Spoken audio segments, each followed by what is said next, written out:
Chapter 1. Lionel barreled down a set of spiraling stairs. With a leap, he cleared the railing, forgoing the last of the steps to land in a living room. Jumping over a couch, he rounded a corner into the kitchen to snatch a bottle of foul green liquid. "Thanks for the daily dose of cow shit, Dad. Really appreciate it." A middle-aged man looked up from his tablet, pushing his glasses up with a couple fingers. He was lounging behind the large glass doors that opened from the living room into the backyard when his son's usual defamatory statements entered his ears. In another rush toward failure? He'll succeed this time.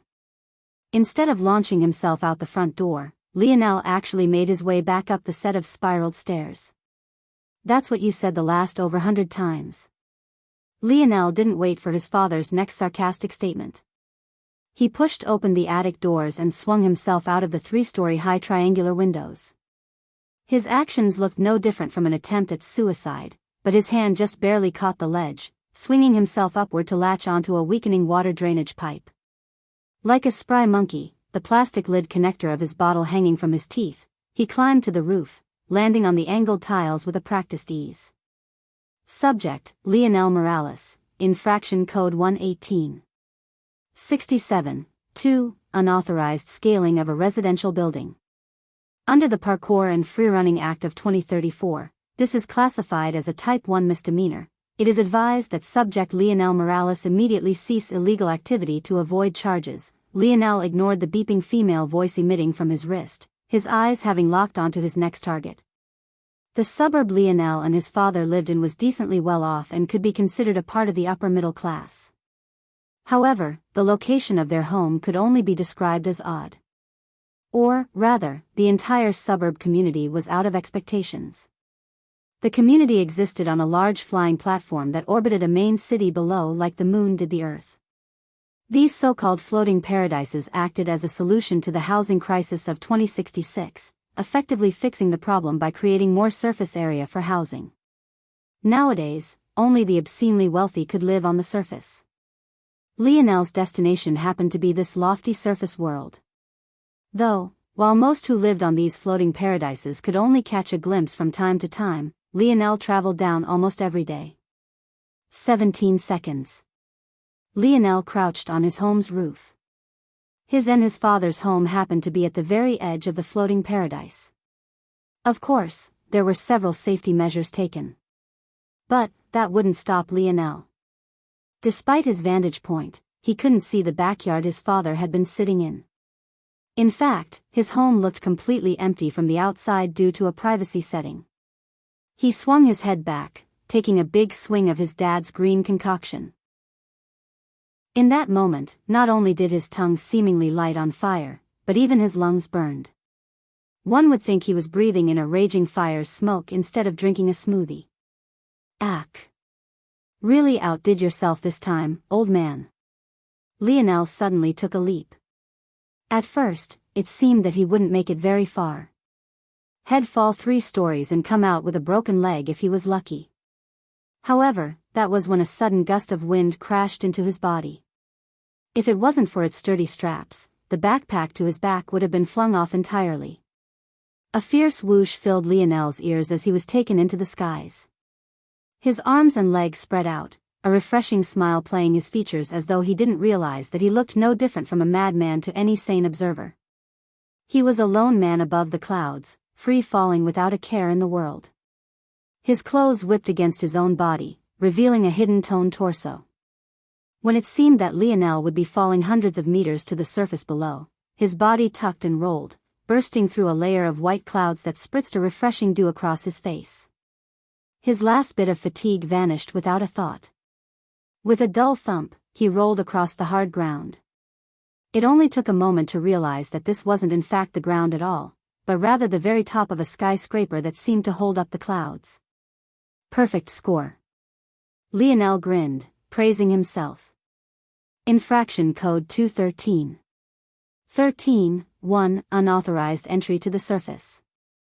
Under the Sky Island Act of 2071, this is classified as a Type 7 felony. Subject Lionel Morales, 17, has been targeted for capture. It is advised that subject remain where they are to avoid added charges. subject classified as a minor. Guardian Velasco Morales has been contacted, error. Communication failure. Attempting reboot, Lionel's grin widened. Having a retired Tier 5 government official as a father had its perks. For example, any crimes linked to a retiree of such prestige was directly handled by the Bureau of Intelligence and Protection, or BIP for short. Since Lionel was a minor, all of his crimes were forwarded to his father to be vetted by BIP. With his father's name at his back, small crimes like this were directly ignored.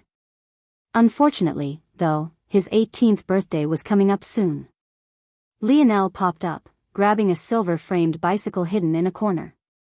He leapt from the building side, swinging his bike seat between his legs just as he firmly landed on a cylindrical glass structure attached to the side of the skyscraper. Due to the suffocating lack of space and the obscene price per square footage, almost every building on the surface was interconnected in some way. The skies were filled with glass tunnels, towering structures were sometimes no more than a meter or two apart, and personal vehicles were incredibly rare even for the rich who could afford to live here. Get to school the normal way, boy. Lionel's laughter rang out as though there wasn't a several hundred-meter drop beneath him. Screw off, Lenny. I'll start taking the tube the moment you agree to pay those ridiculous fees for me. My name isn't Lenny. Lionel pedaled away to duck away from the old man's next round of nagging. He still didn't know how the old man always managed to know when he arrived and also had no idea where his voice was being projected from either, but he could only assume that he was sulking behind one of those one-way viewing windows. Streaking across the high rises of the surface city, Lionel sped through the dense metal forest far faster than many thought possible. Eventually, the tall skyscrapers began to shorten and Lionel had no choice but to change his tactics lest he get caught by some busybodies. Finding his usual back alley, he dropped 3 or so meters at a time, hopping his bike from glass tunnel to balcony to light post before eventually landing on the ground. He took his backpack from his back, pulling out a pair of gray slacks, a recently pressed white shirt, and a navy blue blazer. He quickly stripped himself of his sportswear. After leaning a mirror the size of a piece of paper against a large garbage disposal bin, he slicked his hair back with his accumulated sweat. Refresh. A UV light swept over Lionel's body. In a flash, his accumulating body odor was killed off, replaced by a neutral, refreshing scent. In a moment, he had put on his gray pleated pants, buttoned up his shirt, and slid on his blue blazer. After putting on his bag, he stood up to his full height of 63-inch.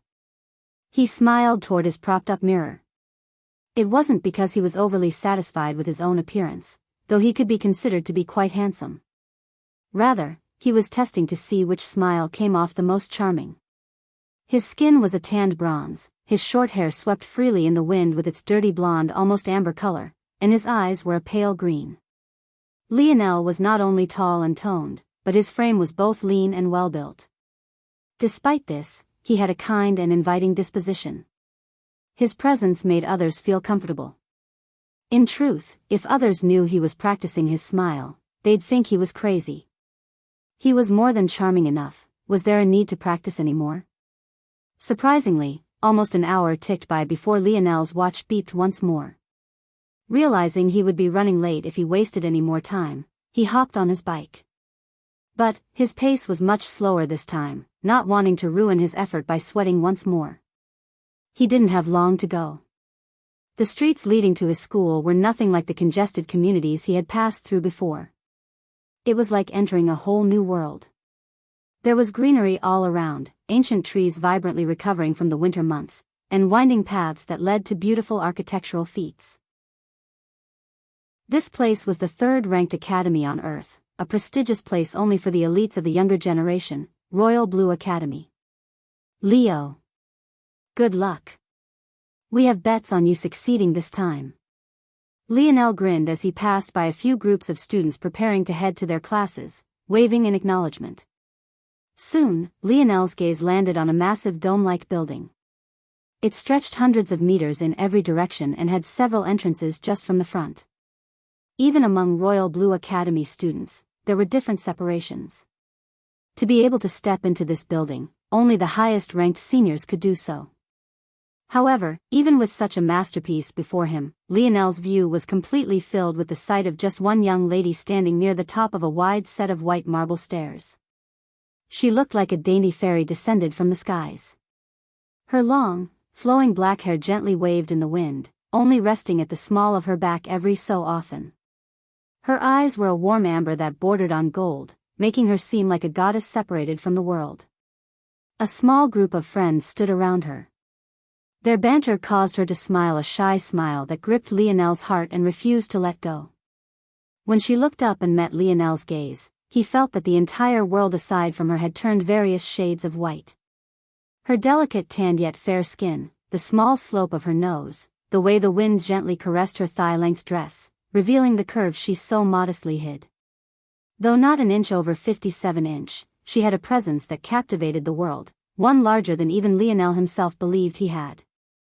The young fairy blushed profusely when she saw that it was Lionel. A crimson tide waited from her slender collarbone and up her neck, coating her soft cheeks. Aina. Lionel's voice was powerful and filled with emotion, as though this was the very first time he was doing this. Ah, he's here again. One of Aina's friends teased. Stop enabling him. A fiercer friend rebutted. Poor Aina has been getting harassed to death by him for the last 4 years. Get lost. Lionel seemed used to this good cop, bad cop routine. But the truth was he couldn't even see or hear them. His senses were incomparably focused. I won't stop until I have a real answer from you. Lionel's gaze burned. In that moment, his pale green eyes seemed to gain a new light, becoming a green more vibrant than even the trees around him. I must be your man. Will you have me? The surrounding students all simultaneously stopped, as though collectively holding their breaths. Aina's cheeks grew several shades of red, darker, almost becoming as ripe as a tomato. Her small lips trembled before she turned and ran up the steps, disappearing into the academy halls. Lionel gained another glare from Aina's fierce friend before she and the much kinder young lady rushed after the embarrassed Aina. In the end, Lionel could only sigh. Seemed that today was yet another failure. Chapter 2. Lionel's depressed mood didn't last for long. Soon he was smiling as though nothing had happened. At that moment, an arm wrapped around his shoulders. Considering how easily the culprit had done so, it was obvious that he was even taller than Lionel. Another failure. How many is that already? 520. 521, Lionel muttered. Almost every school day since first year, huh? The culprit laughed, leading Lionel up the stairs. There are too many young noble women looking to get into the good books of the 3021st bachelor of the eligible minor list. Yet you've been solely focused on one girl for 4 years, think of all the hearts breaking across the world. Lionel laughed. James, when you have to say such a large number, it makes the accomplished ring hollow, don't you think? It was quite funny. It was nice to be ranked, but being told that there were 3020 men better than him didn't exactly have a nice ring to it. Plus, this was just the eligible minor list. Once he turned 18, he might not rank on the true eligible bachelor list at all. More depressing than that was the fact there were several snotty-nosed brats no more than 13 or 14 years old ranked ahead of him. Bah, forget that damned list. James spat. Who knows what perverted grandma ranked a bunch of minors on their eligibility? Load of nonsense. Must be nice looking down from on high like that, Mr. 1034th, James laughed pervertedly, shaking Lionel side to side with his arm. Scanning. Security procedures underway. Student Lionel Morales recognized. Welcome future 5-star quarterback. Lionel heard the usual mechanical voice ringing in his ears.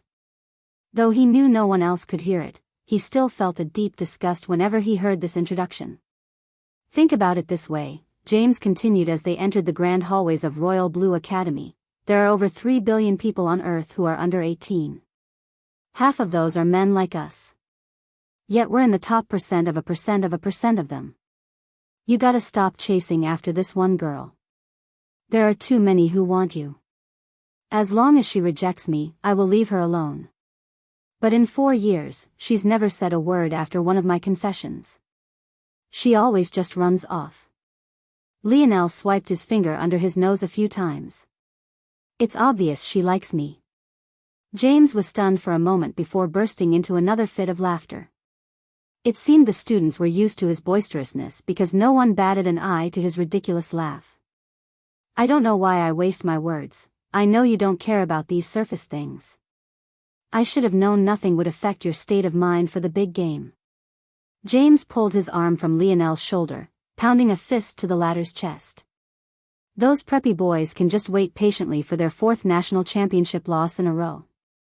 Lionel grinned, pounding James' chest in return. Lionel caught a bit of a complex light in his best friend's gaze. James was easily 3 inches taller than him and had been his partner in crime ever since they entered Royal Blue Junior Academy together. Lionel would never miss something like this, he knew him too well. I do have something to talk to you about.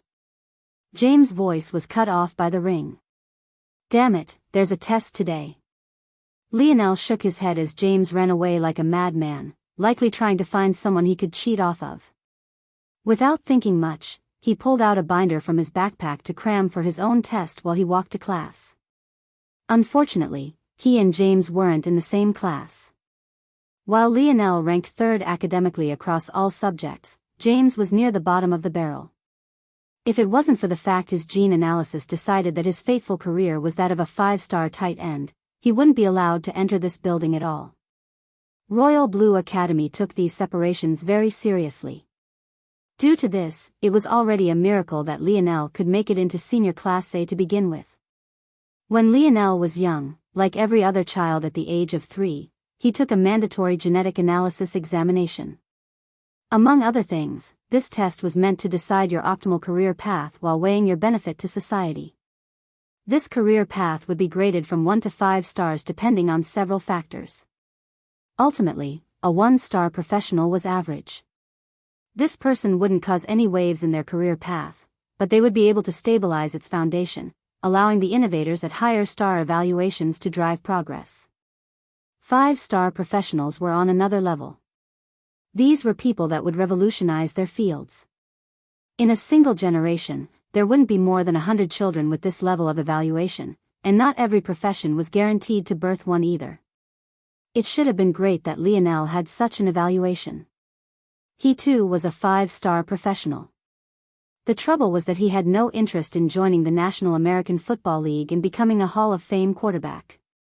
People like him were categorized as entertainers. He would be rich and live a great life, but he would never be taken seriously outside of his sport. This was part of the reason he was ranked so lowly on the eligible minor list. Many ranked above him were only worth 3 stars to their professions, but they were still more valued. Of course, this wasn't the full reason, or else James wouldn't be ranked so much higher than he was, since he too was an entertainer. Lionel walked into class just on time. He smiled lightly to greet a few people before burying his head back into his binder of notes. Though many liked to socialize with Lionel, they could only shake their heads when they noticed their school star quarterback cramming as he usually did. His personality was really too odd. He had just been confessing his undying love to Anna, yet now he sat right behind her in class as though he didn't know who she was. At the same time, the shy Anna, who blushed whenever she saw Lionel on the steps, hardly reacted to his entry into the class either. Could this fated couple be bipolar? Since those in senior class A didn't even total 20, they could be considered quite close-knit. They had become quite invested in the Lionel-Anna romance. Unfortunately, the two gave them no food for the soul in class. All right, all books away. The test will start now. The seemingly normal desk surfaces flickered and became screens. They were designed to block light projection in every direction but the test taker's own perspective. So, cheating was effectively impossible. Lionel's amiable gaze completely vanished. It was like he entered a battlefield as the class was filled with his suffocating presence. By now, the others of senior class A had become used to it. After all, they had journeyed up with Lionel from freshman class A. But it would be a lie to say they didn't still break out into a cold sweat every time. It was just a test. Was there a need to take it so seriously? They really couldn't understand how Lionel was evaluated as a 5-star quarterback instead of a 5-star general. Even if he was evaluated as a 4-star general like his father, it would have been a much better use of his talents. As usual, Lionel finished with blazing speed, only taking half an hour to complete a 2-hour test. Without a choice, he pushed up from his desk, grabbing his bag and slinging it over his shoulder. The rest of the class breathed a sigh of relief. Now they could start taking the test on their own. Sorry, Teach. I gotta go. Don't worry about it, Leo. Ms. Dean, an amiable lady getting on in years, smiled lightly. She was quite fond of this young one. I know you athletes have a lot on your plate.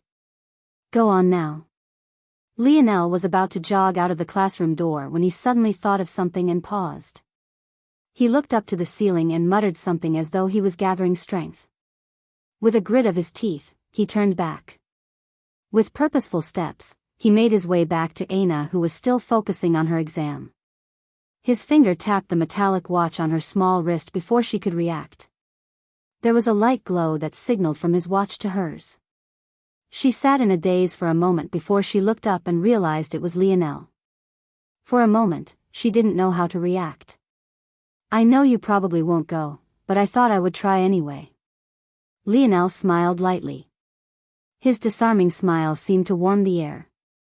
We can celebrate our win tonight together. Without another word to Aina, Lionel turned and jogged away. Pressing his hands in apology to Ms. Dean for his disruption, he left with an embarrassed smile. Lionel sprinted out of the building, hopping onto his bike to cut across campus with blazing speed. Unfortunately, this was the true reason he could only rank third. He never had the time to listen to lectures. With the Information Restriction Act of 2072, knowledge was restricted the further away from the surface world you were. The government's reasoning was that policing floating paradises was difficult, especially the poorest regions that existed the highest in the sky. So, it was impossible to monitor how this sensitive knowledge was being used. Therefore, the government concluded that it should be restricted. However, when had the reasons governments gave for doing things ever not been bullshit? Even the official reason they gave was so terrible.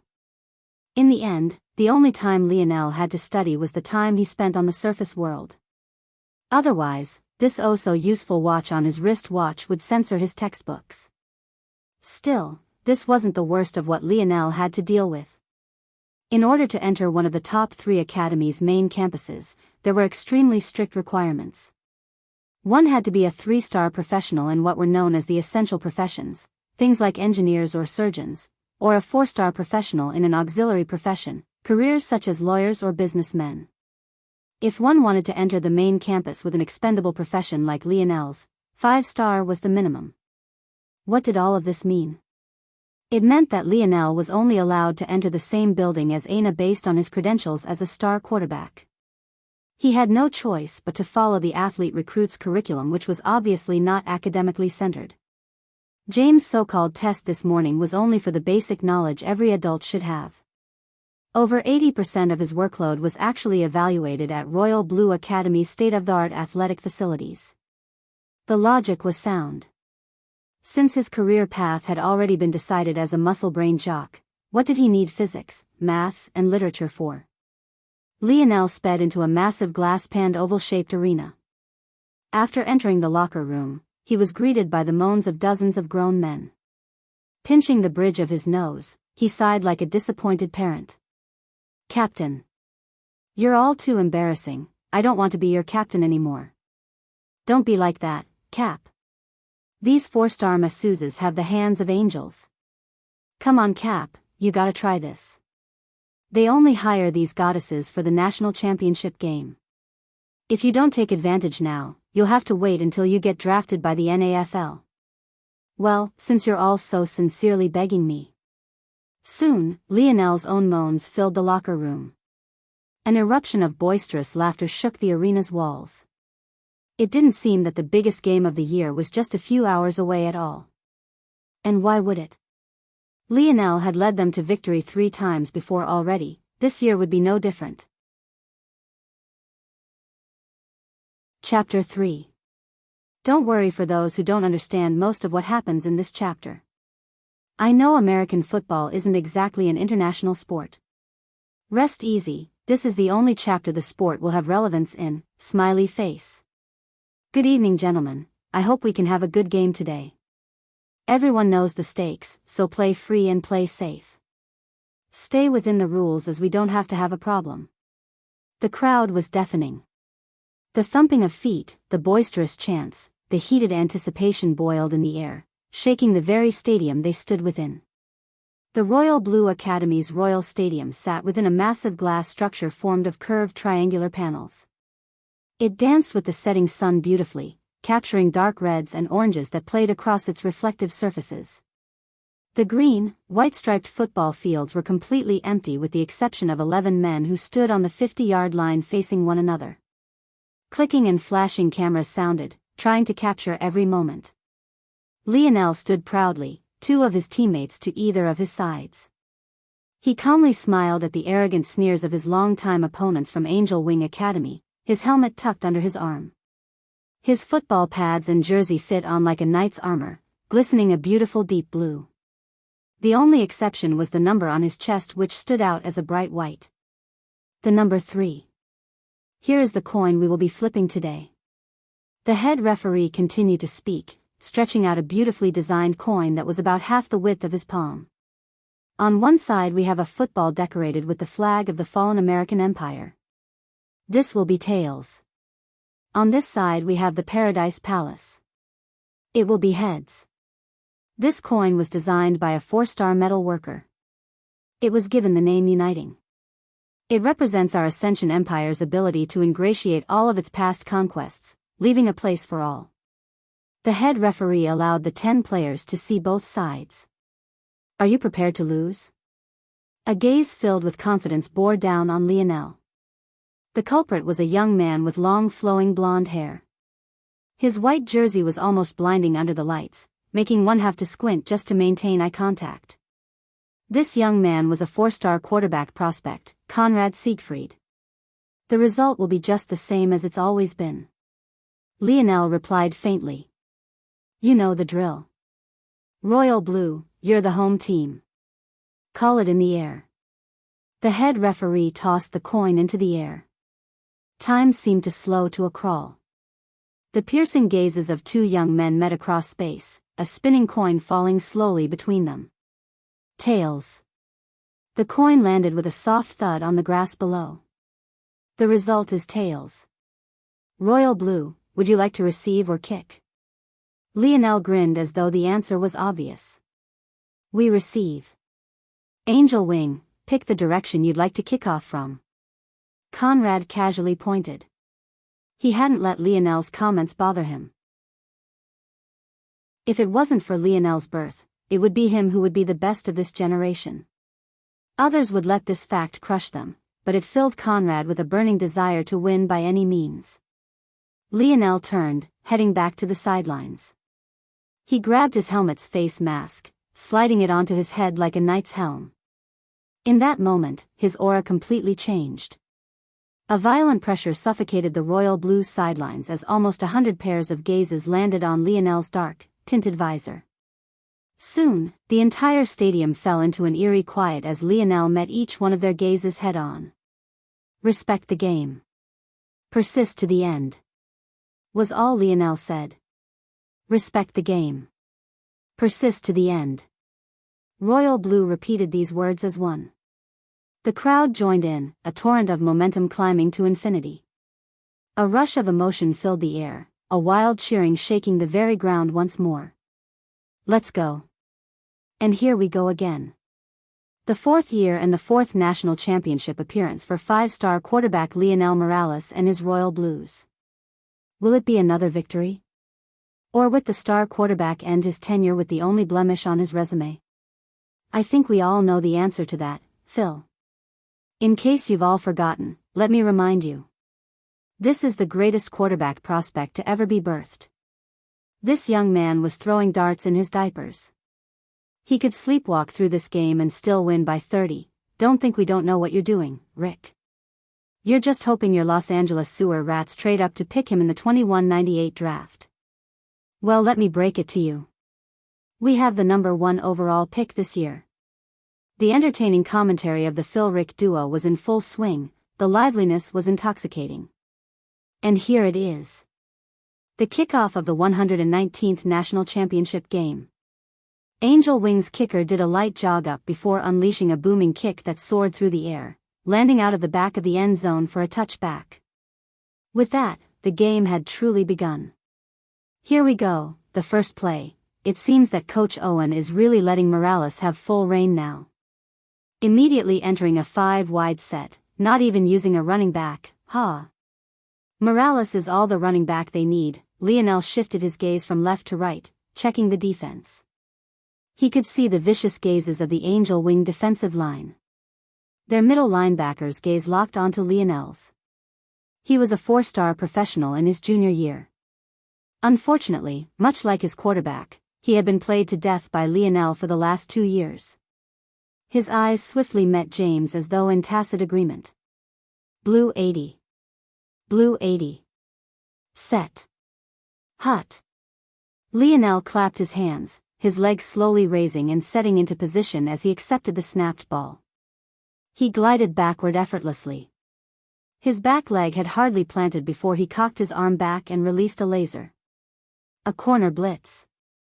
Morales didn't check the play, he actually threw it directly over the corner's head. James dropped the ball. That could have been a 20-yard gain.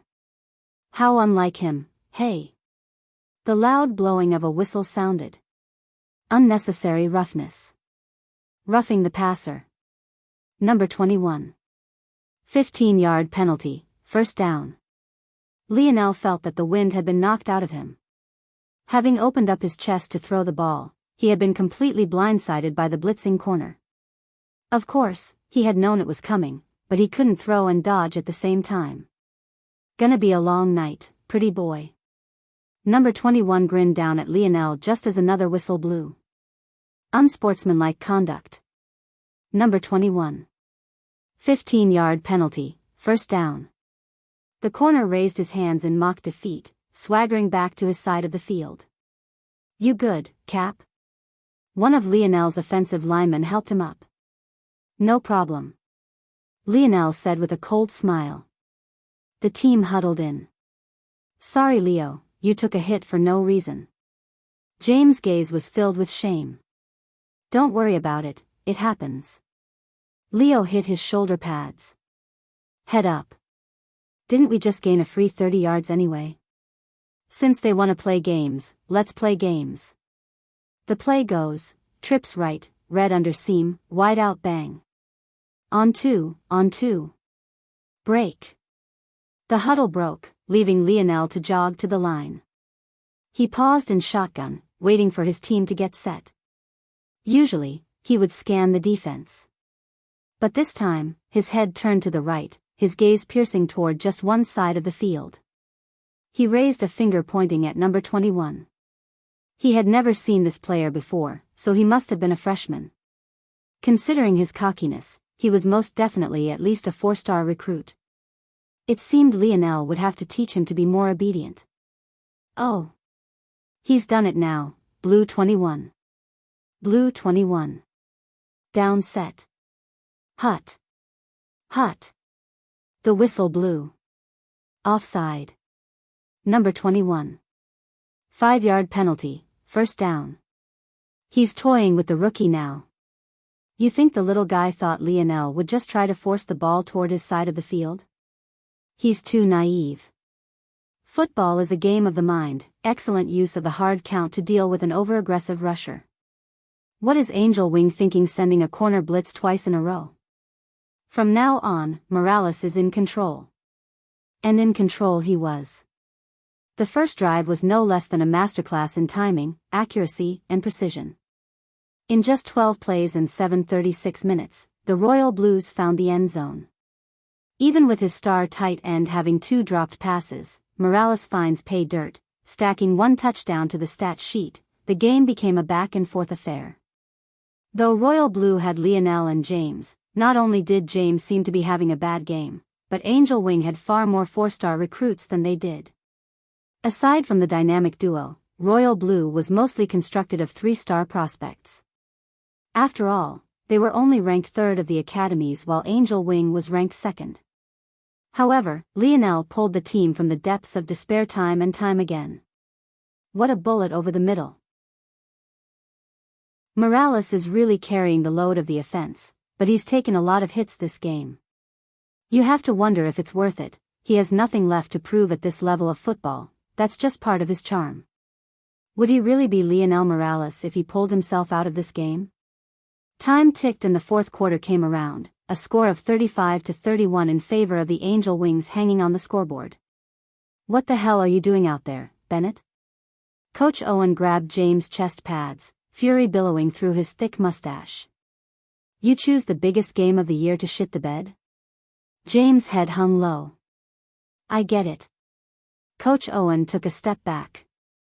You've already won 3 times, this game is probably meaningless to you already. But think of your juniors.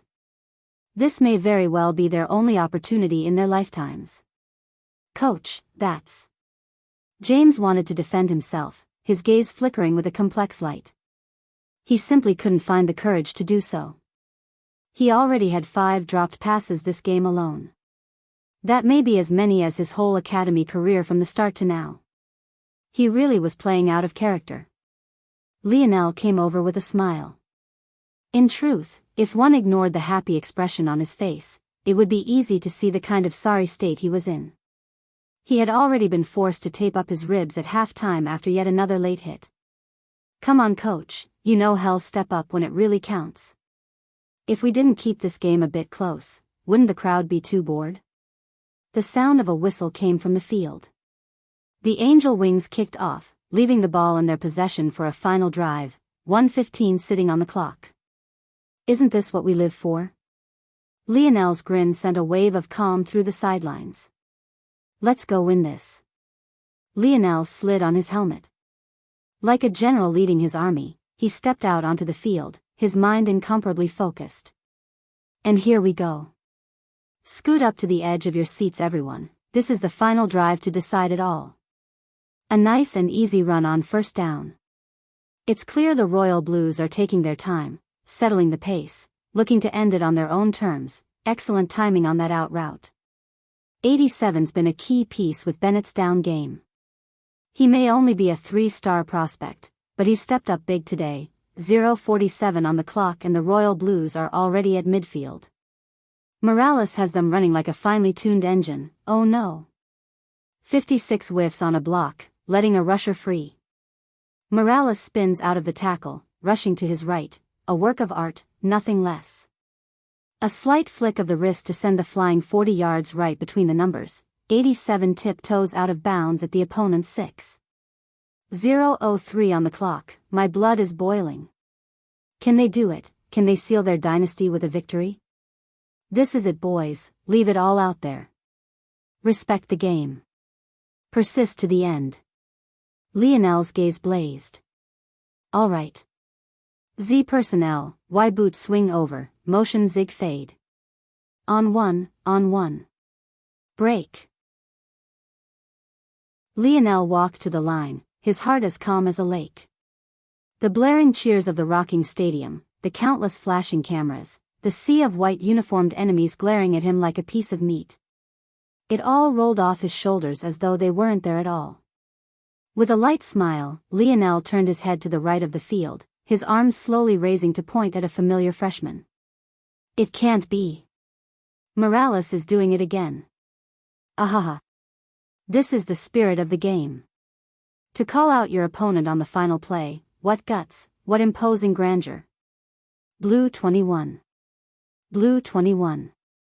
Down set. Hut. The ball spiraled through the Royal Blues center's legs, hitting Lionel's palms perfectly. It's a designed boot to the right. The Royal Blues really are targeting the rookie this time. The rookie slipped up. He thought Morales was going to hit him with the hard count again and got caught flat-footed. There goes Bennett, sliding past him for the corner fade. Morales sees him. This is it, Bennett is wide open. Lionel rolled to the side, the football between both his hands. The Royal Blues hadn't run a single designed boot all game. The defense was caught completely off guard. By the time they realized what was happening, Lionel was practically alone on the right side of the field. The only others with him were the rookie, 21, and James, who had faded to the corner of the end zone.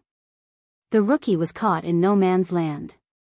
He had no idea whether he should rush after James, or if he should try to get a hit in on Lionel, ending the game. In the end, he rushed forward. He knew it was already too late to catch up to James, but maybe he had a chance at Lionel, who was rushing toward him.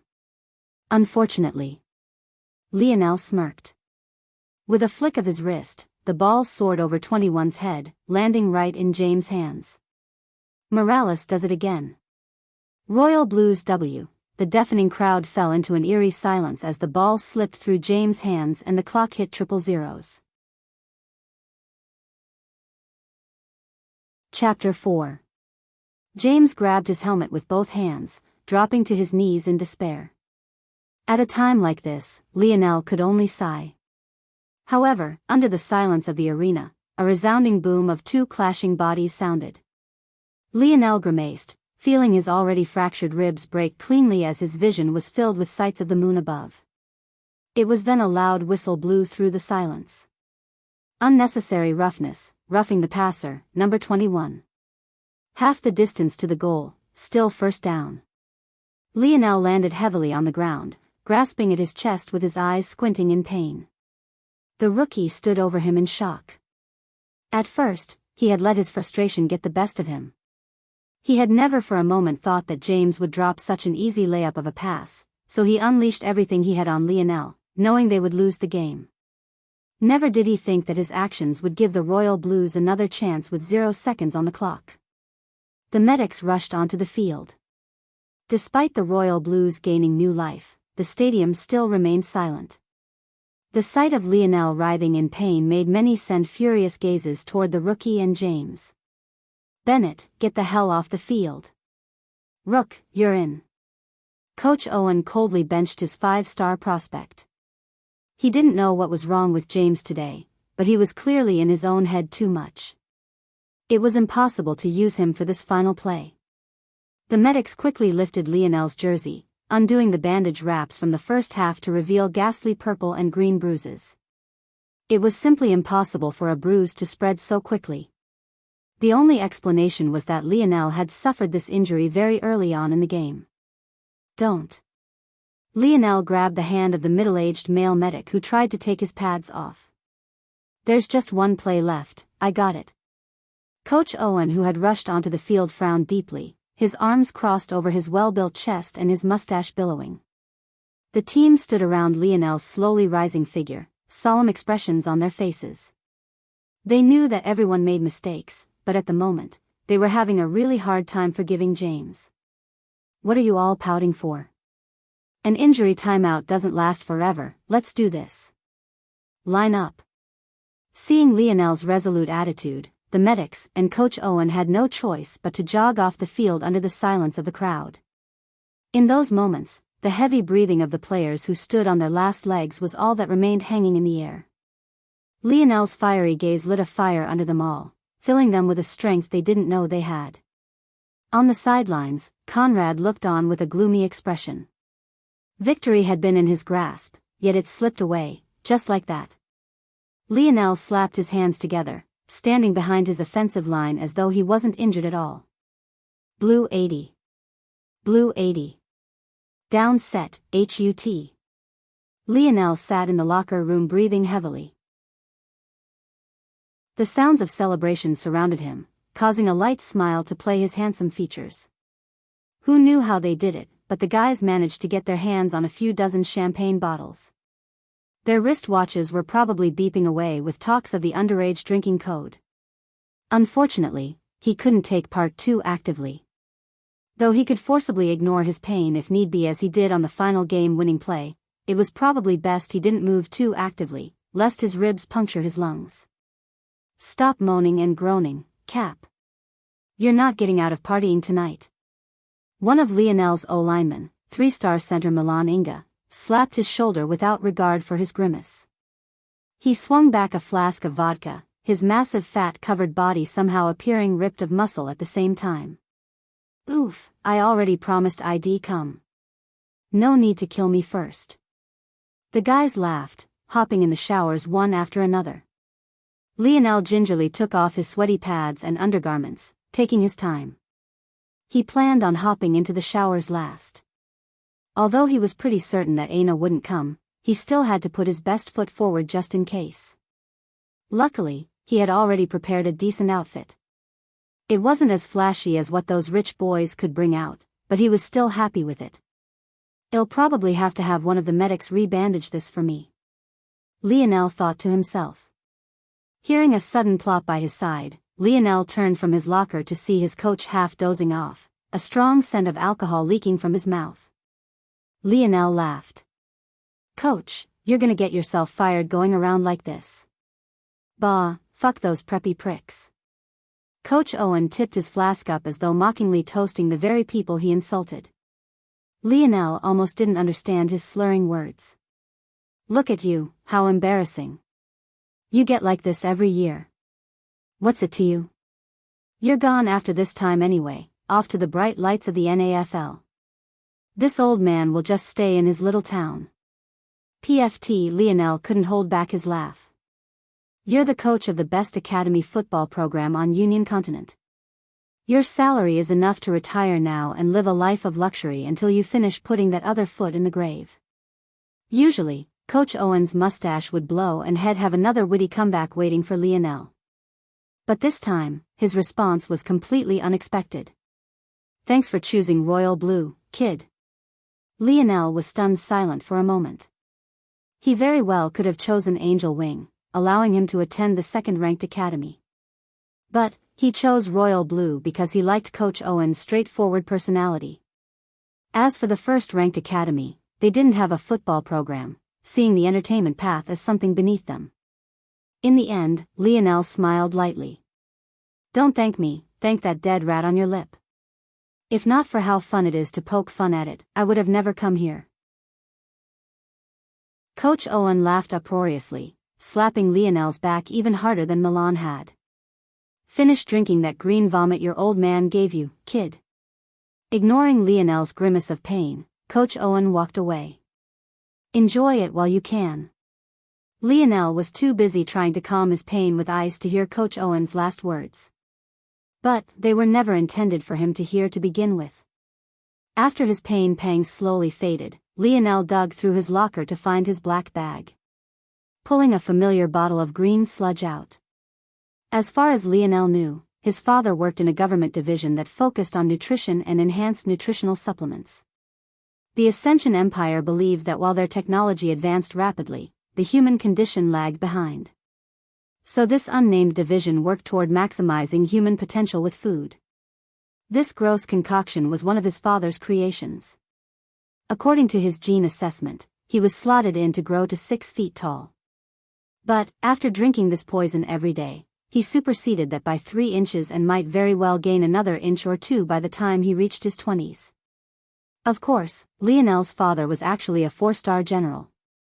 He only went on to work in this unnamed division after he retired from military service.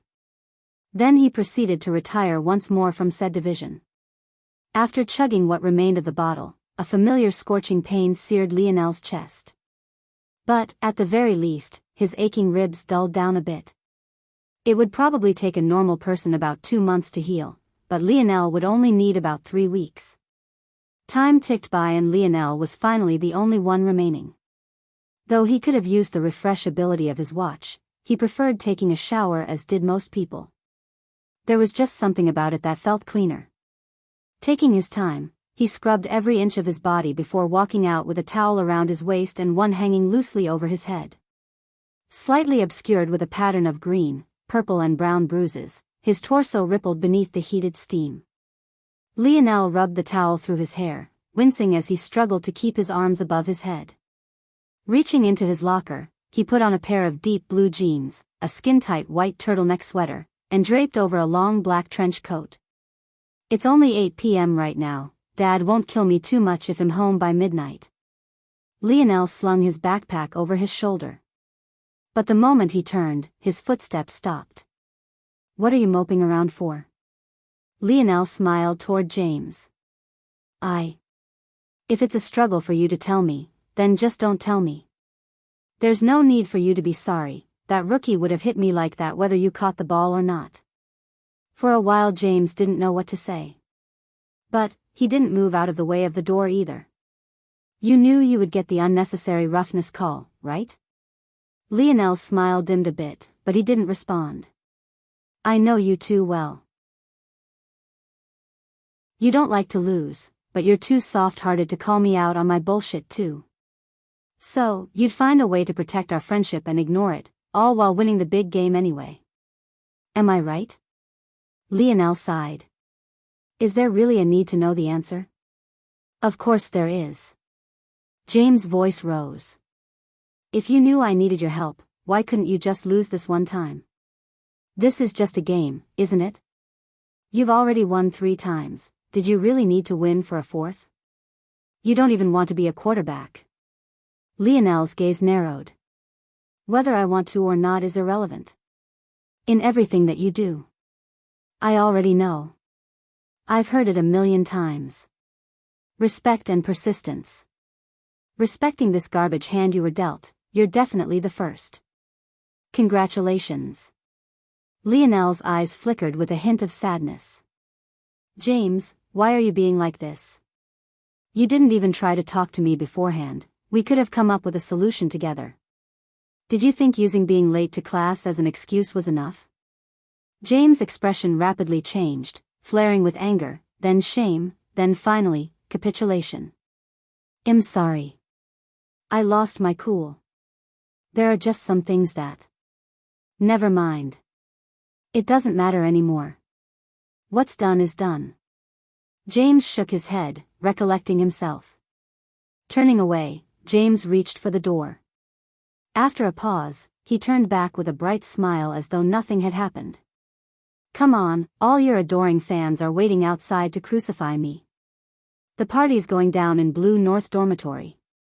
We gotta get there before all the booze is gone. Before Lionel could respond, James ripped open the door, unleashing a sound wave of flashing cameras and the shrieks of groupies. In the NFL, reporters were allowed into the locker rooms. But, since they were minors and the bigwigs were worried about optics, they were forced to wait outside at the academy level. At the same time, Royal Blue Academy's campus was usually locked down from outsiders, but there were rare occasions like today where those who paid obscene amounts of money or had appropriate connections could come. Like this, Lionel was forced to wade through a sea of reporters and fangirls with a bitter smile on his face, James' sinister laugh sounding off in the distance as he ran away. Chapter 5. It wasn't until at least half an hour later that Lionel managed to slip away from all the onslaught of questions.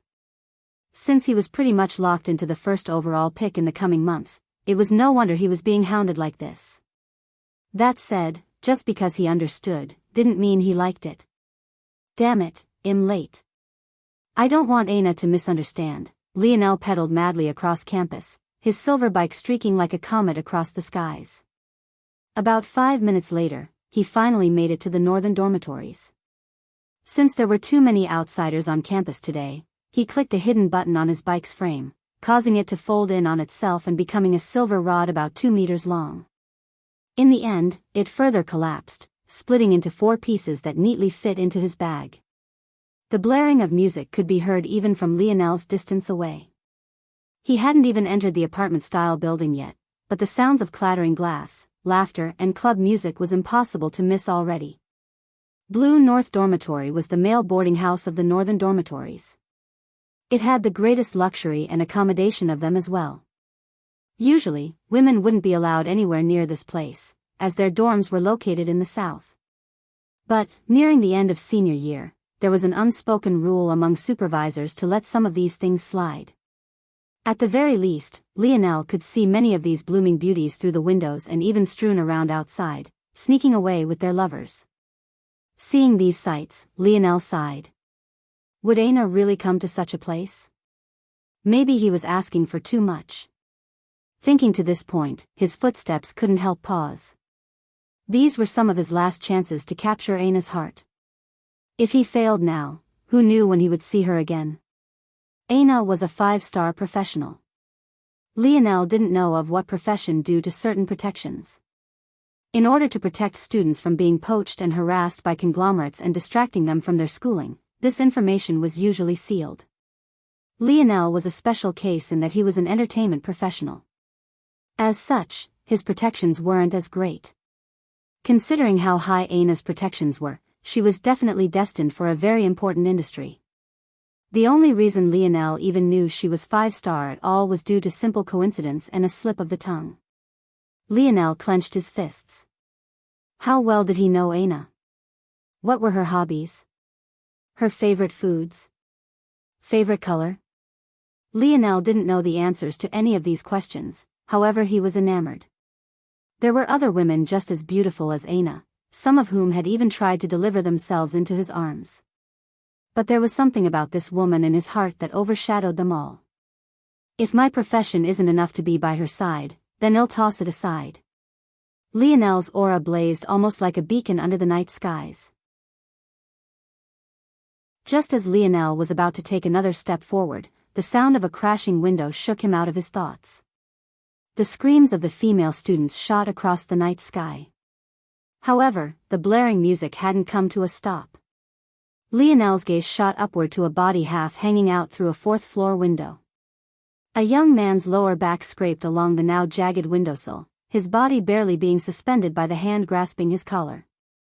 However, it was clear that his hand wasn't trying to save him, but was rather likely the reason he was in such a position to begin with. James. Lionel didn't wait even a moment. Breaking into a sprint, he tore into the dormitory. Those who likely didn't know what was happening upstairs due to the loud blaring music tried to greet him, only for him to blow right past, shooting up the stairs. Lionel reached the 4th floor in a flash. He had completely ignored the screaming pain that ran across his chest and torso. A fall from the 4th floor was no joke. Conrad. Lionel burst into the 4th floor's lounge room, his voice carrying a biting cold that overshadowed even the music that shook the walls. The room was quite luxuriously decorated. Soft carpets, a 4-star chef who stood behind a curved bar nonchalantly as though nothing was happening, and several table games from pool to foosball. However, Lionel's gaze landed on the very young man he had faced on the field just an hour ago. 4-star quarterback Conrad Siegfried. What do you think you're doing? Lionel's voice simmered, but it was somehow still possible to hear him clearly. He scanned the room quickly, trying to get a read of the situation. He immediately noticed that there were several members of the Angel Wings here. This in and of itself wasn't a problem, but he had never heard of a losing team joining the winning side's after-party like this. What could they be here to do if not cause trouble? It was then Lionel froze. Aina? He was stunned. He had really been fully prepared for her not to come, yet she really was here. Not only that, but it seemed like her and her 2 friends were somehow involved in this scuffle. Seeing Lionel's genuine happiness the moment his eyes met Aina's, many inadvertently smiled despite the situation. Aina herself blushed and looked away, trying not to meet Lionel's gaze. Oh, so she's yours? It's no wonder why this guard dog reacted so furiously to my casual words. Hearing Conrad's words, Lionel's expression once more became cold. He was smart enough to understand what must have happened. James was likely here accompanying Aina and her friends, knowing that Lionel would be a bit late due to his actions. At some point, Conrad came and tried to make a move on Aina, causing James to lash out. It seemed that James was a bit too drunk, or else with his size and strength, there was no way Conrad could put him into such a situation. Let him go. Are you trying to commit a murder with so many people here? It was unknown who exactly, but the surround sound system of the 4th floor was turned down to the point only the music from the other floors reverberated through the walls. The members of the Royal Blues gathered around Lionel without him saying a word. With their leader here, there was nothing that needed to be said. No matter what, the Angel Wings were outnumbered here. Lionel didn't know what was going on the other floors, but there were 12 members of his team here and only 7 of them. So what if I do? Do you think I would be punished for it? He asked his question teasingly, as though he really wanted Lionel's genuine opinion. Conrad's response caught Lionel completely off guard. He considered himself to be an intelligent person, but he was completely blindsided. After considering for a moment, he finally understood. Hadn't he committed a felony just this morning? And that was just with his father's retired status. What of the Siegfried family that was powerful enough to make the mere 4-star Conrad rank higher than Lionel on the eligible minor list? It wasn't that Lionel had never thought of this, it was rather that he never realized that someone could use this loophole to get away with murder. Weren't there limits? Lionel's crimes were completely innocent and put no one but his own self in danger. But Conrad actually wanted to cause the death of another person for nothing more than an exchange of words? Lionel fell silent under Conrad's sneer. He didn't notice that from the side, Aina observed him with a slightly curious gaze. All right, drop him then. Conrad's eyes narrowed. Do you think I want? No, I'm certain you would. However, you'll have to face the consequences. Consequences? Conrad's tension dissipated, a laughter shaking his body. James' body tipped further out the window, nearly disrupting the balance that kept him alive. And here I thought the mighty Lionel Morales was intelligent. It seems that you're just a fool. Lionel expressionlessly watched on as Conrad laughed. Several seconds ticked by before an uncomfortable feeling started to well in the latter's heart. Soon, even the remaining 6 Angel Wing players felt too stifled to laugh. Yes, consequences. Lionel replied plainly. If you drop my partner from that window, you 7 will follow him right after. Conrad choked on his own breath. Lionel's biting cold gaze pierced through his heart. Do you really think you can say such a thing? Do you know who I am? For just this threat alone, the consequences you speak of are far beyond your wildest imaginations. As though on cue, a voice once more sounded in Lionel's ear. Infraction Code 22. 31-4, murderous intent detected. Under the Speech Moderation Act of 2034, all manners of hate speech and threats are classified as a Type 9 misdemeanor. It is advised that subject, Lionel Morales, rethink his coming actions. Any murders committed by subject in the next hour will not be considered in self-defense and can only be tried as second and first-degree murder. I don't particularly care. Drop him. Lionel replied without taking a pause. Everyone could see the flashing lights of his wrist through the black coat that slightly covered it. The warning red lights only appeared as a warning to bystanders who may get caught up in the coming actions. He really meant it. Conrad finally froze. I may go to prison for the rest of my life. I may be placed on death row even as a minor. But you 7 will be dead, so what chance are you going to get to gloat? Those who weren't involved in this sudden clash suddenly felt that their whole worlds were taken over by the sight of Lionel's silhouette. Lionel was maybe the person with the lowest standing of their Royal Blue Academy. There were others who entered only by their own merits, but none shined as brightly as he did. Yet, in such an elitist society, he had made friends with them all. There hadn't been an occurrence of Lionel being bullied for his background in a very long time. He was a peer they respected, one who made them forget about how powerful their mothers, fathers, and families were, simply to enjoy his company. Seeing him stick out his neck in this way for a friend regardless of the consequences, it made their eyes redden. Incredibly moved, several more individuals stepped forward.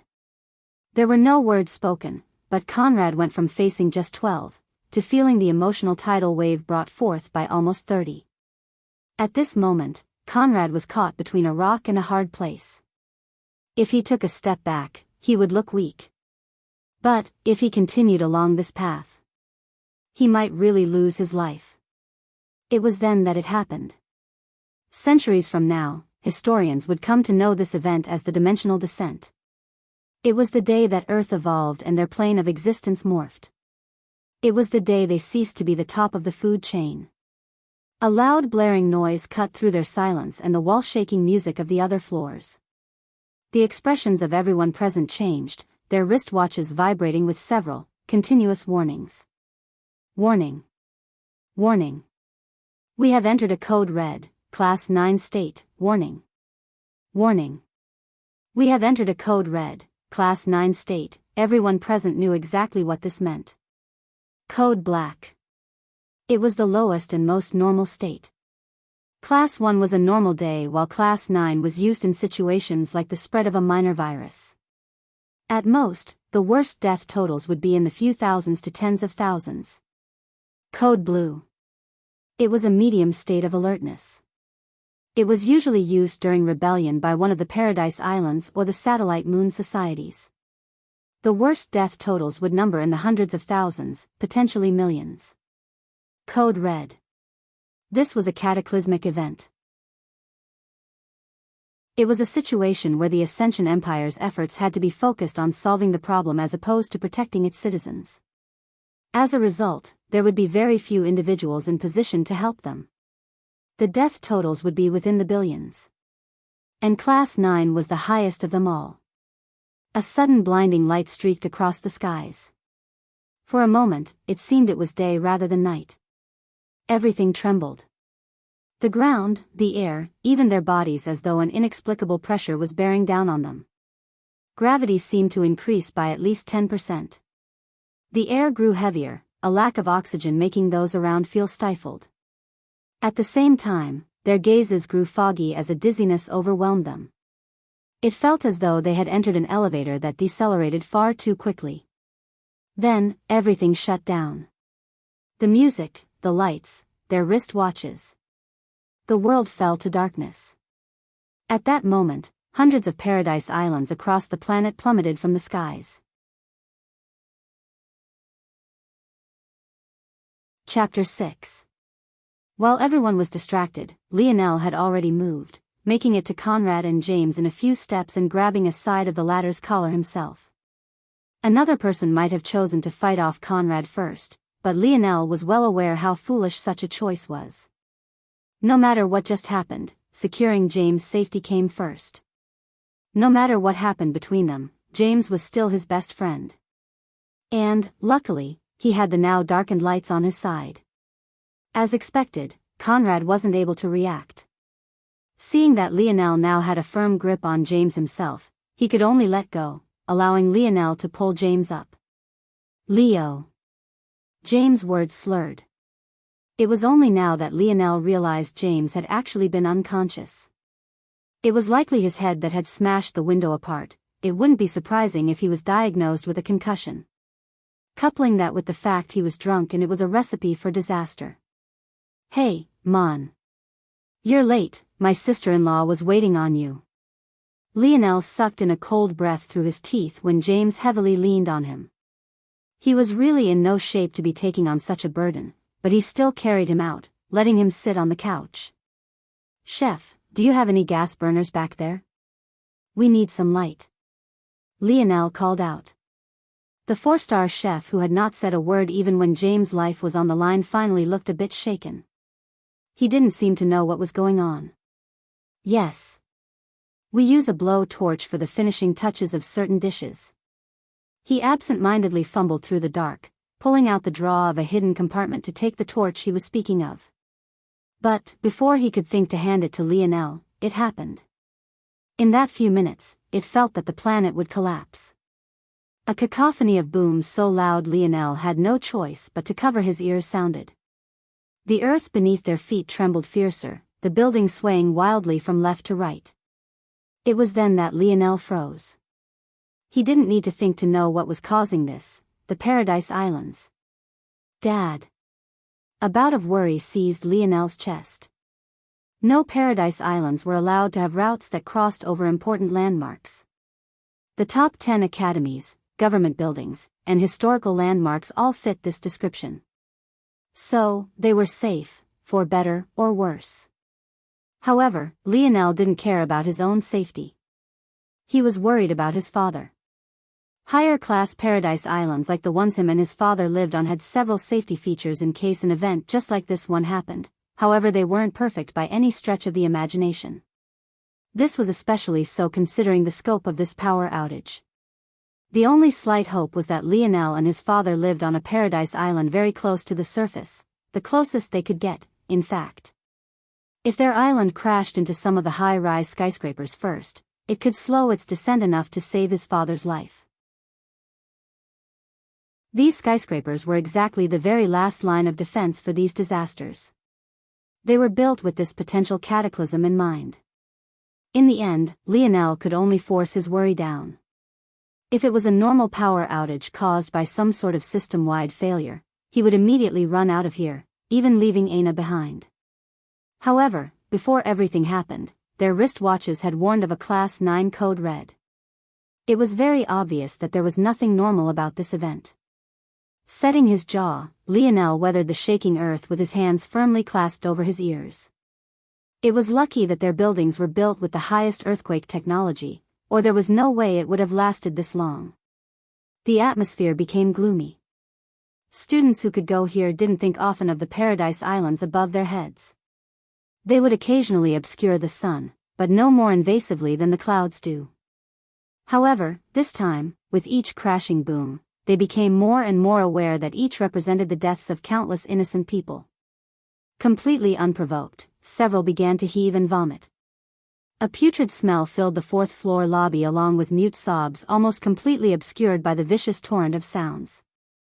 Whatever catastrophe the Ascension Empire warned of had yet to even begin, yet billions had already died. What kind of sick joke was this? A few who managed to keep their bearings looked toward Lionel with unconcealed pity.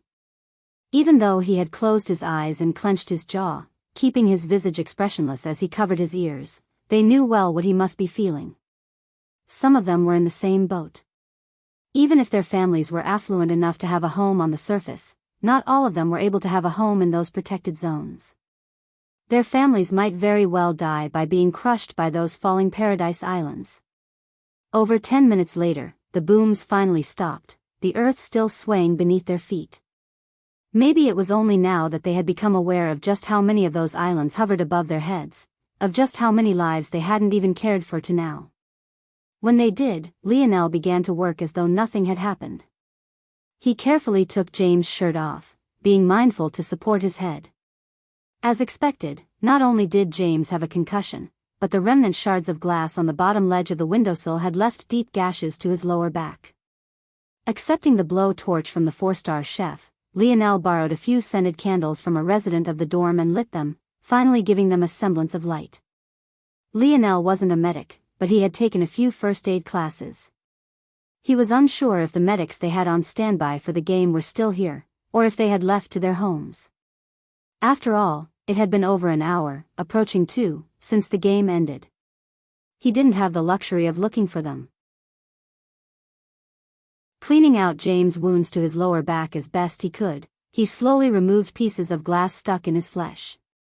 Finally, he wrapped them after disinfecting with some cooking wine he got from the chef. "Love you, man." James' drunk voice faded, only to be replaced by his light snoring soon after. Those here couldn't help but think he was the luckiest one of them all. Even if they tried to sleep now, they had no doubt that they'd fail. Lionel smiled and shook his head, his gaze turning empty for a moment. What should he do now? In truth, he knew that the best answer was to stay put. Everyone else knew as well. As one of the protected zones, they could obviously be among the first to receive government assistance. But, what was this code red? Was it just a worldwide power outage? Lionel had a feeling that it was more, but he had to admit to himself that he had no real evidence for this being the case. It was just that, how could the mighty Ascension Empire which unified Earth not be ready for such a thing? It made Lionel think that there was something that caused this outage actively. It wasn't a mistake, but rather an event even their empire had no means of stopping. The good news is that we have room and board. The Academy also stockpiles several years' worth of food in an abundance of caution thanks to previous rebellion and hostage situations. The bad is that the campus is current above its usual carrying capacity due to the game and the afterparty. Also, without power, the large freezers will slowly lose their heat. It'll be even faster if people are constantly opening and closing their doors. It would be possible to take preemptive action and cure what we can. But, not many will listen to my words, they'll believe I'm being overly paranoid. The food here is enough to last a month easily before they start to go bad. No one would think that the empire would be unable to recover in that time, so they wouldn't be willing to make sacrifices. Lionel's thoughts spun quickly. A part of him wanted to act frugally out of caution, but another part understood that unless people had evidence toward how dangerous this situation was, they wouldn't listen. This was simply the way human beings were. In truth, Lionel didn't want to deal with any of this. He only wanted to go and see if his father was all right. He didn't care about anything else. Damn, I can't stand this smell. Conrad's high-bridged nose wrinkled. As soon as the swaying of the building normalized, he didn't want to stand there a second longer. Usually such a mess of vomit would be cleaned easily with their high-tech. But this was obviously impossible now. It wasn't even a guarantee that they still had running water. Lionel didn't stop Conrad from walking away, and why would he? Unfortunately, it seemed that Conrad wasn't destined to get very far. The building quaked once more. For a moment, Lionel thought that the foundation was too shaken by the previous earthquakes and that the dormitory was collapsing. But in the next instant, he saw something he would never forget in his life. It was a spatial tear. Lionel was absolutely certain. He had never seen one, nor had he ever read the description of one, but he had a vivid enough imagination to know that if there ever was a spatial tear, it would look exactly like this. Maybe the only thing that deviated from his fanciful image was the fact it lit up the night sky as though it was day. Other than that, everything else was the same. The abrupt cognitive dissonance, its black, starry innards, the way it seemed to have no, and simultaneously endless, depth. Lionel's expression changed as it watched it through the shattered window. It's expanding. We can't stay here. Milan. Lionel reacted quickly. Understanding what he meant, Lionel's big offensive lineman strung James over his shoulder. Lionel would have done it himself, but his ribs were in no state to be taking on such a load. However, just as they were about to run out of the building, Conrad's voice caused Lionel to pause his steps. What the hell are you doing? Do you know who I am? Get the hell off of me. Lionel was taken aback. The very same young girl who had vomited during the fall of the Paradise Islands stood in the way of the closest exit, her gaze vacant. No, that wasn't accurate enough. Her irises had completely turned white, even her pupils followed suit. Her expression was cold. Lionel instinctually felt that it was impossible for the same girl who vomited just at the thought of dead bodies to display such a visage. Just what was happening? Her small frame suddenly took a step forward, her palms slamming into Conrad's chest. By all rights, nothing should have happened. Conrad stood an inch taller than even Lionel and spent every day of his life training as all their athletes did. In addition, he hadn't been injured in the game like Lionel had.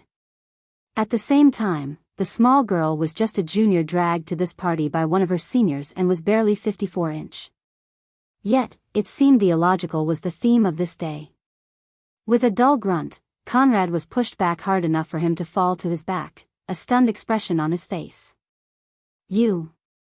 A mixture of embarrassment and anger reddened Conrad's face. To make matters worse, he had slipped and fallen right beside the pool of vomit, causing him to inwardly retch. Hey. Lionel's head spun in another direction, only to see yet another student with a gaze as vacant as the small girl's. In a moment, 1 became 2. Then 2 became 3.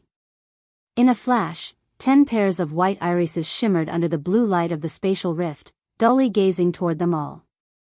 Among them, there was even one of his own teammates. Lionel's expression turned serious. Aina, Yuri, Savon. Come here. This time, the abrasive Savon had not a single word to say. The nervousness in her expression was clear as she slowly entered Lionel's circle of protection along with Aina and Yuri. A spatial tear grew to their backs, their white-pupilled peers blocked their fronts, and an inexplicable feeling of uncertainty and fear pervaded their hearts. Chapter 7. Though Lionel's heart was assaulted with a whirlwind of confusion, it didn't show to his face. 10 of them. Not overly dangerous but definitely uncontrollable variables. The chef is most definitely the greatest hazard. Unfortunately, the 4-star chef was among these white-pupilled individuals. Though he had yet to move from behind his curved bar, Lionel didn't need much of an imagination to think of just how many sharp kitchen knives must be back there. A few of the angel wings helped Conrad up, the tense atmosphere steadily growing. The white-pupilled individuals didn't move, and neither did they. Lionel would have thought that they were observing them had it not been for the fact their eyes were too vacant. It didn't seem like any thoughts were going through their heads. But if that was the case, then they should be acting on instinct. So, just what was this instinct? They don't want us to leave this room? The steadily growing spatial rift to their back waned and growled. Lionel's eyes widened. He realized in an instant that this sound wasn't from the tear, but rather the groaning of the building as it was being slowly sucked inward. Damn it. However, even as everyone began to panic, Lionel grew calmer. His rational mind told him that there was a logical progression to all of this, there was a design to it. First their electricity goes out, second came the spatial tear, then there came these odd mutations to their peers and acquaintances, and now they were being pushed toward this spatial tear. If the goal was to kill them, why wouldn't these white-pupilled individuals directly attack them? They even had the backing of the 4-star chef. However, they chose not to do this. Just when Lionel was going to resolve him to hop into the spatial tear, a shard of glass flew from the windowsill James had just hung from. It collided with the spatial tear, ripping into pieces with a chilling noise. No matter how steely Lionel considered himself, he couldn't help but shudder. Is that what would happen to his body if he entered? Damn it. He thought to himself a second time in just as many seconds. We have to make it past. Lionel knew that James was right about him, he was too soft-hearted. He had actually almost made such a reckless decision because he would rather risk himself on a gamble than fight his classmates. But he realized now he couldn't do this, he had to steel his heart. Focus on the known commodity. Lionel's jaw set. Let's go. Without another ounce of hesitation, Lionel took a strong step forward, heading toward the petite girl. Crossing by Conrad and his teammates, he appeared before the girl more than a head shorter than him. Gritting his teeth and ignoring the pain, he quickly pulled his long black coat off. Holding onto its shoulders, he whipped its buckled ends toward the girl's head. He didn't know how intelligent these white-pupilled people were, but he emphasized his speed and cunning. At the very least, his first gamble paid off. The others weren't quick enough to react to his sudden movement. Sav uncovered her lips in a gasp, wanting to call out to Lionel and stop him. But, it was already too late. The little girl's dull eyes didn't seem surprised at Lionel's action. Or, maybe it was just that she wouldn't be surprised about anything in her current state. Without much thought, she reached forward in a lightning-quick motion to grab the ends of Lionel's coat before he could react. But it seemed Lionel had been expecting this. Following the curved path he flung his coat forward with, he wrapped around to the girl's back. He used her own grip against her, pulling the coat across her back and around. In a flash, the frail girl had her arms tied down by Lionel's coat and his arms. Let's go. As Lionel spoke, the other white-pupilled individuals began to move. However, Lionel had already thought this would happen. Pulling the knot he tied with his coat around the girl tight, he pushed her forward into her own pool of vomit. As expected, she regained her balance quickly with inhuman reflexes, only to slip when her soles touched the pool. Without being able to recover again, she fumbled and fell amidst Conrad's group, slowing their forward momentum. Conrad's group had been the closest to the exit. It was no doubt that they would take advantage of Lionel's actions first. For men who had almost been complicit in his best friend's death, he wouldn't be soft on them. As for the white-pupilled mutants, Lionel could only push his guilt down. He subconsciously felt that it wasn't their fault, but if he made concessions for them, he would be putting the life of him and his friends in danger. By the time these things happened, the members of the Royal Blue, the party-goers, and Aina plus her friends had made it to Lionel's side, pushing through to the exit. Lionel signaled Milan, who still had James over his shoulder with his eyes. The big guy reacted immediately, kicking the couch James had been laying on over and creating another barrier. Lionel. Conrad's enraged roar tore through the commotion, his gaze reddening with rage. Unfortunately for him, Lionel had already turned away, causing Conrad's heart to go cold. He suddenly regretted his previous actions. However, what he regretted wasn't the fact he threatened James' life, but rather that he hadn't taken control of the white-pupiled girl before Lionel got to her. He had been the closest initially, why was he always lagging one step behind him? Lionel didn't have time to worry about Conrad's thoughts. The white-pupiled individuals were just an afterthought. What really shook him to his core was the spatial tear. He hadn't felt that death was this close since the first time he skydived from his paradise island. But Lionel had made a mistake. In all his calculations, he had forgotten one important fact: they were on the 4th floor. Damn it, they're everywhere. Xavier, a 3-star safety of the Royal Blues, shouted from the staircase. His words were like the whisper of the Grim Reaper to Lionel's ears. Lionel hadn't taken into account that if such odd occurrences were happening on his floor, how could they not be occurring on others? Rushing into the stairway and slamming the door shut behind him, Lionel looked forward with a grim expression. The problem was worse than he had first believed. On the stairway, 3 pairs of white pupils were waiting. The lights were far dimmer here due to a lack of windows and the fact the power was still out, so they almost looked like floating orbs in the night, sending a shiver down Lionel's spine. Milan stood to Lionel's right, his back against the door just like him. Before them the 3 girls were already halfway down the flight of stairs while Xavier and a few others were ahead of them and steadily backing away from the 3 mutants. Lionel bit his lip, almost drawing blood. It was one thing to put some bruises and broken bones on the line on the football field, but it was another thing entirely to have death looming over his head like this. He still didn't know if his father was alive. He still hadn't shed the stigma of his profession. He still hadn't heard Anna's answer. Lionel's gaze shifted to her back. Even in the dim light, she had an alluring charm. Her figure held a steady maturity to it. Anna had always been like this. She was shy in the face of his naked adoration, but she was the only one who seemed capable of continuing to write her exams under his presence. The leaning of the building grew fiercer. By now, Lionel knew it was already too late. A banging on the door came from behind him. With each passing moment, it grew fiercer before it suddenly stopped entirely. Lionel sighed. Conrad and his group had probably been sucked in first due to the open window. There were no large windows in the stairway, nor were any of them broken open, but it was still only a matter of time.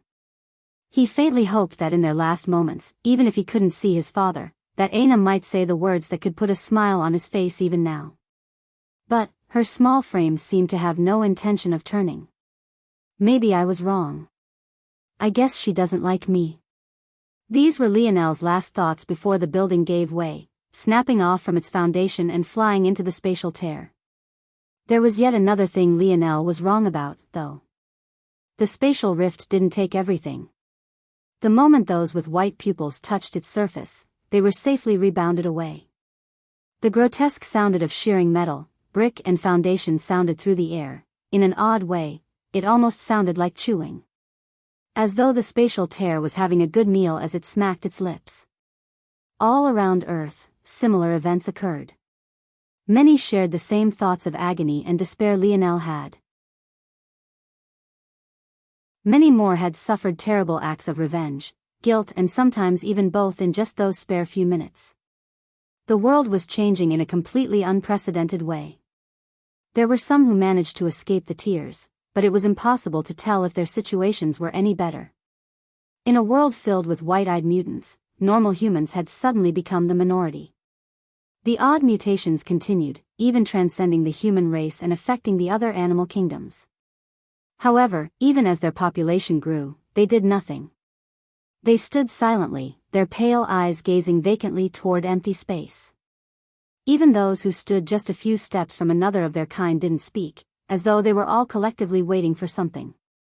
The so-called government response never came. Ascension Empire's Paradise Palace stood majestically, spanning hundreds of meters to the left and right, but it too was silent. Only the slight whipping of its high-masted flag moving with the wind could be heard for several kilometers. If one wanted to speak of the death of a world, it seemed that such a description could be any better. However, the world hadn't ended. Not just yet, anyway. Lionel and his group lay unconscious on a bed of eroded limestone. Around them, half-broken pillars stood, etched with ancient runes impossible to decipher. An odd energy swirled around them. At first glance, it seemed to be much more like fog than anything else. However, it behaved completely unlike fog. Instead, it moved and almost breathed like a living entity. Over half of this fog surged toward a delicate sleeping beauty. Compared to the disheveled appearances of the others, she looked as though she was doing nothing more than taking a sweet nap. Her visage made many want to scramble to protect her, the light smile on her pink lips causing a twitch in the hearts of those lucky enough to see it. A fifth surged toward a young man with long blonde hair and a high-bridged nose. Even in his sleep, he scowled fiercely as though facing an enemy. The disdain was almost painted onto his lofty cheekbones. Another fifth descended toward a tall young man with bandages wrapped around his torso. He snored loudly, rubbing his stomach without a care in the world as he turned over. The remaining portions spread out evenly, seeping into the bodies of the remaining unconscious youths completely unbeknownst to them. The hours continued to tick by. And eventually, it became days. However, they all kept a comfortable smile on their faces as though it was a soft cloud and not hard rock they slept upon. Finally, on the fourth day, the first of them began to stir.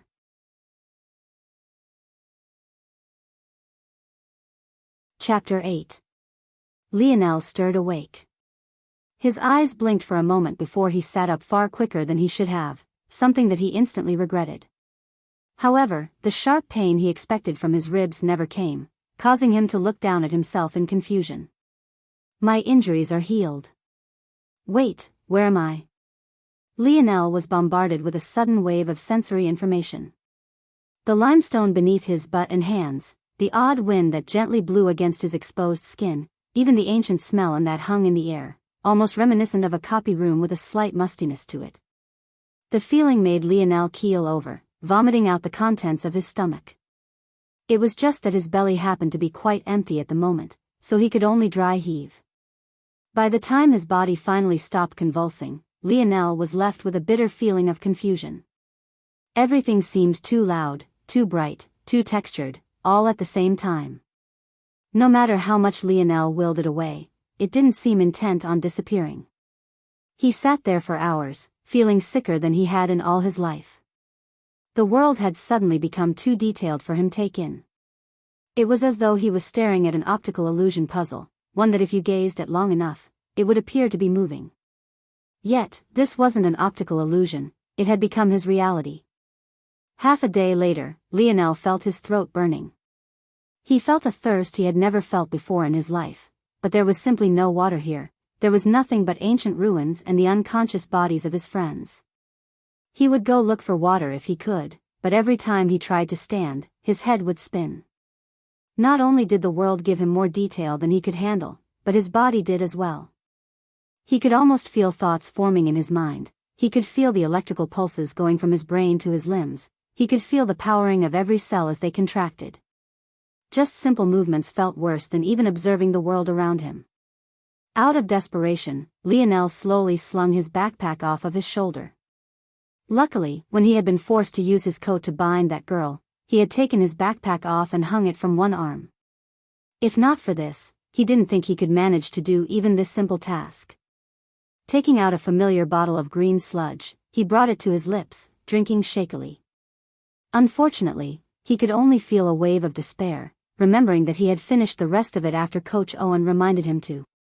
Never in his life did he think he'd miss his dad's vomit brew. Parched, he still tilted the bottle as far back as he could, licking up the faint drops that touched his tongue. He didn't know if it was because of this sickness that had taken hold of him, or the stress of the past day, or maybe it was just pure frustration, but Lionel's chest welled up with rage, his eyes watering. Dad. I miss you. Why was any of this happening? Why did the world suddenly collapse? Why was it that his friends wouldn't wake up no matter how hard he shook them? Lionel laughed self-deprecatingly. How pathetic of him. He didn't know how long he had been out for, but as for how long he had been awake, it was not even a full day, yet he was already breaking down like a fragile baby. At that moment, something fell from Lionel's tipped bottle and left a paper cut on his nose, causing him to wince. That was nice to know. Apparently his pain was amplified several times over too. A little micro cut and he felt worse than when his ribs had cracked. With slow movements, Lionel once again lowered his arm, delicately picking up what had fallen. It seemed like a rolled-up piece of flexible fabric. Wait. Is this paper? Lionel was stunned. Paper had been made obsolete a long time ago. In fact, it was all but illegal. Though paper itself wasn't banned, the use of trees and other plant life to manufacture products had been heavily restricted in the Nature Protection Act of 2046. How had his dad gotten his hands on something like this? In truth, Lionel wouldn't even recognize it had it not been for his robust education. If others knew he had this, both him and his dad would be in a lot of trouble. However, thinking about the state the world was likely in right now, Lionel couldn't be bothered to care. His wristwatch also no longer had any ability to monitor him. Using delicate movements, he unfurled the roll of paper, wiping the bits of green sludge that stuck to it away. By the time you read this, it'll already be gone. Lionel's heart stopped beating. Dad. Haha.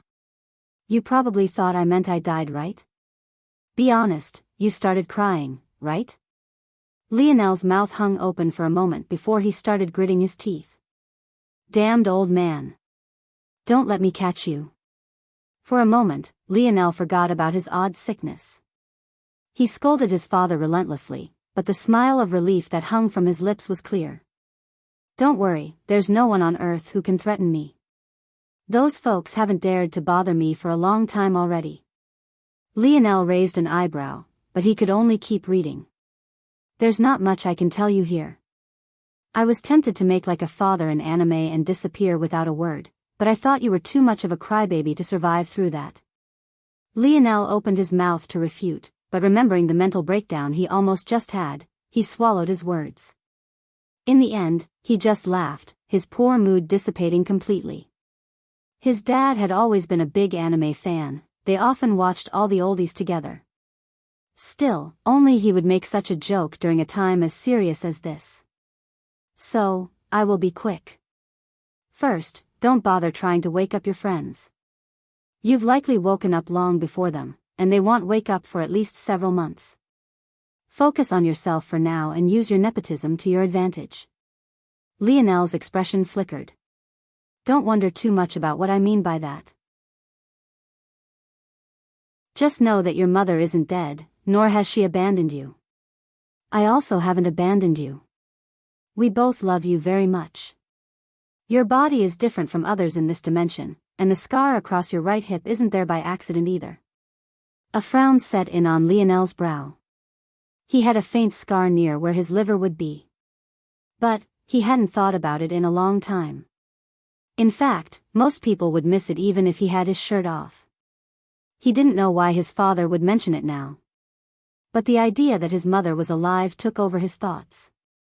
He felt an agitation he hadn't felt in a very long time. He had faint memories of his mother. His father had never explicitly told him that she had died, so he always assumed that it was to spare his feelings about her death. Or, maybe to spare his own feelings because she had left them. Hearing the truth, Lionel felt a weight he hadn't even known he was holding on to fall from his shoulders. Second, your awakened ability is related to your senses and mind. I don't know the details since I had to suppress it in your youth, but it should be fully bloomed now. It can be overwhelming, but simply meditate until your body reaches equilibrium. Lionel blinked. Meditating wasn't complicated, it was just about emptying your mind. The military taught a version that allowed you to sleep and rest your mind while remaining alert. Lionel's father had learned it while he was a 4-star general and taught it to him because he was curious. He hadn't used it in years, though. Without waiting, Lionel tried it, emptying his mind. Slowly, the overwhelming feeling dissipated, replaced by a sharpness that stunned Lionel. Feeling much better, he turned his attention back toward his father's note. He was shocked by the fact it felt he was reading the words through a magnifying glass. Just what was this awakened ability? Third, I've left you 2 things in the basement. One is the truth behind what is happening here, and the second is an heirloom of our Morales clan. Unfortunately, until the metamorphosis begins, taking these things out to hand to you directly is too dangerous. So just take it as this old man giving you a little quest. Stay safe, son. The trial you'll face now isn't like anything you've faced before. I've taught you some things, but I definitely haven't taught you everything. You'll have an advantage being the first to take it, however with advantages will always come disadvantages. Love, Dad. Lionel sat silently for a long while.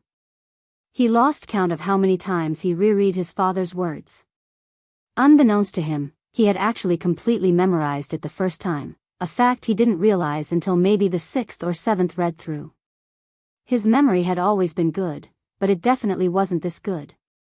Finally, Lionel felt he had wasted enough time. His father said it was an advantage for him to wake up first and that it had somehow happened because his constitution was different from others.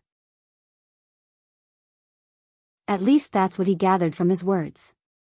Since that was the case, sitting here for any longer would be throwing away his good fortune. Lionel took in his surroundings. Like everyone else, he was on a crumbled limestone platform that seemed a cross between pale yellow and brown. The pillars that surrounded the platform were severely eroded, most of them not even standing to their formerly full height. In the 4 cardinal directions, there were 4 flights of stairs downward. It seemed that they were atop a temple of some sort. But what was truly shocking was the fact that beyond this temple, there was nothing but formless space, an endless black without mass or substance. As though sensing Lionel's intentions, 4 portals not much different from the spatial tear that brought him here appeared. None of them seemed to separate themselves from the other. Lionel couldn't tell if this was because they all led to the same place regardless, or if this matter was purposely left to chance. The ancient runes are definitely Mayan script. But why would they appear here? Gritting his teeth, Lionel put his bag down, switching out his jeans and turtleneck for his gym equipment. He didn't know what was going to happen, but he felt that sweats and compression clothing would be far more helpful to him now. His gray sweat scrunched at his ankles, his black long-sleeve compression shirt clinging tightly to his toned torso. He felt more free now, he just wished he had had the chance to wash them before he had to wear them again. This smell was terrible.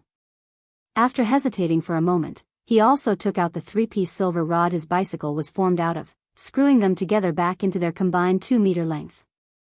Lionel wasn't exactly a martial arts expert, but he felt for someone as inexperienced as him, having a longer ranged weapon would keep him relatively safer.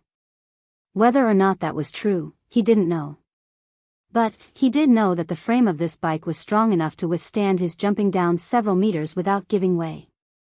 Considering he weighed over 200 pounds, it was definitely a strong material with some heft to it. Facing a randomly chosen portal, Lionel steeled his heart.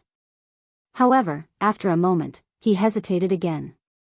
Turning to Aina's sleeping form, he gently placed his bag under her head and covered her frail arms with his turtleneck sweater. He couldn't help but smile when her nose scrunched up with disgust, likely catching a whiff of his sportswear. He had never been this close to her before. In fact, this was also the first time he had ever touched her. He tried his best not to take advantage of her despite the softness of her supple skin and long black hair. Her faint lines of makeup showed signs of fading after so many days. But Lionel realized that Aina had actually used some tricks to downplay her beauty. He couldn't see it all, but it was enough to grip his heart firmly. He even felt an impulse to wipe off the rest, but he held himself back. I hope that you'll show me your true self one day. He thought to himself silently. Without another moment of hesitation, he stood and walked to a portal. I may not come out from this alive, but at least you'll have something to remember me by. Lionel's thoughts sounded morbid, but his heart was more relaxed than it had been in a long time. Knowing that his father was alive, and that even his mother was too, he felt as light as a feather. Until he saw them again, until he heard Aina's response, He had no intention of dying. With that, he took a leap into the whirling pool of blue, vanishing. The temple he had left behind fell completely silent, the portals shrinking and finally disappearing. This silence would reign for many more months.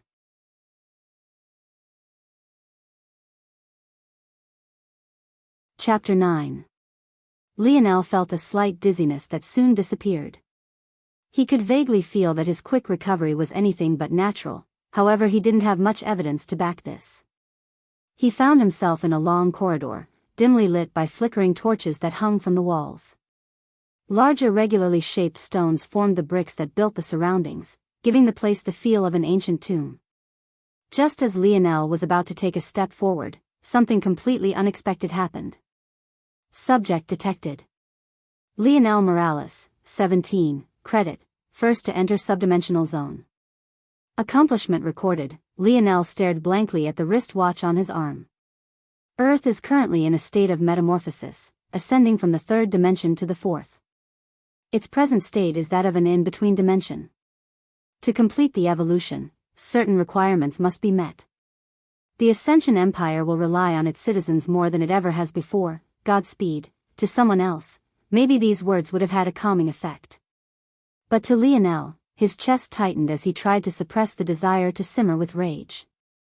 Lionel didn't know what was going on, but what he did know was that whatever metamorphosis was happening didn't account for this so helpful aid on his wrist.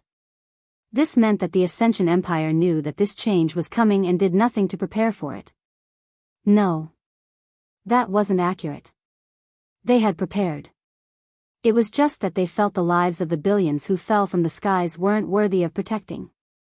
The Empire was capable of creating technology that worked in this in-between dimension, yet they hadn't made it widespread. Eventually, Lionel's anger turned to laughter, his grip tightening around his metal rod to the point his knuckles turned an unhealthy shade of white.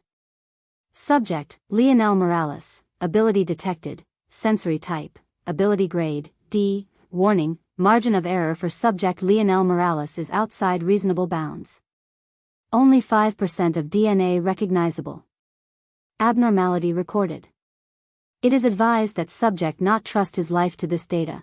Subdimensional zone detected, Mayan tomb. Spanish invasion, subdimensional zone grade, F, clear requirements, enter chief priest's sacrificial room. Save chief priest, side quest, unable to detect. Scope of System 2 limited, reward, unable to detect. Scope of System 2 limited, Lionel reined in his rage. His initial instinct was to smash the watch on his wrist, however he knew this was foolish. His deductions told him that it wasn't normal for one who entered a subdimensional zone to gain so much information without doing much of anything. If this is a process of a world evolving from the third to fourth dimension, I have a hard time believing that this is the first time such a thing has ever happened. Something about this is too systematic, too planned. It doesn't have the erratic nature one would expect from organic evolution. Just how many instances of trial, error, and failure were there in the evolution of a species? Too many to count. But something like being teleported into a new subdimension and having quests to clear sounded too phony. Lionel would die before believing this wasn't created by someone. And, he also had a feeling that said someone wouldn't expect its new batch of evolutionaries to have technology capable of doing such a thing. So, Lionel concluded 3 things. First, the things that appeared in his mind from his wristwatch were just guesses. They likely wouldn't be 100% accurate. But there was a good chance they would be mostly correct. Second, if his watch was already struggling with what it deemed an F-grade subdimensional zone, then it likely wouldn't be useful for very long. Maybe by the time it got to the D grade, it would be completely unable to tell Lionel much of anything. And third, since his watch was so limited, the likelihood of these changes being caused by the Ascension Empire were incredibly low. But that didn't stop Lionel from keeping in mind the possibility that the Empire he had grown up in had saved the best systems for those they deemed the most worthy. In such a case, Lionel took a deep breath. Good, then they'll let you stay for now. Once you stop being useful, I won't hesitate to destroy you. Monitoring my movements and giving me nothing in return? I'm not so cheap. In the past, destroying this watch was as difficult as ascending to the top of the world. However, Lionel had a feeling that with these changes, the Ascension Empire's control was just that much weaker. Maybe they themselves knew this as well, or why else would they allow so many to die? Maybe they wanted a more manageable population. The sound of footsteps suddenly shook Lionel out of his thoughts. What was he doing? He was in the middle of a hostile environment with his life on the line. It was then Lionel remembered something even more horrid. The Spanish had guns. Damn it. Without hesitation, Lionel sprinted forward, his mind oddly clear. Every time he passed by a torch, he unceremoniously put out its fire. First important point, temples are always built with many false turns and dead-end pathways. Second important point, guns from this time period can only fire once as long as I don't give them time to reload. Third important point, my ability is a sensory type, they'll do better in the dark than they can. As though greeting Lionel's thoughts with open arms, the echoing footsteps and the sounds of armor clanging bounced off the walls and into Lionel's ears. It was a magical feeling. Lionel could almost draw a perfect map of the trajectory the sounds followed, etching a path from his position to that of the Spanish with a line of 3 turns. It was as though he had gained a sonar ability, but it was much more complex than this because the sound wasn't coming from him at all. Compared to the heavy armor the Spanish wore, Lionel's sneakers were almost completely silent. They just split apart. Good. One group is headed toward me, there are 3 of them. Lionel's heart beat wildly. He hadn't felt this way since the very first time he stepped onto a football field. The way his sweaty hands slid across his silver rod, the butterflies that flew through his stomach, how his heart seemed to want to burst from his ribcage. Lionel slammed his back against a wall at the edge of a corner, holding his rod tightly to his body with both hands. The path he was on was the horizontal line of AT, while the Spaniards were walking toward him along the vertical line. He had managed to put out all the torches through the horizontal path, but had only made it halfway through the vertical portion before he was forced to run and hide here. Luckily, he was correct about his sensory abilities. Making his way through the dark wasn't an issue at all. Words Lionel couldn't understand entered his ears, causing him to inwardly curse. He knew how to speak 3 languages: English, French and Latin. He had a choice to learn Spanish, but because Aina chose Latin, he hadn't. Plus, he thought French was the language of love, so he had to learn it, right? Who knew his hormones would come back to bite him like this? Throwing these thoughts to the back of his mind, Lionel focused with all his might, steadying his breathing. He heard the sound of metal scraping on metal, but it was much different from the sounds of armor he had heard before. Following this, the distinct sound of a sword being unsheathed followed. That first sound should have been one of them pulling out a torch from the wall. Lionel's jaw clenched. A faint part of him had hoped they'd be too stupid to think of this solution. But he knew that was asking for too much.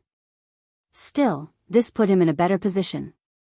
It wasn't possible to aim a musket if you only had one hand, let alone reload it. That was one less gunman he had to worry about. Come on. Come on. Turn right. Turn right. And of course they turned left. However, Lionel was ready. As expected, the one holding the torch was in the lead. Without hesitation, Lionel swung down his rod fiercely, aiming for the hand that held the torch. A swarm of words Lionel didn't understand entered his ears, but he didn't need to be intelligent to know the torch-wielding Spaniard was alerting the other 2. In order to properly wield their guns, the Spanish wore a armor that combined aesthetics of the medieval era and leather guards. Of course, these leather guards were on their hands and wrists.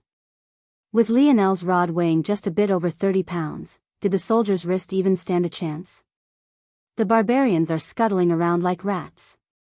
Ack! The torch fell to the ground. Lionel kicked it away as far as he could without hesitation, collapsing the T-shaped pathways into darkness once more. Though Lionel's actions were smooth and without pause, waves were inwardly flooding his heart. He was certain of it, he was several times stronger than he had been in the past. But, his ability wasn't related to the strength of his body, so what was going on? Lionel didn't have more time to think. The sound of sharply whistling wind rang out in his senses like a blaring horn. Without hesitation, he dove backward. The feeling of a blade just barely tearing his compression shirt and into his skin played in his head in slow motion. Sparks flew as the sword hit against hard limestone. Another cry of pain sounded. They were normal humans, after all. If a mortal man swung a weapon full force at a stone wall, what do you think would happen? The sword clanged, dropping to the floor. It wouldn't be a surprise if the Spaniard who had attacked broke his wrist just like his companion. But what choice had he had? With them descending into darkness, his only chance was to swing where he had seen Lionel last.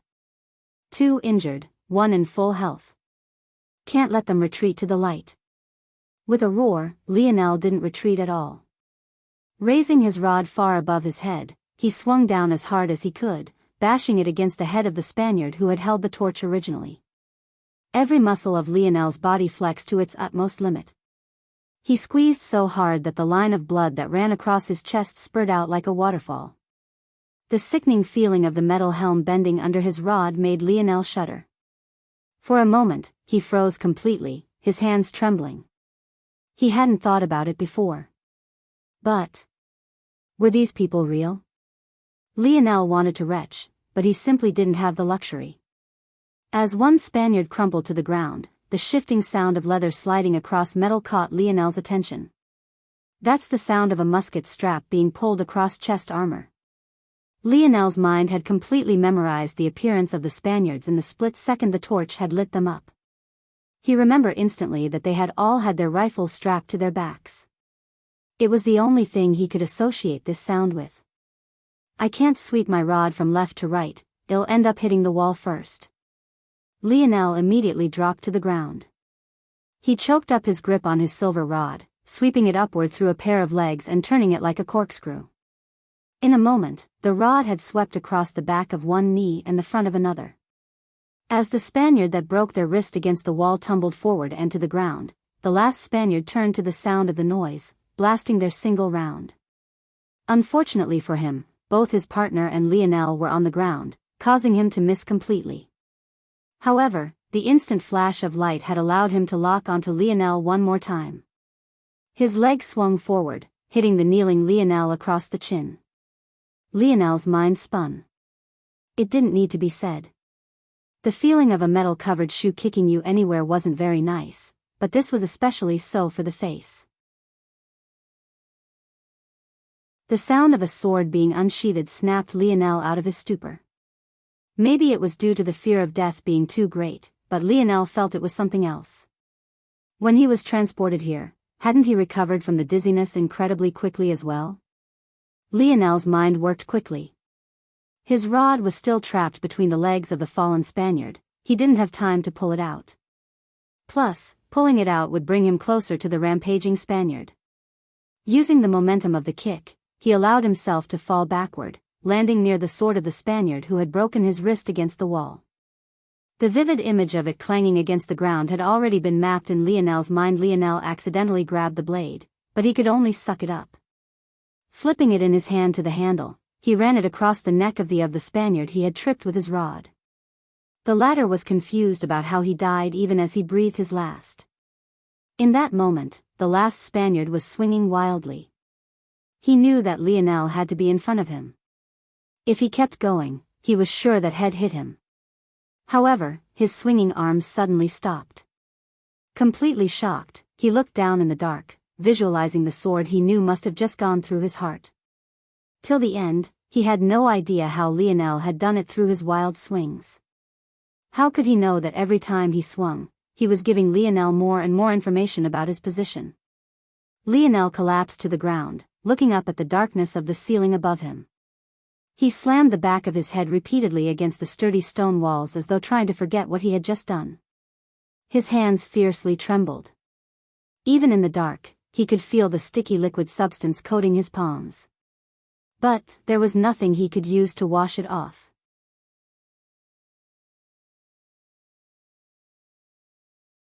Chapter 10. Lionel's breathing was erratic. For a long time, he felt a shortness of breath that didn't match with the abundance of air around him, nor his extraordinary physique. He could run a mile with a sub-5-minute time, yet this single exchange left him in shambles. Of course, he knew it wasn't because he was that exhausted, but rather because of his emotional state. Even if this was a game, it was too real. No matter how much he willed it, the dead bodies around him weren't disappearing. In fact, Lionel knew the blood on his hands was actually his own. He had cut his palm on the sword he picked up from the ground the wrong way. But it still made him feel dirty. Water. Lionel knew he had to pull himself together. Who knew how far away the group they split from had traveled? They had gone too far for Lionel to hear their footsteps anymore, but the screams of these Spaniards had obviously been much louder than footsteps. Steeling himself, Lionel could only push his dark thoughts to the back of his mind. Maybe he was lucky that he was dealing with such a moral dilemma in such a situation. At least he didn't have the luxury to sit and sulk. After making up his mind, he jogged over to the torch he had kicked away during the fight and brought it over. Rummaging through the bodies, Lionel found 3 flat circular-shaped containers of water. Without hesitation, he drained 2 completely before strapping the third to his waist. The wound on his hand and chest were pretty bad, but none of them seemed to carry bandages with them. Luckily, what they did have were flasks of alcohol. Lionel didn't hesitate to grit his teeth and pour it over his wounds. Afterward, he left his chest alone. But, for his hand, he snatched the leather guards the Spaniards used for himself. He also slipped on a chest plate and a helm. Of course, he chose the undamaged ones. He took both muskets from the 2 Spaniards who had broken their wrists. He had no idea how to reload them. But, he did know how to aim and shoot. Safety shouldn't have been invented in this era, he didn't think. Either way, he would get 2 shots out of them before discarding them. Finally, he took the 2 best quality swords with him, changing his silver rod back into a bike. Blades of this era likely lost their edge and chipped really easily. Having more than one, especially for attacking armored warriors, was definitely the smartest move. Lionel took a seat on his silver-framed bike, closing his eyes and steadying himself. Soon, the sound of rushing footsteps reached him once more. However, it seemed the reason they had taken so long to get this close was because they were lost. After making a mental note to himself to memorize every path he crossed, Lionel's mind flashed with a plan. Not waiting another moment, he got to work. Not even a minute later, he pedaled his bike hard, reaching a dead end quickly. At that moment, the next group of 3 appeared. They too had brought a torch with them, noticing the darkened tunnel. What the hell is on the floor? Who pissed themselves? Those barbarian bastards. It seemed the Spaniards had finally noticed the corpses of their companions. Over there. One of the Spaniards pointed toward Lionel, who was sitting on his bike in the distance. But the reason he had noticed Lionel in the dark at all was precisely because Lionel was holding the same torch he had kicked away in the previous battle. Unfortunately, by the time they realized what was happening, it was already too late. A line of fire raced across the stone floors, swallowing the line of alcohol Lionel had drawn and reaching the 3 Spaniards and the 3 corpses in a flash. There was no time to react. A harsh explosion sounded, burying the screams. Using the flames as a light, Lionel brought a musket forward to aim, his hands trembling. However, he knew he had no choice but to shoot. There was no better opportunity to test the range and accuracy of these weapons. The flames had engulfed all 3 of them, but it likely wouldn't kill them in a short time. Steadying his sights as best he could, Lionel fired. The recoil wasn't as bad as he predicted. In fact, he had overcompensated for it far too much. Still, his aim was terrible. There was little he could do about his trembling arms. Lionel could actually see the round bullet fly through the air. It was moving at speeds far beyond the limits of humans, but he could inexplicably track it. He didn't even need for it to land to know he had missed. But that was when the unexpected happened. In their agitated pain, one of the Spaniards fell right into the bullet's path, allowing it to travel directly through his throat. Even as he crumpled to the ground, Lionel bit his lips so hard he drew blood. Come on, Lionel. You're better than this. Maybe this is why that gene assessment slotted you in to spend the rest of your life throwing balls. That sort of safe profession is just right for someone as pathetic as you. Even as Lionel was berating himself, he still raised his second musket. This time he learned his lesson. His brain did calculations he wasn't even consciously aware of. When aiming, you had to not only account for where your target was, but also where said target would be. With his second shot, the bullet stayed true, flying right through the eye of a second flame-covered Spaniard. Throwing the rifles aside, Lionel gripped the handle of one of his swords. He pedaled down the path lit with flames, not worried that his tires would melt. His bike was far more resilient than that. Like a horseman holding a lance from his steed, he sped toward the final Spaniard with a speed nearing 25 miles per hour. However, even as he did so, he knew he wasn't ready to experience that feeling again. He couldn't stand the disgust he felt as a life dissipated under his own hand. So, in an act of madness, he threw his sword forward with all his strength. It perfectly arched in the air, spinning several times before its sharp edge entered the mouth of the screaming soldier. Like that, the hall fell into silence once more. Except this time, Lionel didn't have the luxury of darkness. He could only dully skid his bike to a stop, looking toward the pile of 6 corpses blankly. Lionel couldn't help but replay everything that had happened in his mind. The moment he remembered the fact guns of this era needed to be loaded with gunpowder during every reload, the rest was simple. Everything from the alcohol flask to his use of the torch was perfectly calculated. But once again, his actions had taken away more lives.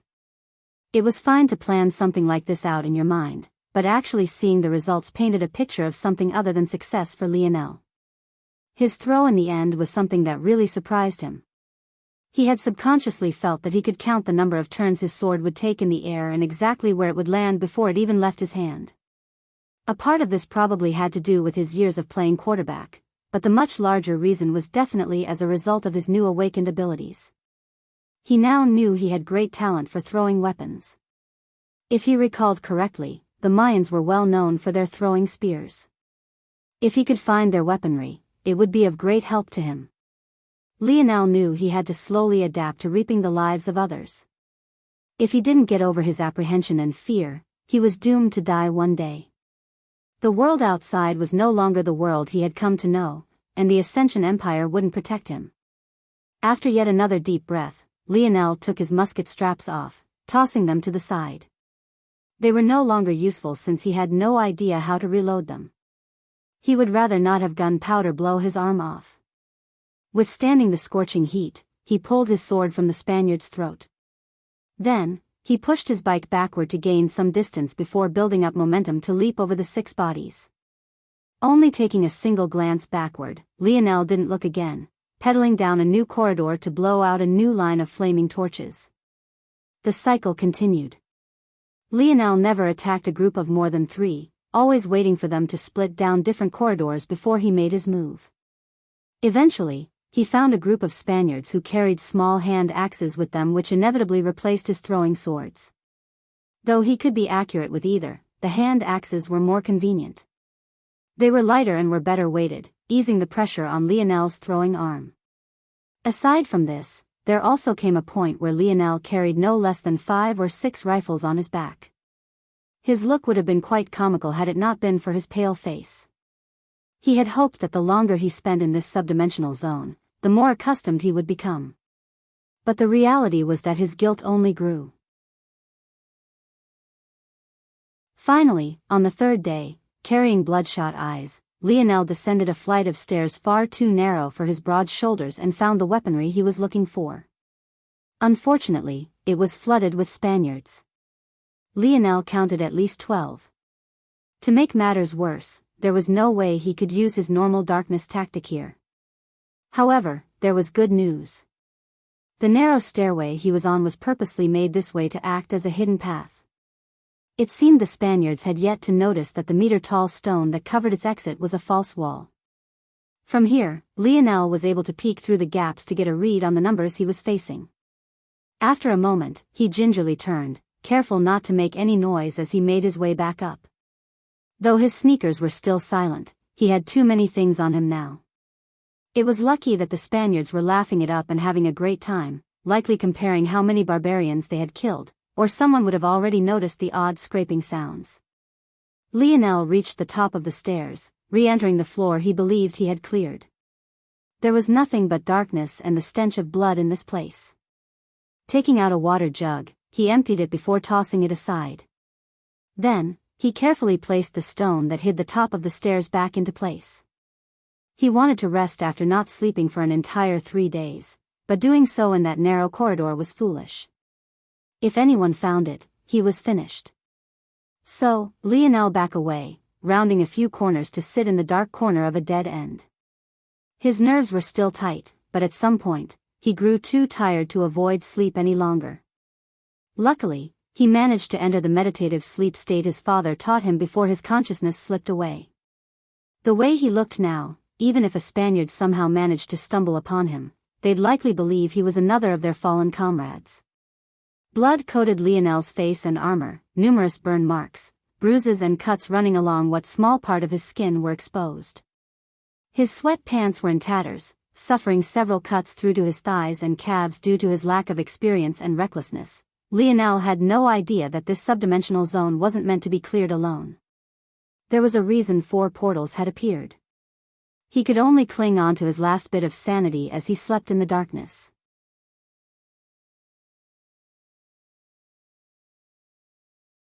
Chapter 11. Lionel's eyes snapped open. He didn't know how long he had slept for, it was impossible to tell. There were no windows in this temple. He had only roughly guessed that he had been here for 3 days. Using his silver rod to stand, he stood to loosen his stiffening limbs. Lionel's jaw set. His mind had regained its clarity. He hadn't even noticed that his senses had severely dulled the more tired he became. In fact, he felt that he was even sharper than when he first entered this subdimensional zone now. Without a word, he began to get ready. He took his 6 rifles, strapping through across his left shoulder then the remaining 3 across his right. 2 days ago, he had almost lost his life because he trusted that these muskets were always loaded. He ended up aiming and firing one without a bullet, a mistake he could thank for the deep gash in his thigh. Since then, he learned to tell whether the rifle was loaded or not first.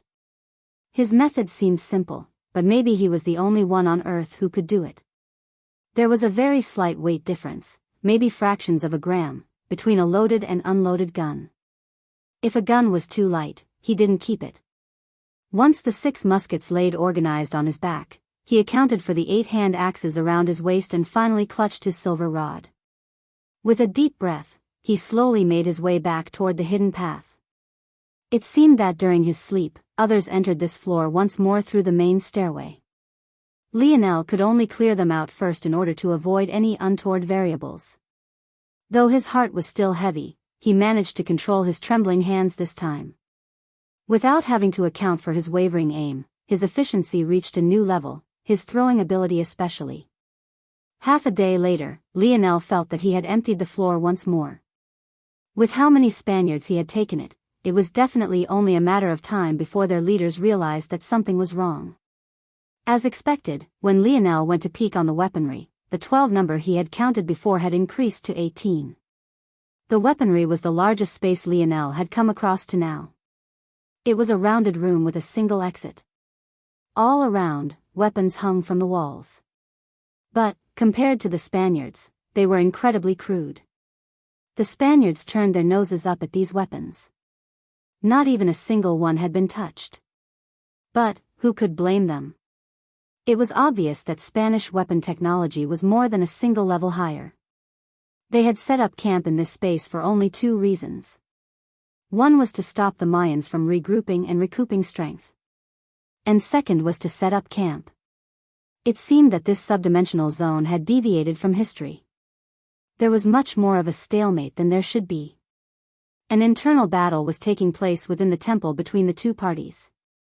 What Lionel didn't know was that this was only due to his actions.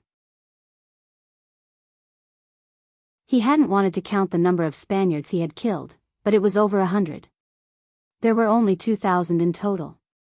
He had single-handedly taken down a good percentage of their army. As a result, the Mayans had been able to put up some resistance. And, due to losing so many soldiers, the Spaniards had taken a step back, trying to re-evaluate the strength of their enemy. Lionel took a deep breath. When his eyes opened once more, his eyes had completely stilled, glowing in the dark like a predator stalking his prey. First, he took apart his silver rod. He didn't split it into all 3 pieces. Instead, he only took a single third of it. Using the small ledge on either side of the narrow staircase, he balanced both ends across it. It was nearly a perfect fit, just barely over 2 feet apart. The remaining part of the rod was just over 4 feet in length, but it was enough. If Lionel was lucky, he wouldn't have to use it at all. Ducking beneath the bar, Lionel nodded to himself. Then, he began to pour several flasks of alcohol through the small cracks in the false wall, drenching it as quickly as he could. "Hey, do you smell that? Smells like some good booze. Who's holding out?" "Drunkard." "What booze?"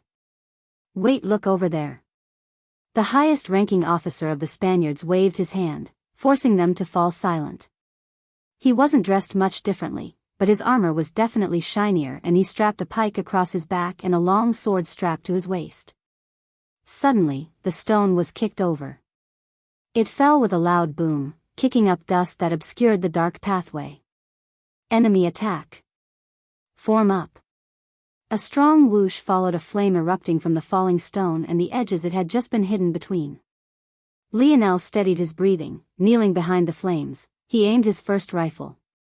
He had seen everything he needed in that split second. And still now, he could see faint pictures of the changing situation through the flickering flames. He knew he didn't have long. The alcohol would be burned away quickly and he didn't have any other sources of fuel with him. But he was already ready. Through the short 1-meter-high doorway, he aimed toward the leader and pulled the trigger. Bang! The leading Spaniard who had just been giving out commands froze, his last words being lost in a spurt of blood that came from his eye. Lionel didn't pause.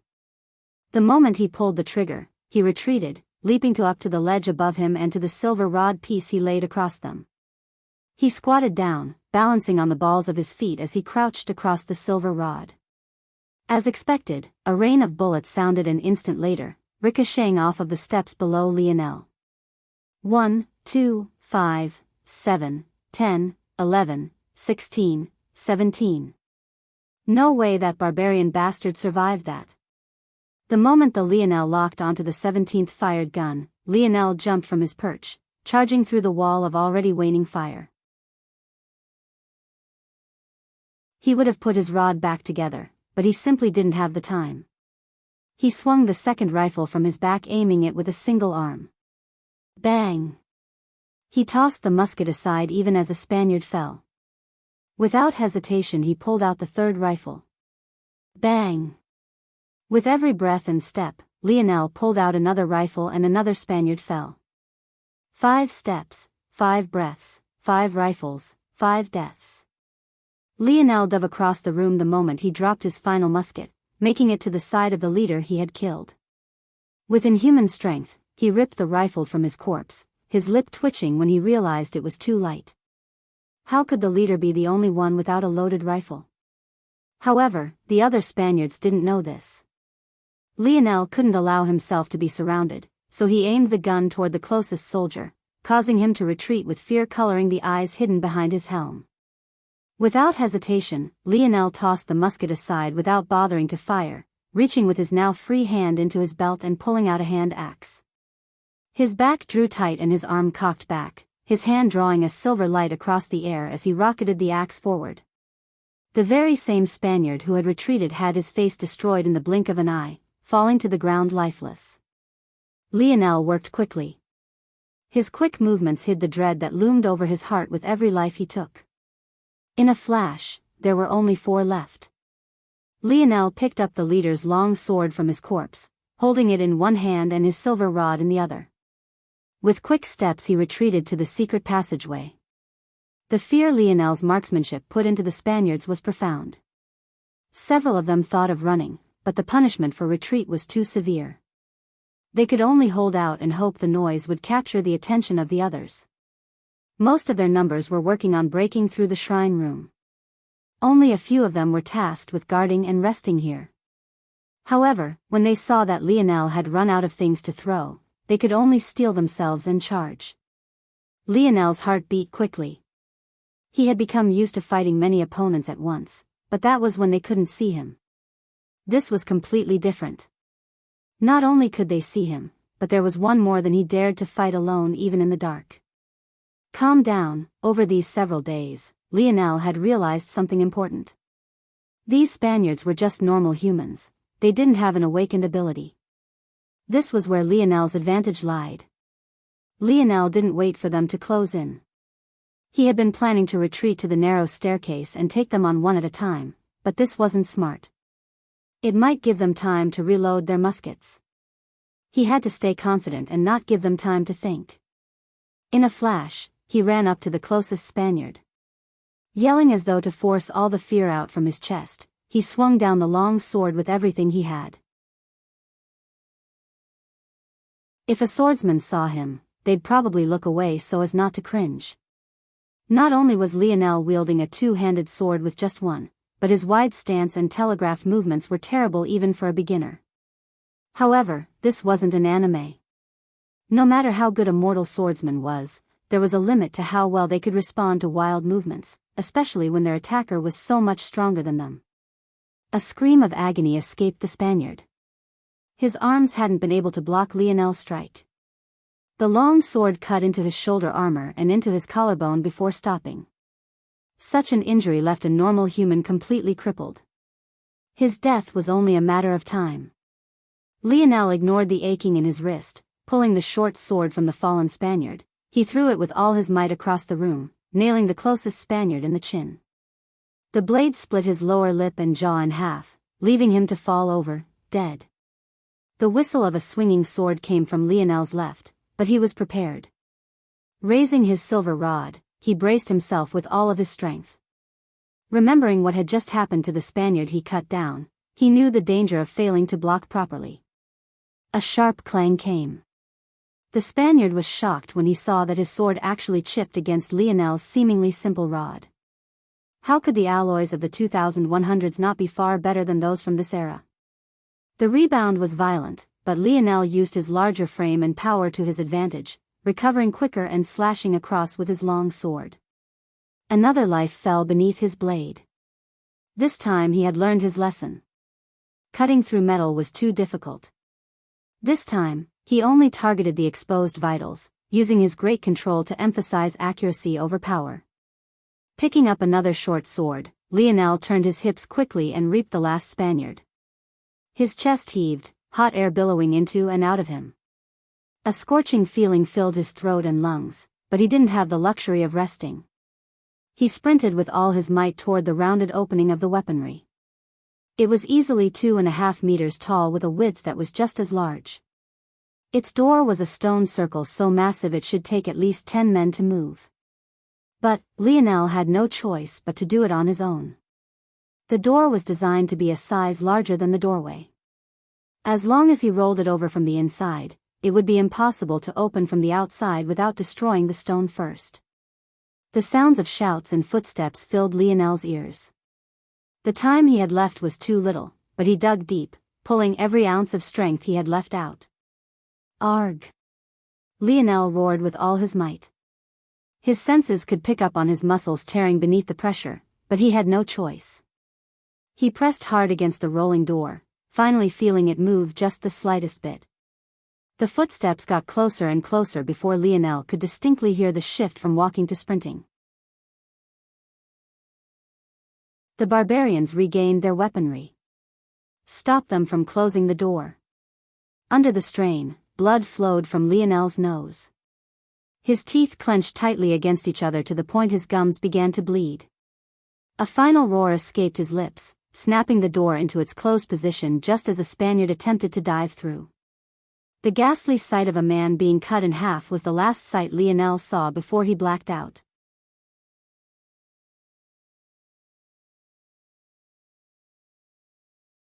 Chapter 12. Lionel awoke with his body on fire, the slight whiff of something catching his attention. The smell made his stomach growl furiously, his mouth almost dripping with water despite how dry it felt. Lionel didn't know how his friends were being sustained, but he did know that he hadn't felt the need for water until he woke up. And, now that it had been over 4 days since the last time he ate, he finally couldn't suppress his hunger anymore. It was only then that Lionel realized that the Spaniards had been roasting a full pig when he initially entered. He must have not smelt anything before because it had just started to cook. Lionel struggled to pull himself up, peeling all the heavy armor he wore from his body. He hadn't felt this light in a very long time. Luckily, since there was no one to tend to the fire, the embers had died off while Lionel slept, sparing the pig from being overcooked. It was inevitable that it was still burnt in some places, especially since no one had been there to turn it, but Lionel could hardly bother to care. He ripped off a leg, devouring the meat madly. Initially, he had believed that a leg or two would be enough. But before he realized what was happening, he had already cleaned away half of the pig. Lionel had always been a big eater, but it was always within reason. Something like eating half of a 20-kilogram pig was far beyond his means. "I want you to find that damned entrance. There's no way that barbarian entered from the front, there must be a hidden entrance. Look at how many of our people those savages have killed." Words Lionel couldn't understand drifted from the hidden entrance. It became obvious quickly that he didn't have much time. All those who saw him come out of the hidden staircase were already dead. But, it was only a matter of time before they started looking for false walls. Because Lionel had knocked down the false wall on this side without replacing it, it was much easier to hear things than it had been in the past. Moving quickly, Lionel replaced his armor with that of the dead leaders. He was going to pour some more alcohol on his wounds first, but he was shocked to find that many of them had faded. In fact, the aches in his body from his torn muscles had become quite dull as well. Food. It must be food. Lionel bit his lip. Where else would he get food so easily? There was no point in carrying this pig with him because it would go bad in at most a few more days. Plus, considering the pace at which he ate it, it wouldn't last that long either. The only option is to continue to steal food or to leave this temple. Lionel couldn't come up with the perfect choice now. He had to hurry. "I came here for, there it is, the otlotl." Otlotls were essentially slingshots for throwing spears. They were a wooden attachment one could slot a spear or long dart into to gain more leverage. Then, using the same throwing motion one was used to, it was possible to throw more than double the distance and with much more speed and force. To think such a thing was invented over 20,000 years ago, even before the era of the Mayans. Lionel abandoned his hand axes, using the belt he had stolen from a Spaniard to slip in a few otlotls. Considering they were reusable, it was unnecessary to have more than one. However, Lionel had learned to plan for the unexpected. He kept 4 otlotls with him on one hip and strapped a short sword on the other. He would have taken the leader's long sword, but he had his reasons for not. Along the walls, countless barrels of throwing spears fitted for the otlotls. Well, to call them spears was a bit inappropriate. They looked like sturdy arrows one might fire from a large-scaled crossbow. However, Lionel obviously couldn't carry them all. He realized after carrying around his 30-pound silver rod for so long that his bodis limits were far higher than they had been previously. However, it wasn't to an exaggerated extent. Thinking to this point, Lionel chose a square backpack shaped of wood. It was about 1.5 meters in length and by Lionel's estimations could hold about 50 otlotls darts or spears. He filled it quickly. His initial instinct was to try and overfill it, but he knew this would be foolish. If he failed to pull out a spear at a critical time, it would be too late to regret it. "Let's test it." Lionel took out one of his otlotls, fitting an extra spear to it. He held its handle like a javelin. The spear sat atop the otlotls. As for the otlotls itself, it attached to the end of the spear, allowing it to sit upon it. The body of the otlotls, which Lionel held, curved back around like an S drawn much too tall and lanky. Flexing his arm, Lionel bowed his body and launched the spear. But the results left him stunned silent. The metal tip of the spear stuck into the stone wall, vibrating back and forth wildly. It covered a 20-meter distance in 0.4 seconds. That's an average velocity of 50 meters per second or 180 kilometers an hour. It was even still accelerating when it hit the wall, so it still had more left. The effective range is easily anything within 200 meters, Lionel sucked in a cold breath. First he was surprised at his sharp calculations, but he was even more surprised at just how much the Otlotls improved his throwing ability. Such a simple technology, yet so effective. Snapping out of his stupor, Lionel ripped the 1.5-meter long dart from the wall and hid it within the barrels of spears. In case the Spaniards made it to this room again, he didn't want them to be able to figure out his limits. After that, he dug deep and lifted the stone that covered the hidden entrance back up and into its place. This way they wouldn't be able to tell which path he came from. Of course, he only did this after retrieving the last third of his silver rod. That was right, Lionel had already found another hidden entrance in this very room. In fact, he counted a total of 5. It could only be said that the Spanish were too negligent. Either that, or his senses were simply too sharp.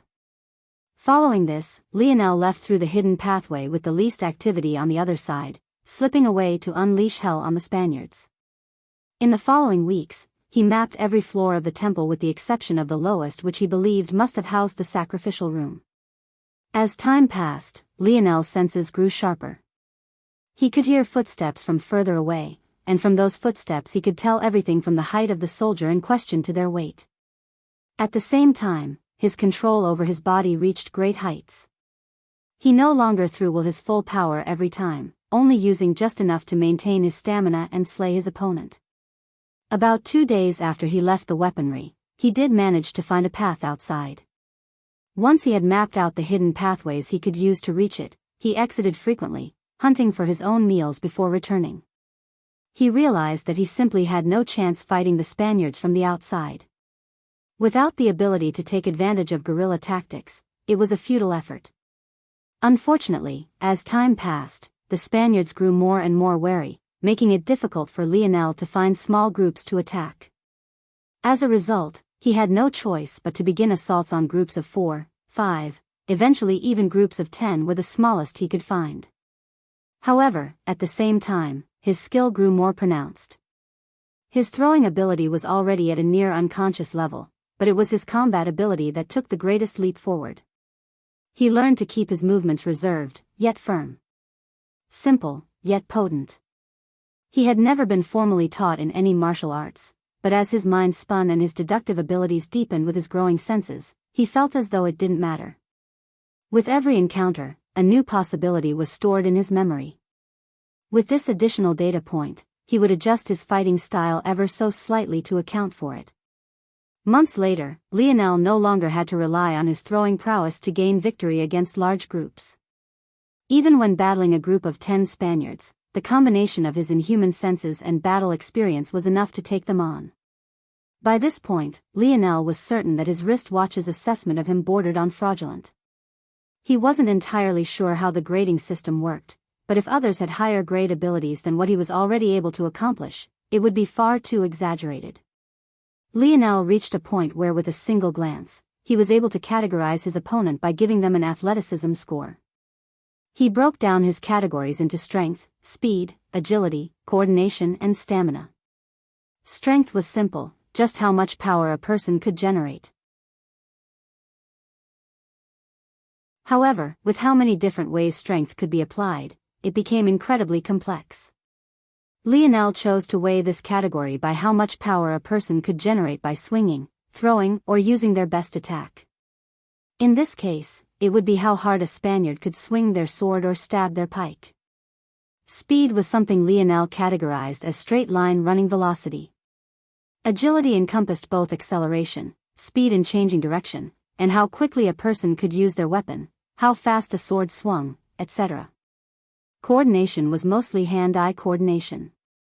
How precise a person was in using their strength, speed, and agility. How accurate were the swings of their weapons? So on, and so forth.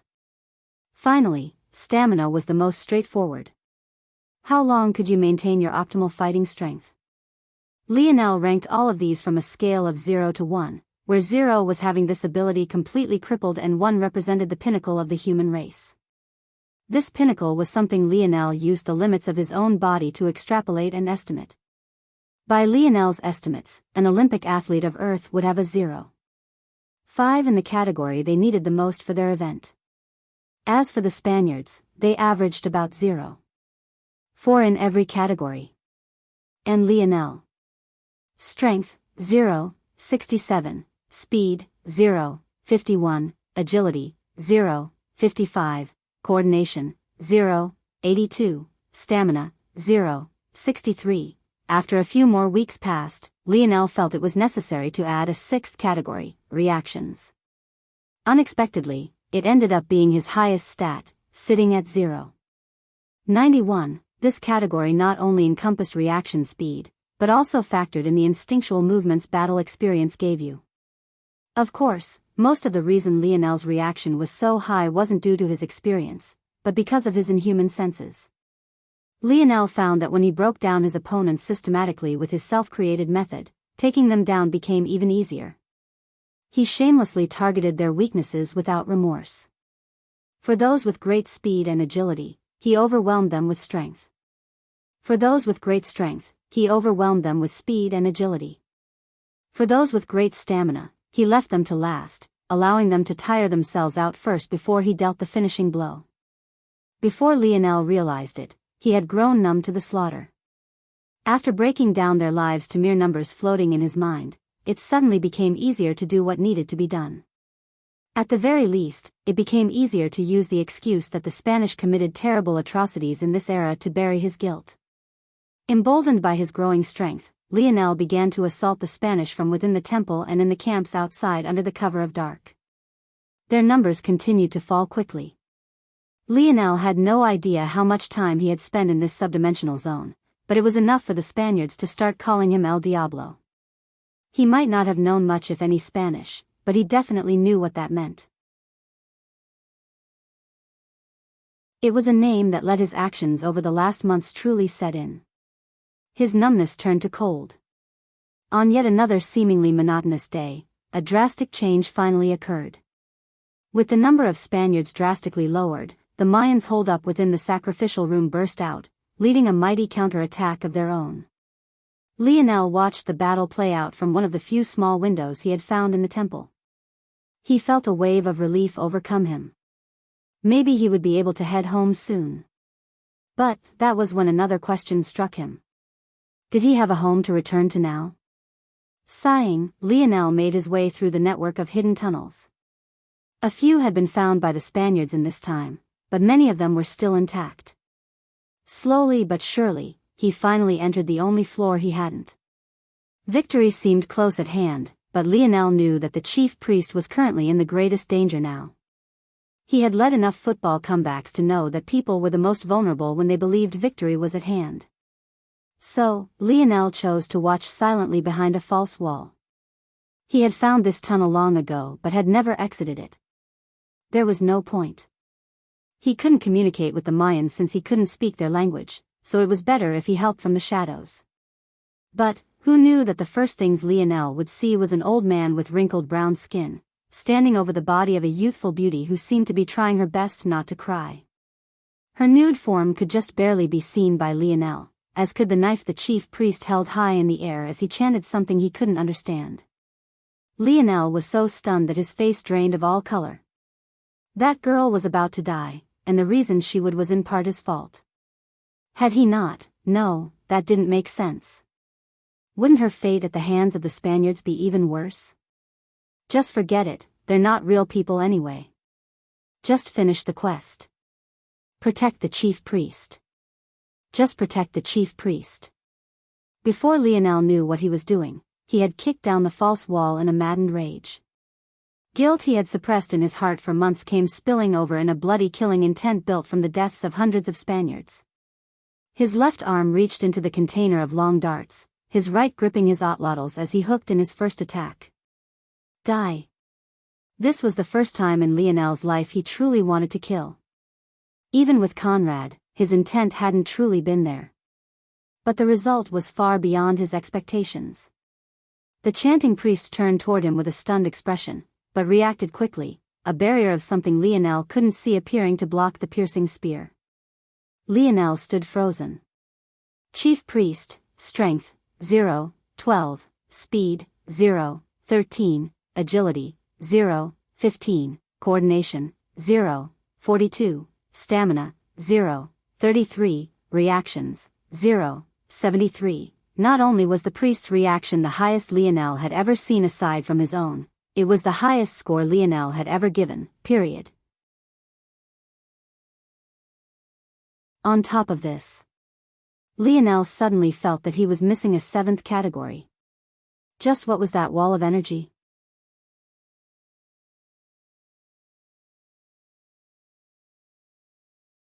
Chapter 13. The chief priest wore a tall head guard, beautifully decorated in all sorts of bright feathers and fabrics. His chest was bare except for the cape that hung across his collarbone with finely polished jewels and precious metals. His lower body was covered by a skirt which first wrapped around him like a loincloth before extending into two long pieces between his legs that stopped just below his knees. He had no weapons aside from the crude sacrificial dagger that seemed formed of obsidian. However, he still felt like the most dangerous opponent he had ever come across. The priest began to speak words Lionel had no ability to understand. Still, the latter's nerves remained tight, whatever senses he had honed to this point being pushed to their upper limits. The strain even caused blood vessels in his eyes to burst, coloring his whites in red. With little more hesitation, Lionel knocked another Otlottl's dart. This time he used more power, pulling back with as much as 50% of his strength. Out of habit, he hadn't gone all out with the first strike because the physical stats of the priest were so low. But now he knew this wasn't a normal enemy. Seeing that his attempts at communication failed, the priest's brows furrowed as he raised his dagger once more. But this time, he aimed it toward Lionel, chanting with a calm rhythm. The nude young lady strapped to the table watched on blankly, her gaze, once filled with fear, turning dull. She seemed to believe that no matter how this all ended, her fate was already sealed. Lionel's spear shattered against an invisible barrier once more, but this time Lionel could faintly feel it condensing. It wasn't a feeling as sharp as his touch, sight, or hearing, but it was there. A sixth sense? Suddenly, Lionel dropped down at his fastest speed. A moment later, a loud boom shook the sacrificial room's wall, leaving a deep impact. A cold sweat matted Lionel's back as he hopped up, sprinting to the side as he knocked another dart. He dove forward, sliding his arm across the air sideways and causing another dart to whistle across the air with a sharp sound. Damn it, I thought I would only have to fight normal humans in this place. Could it be that ancient humans found these awakened abilities too? Or maybe is it that these subdimensional zones aren't as historically accurate as I originally believed? Anomaly detected. Recalculating, subdimensional zone detected, Mayan tomb. Spanish invasion, subdimensional zone grade, C, clear requirements, enter chief priest's sacrificial room, complete. Save chief priest, side quest, unable to detect. Scope of system 2 limited, side quest, defeat 100 Spaniards, complete. Reward pending.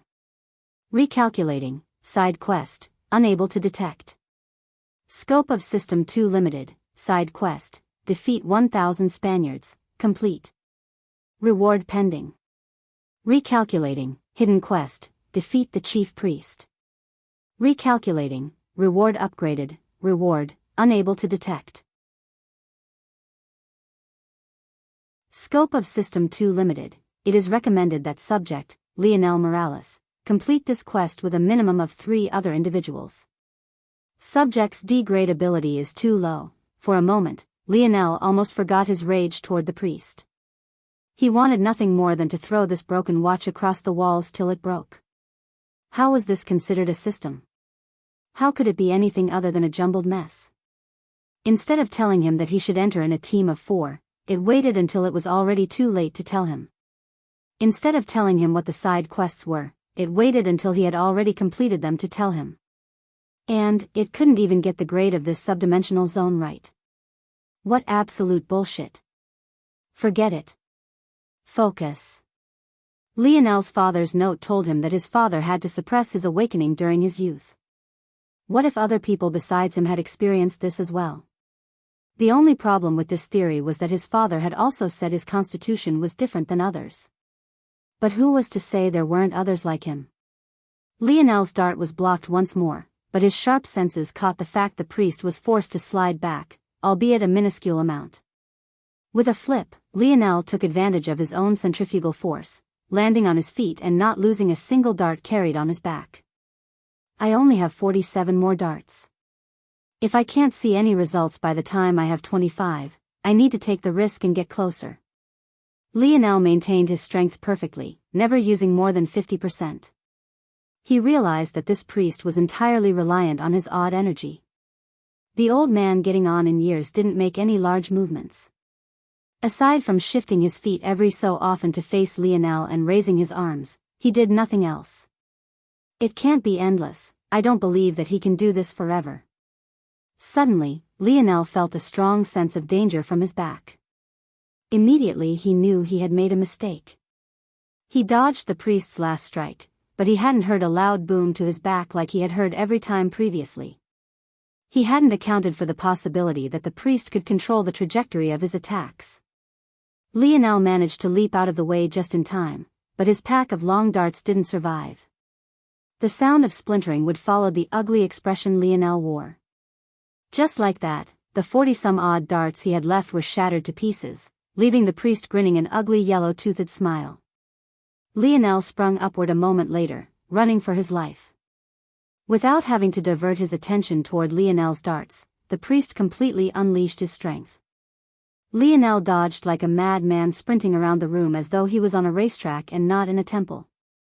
His mind spun trying to think of solutions.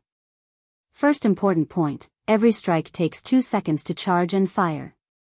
Second important point, it only seems possible to control one strike at once. Controlled strikes take 5 seconds to charge but can be prepared as lesser strikes are being fired.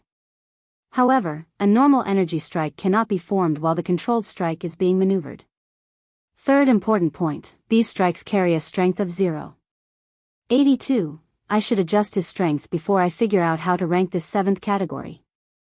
The speed of these energy strikes is at 0.89. The agility of the controlled strikes are only at 0.46. If I want to keep surviving, I need to dodge before he sends out his strike or I'm finished. Luckily, I've overestimated the priest's coordination. If his control over his energy strikes are factored in, it's dropped by 0.03 to 0.39. Lionel continued to run, taking out 3 silver rods he had strapped to his left hip and twisting them together, discarding his otlotl completely. In a smooth motion, he shrugged off what remained of the box of darts, leaving about 20 pounds behind. Gripping his silver rod, Lionel abruptly changed directions.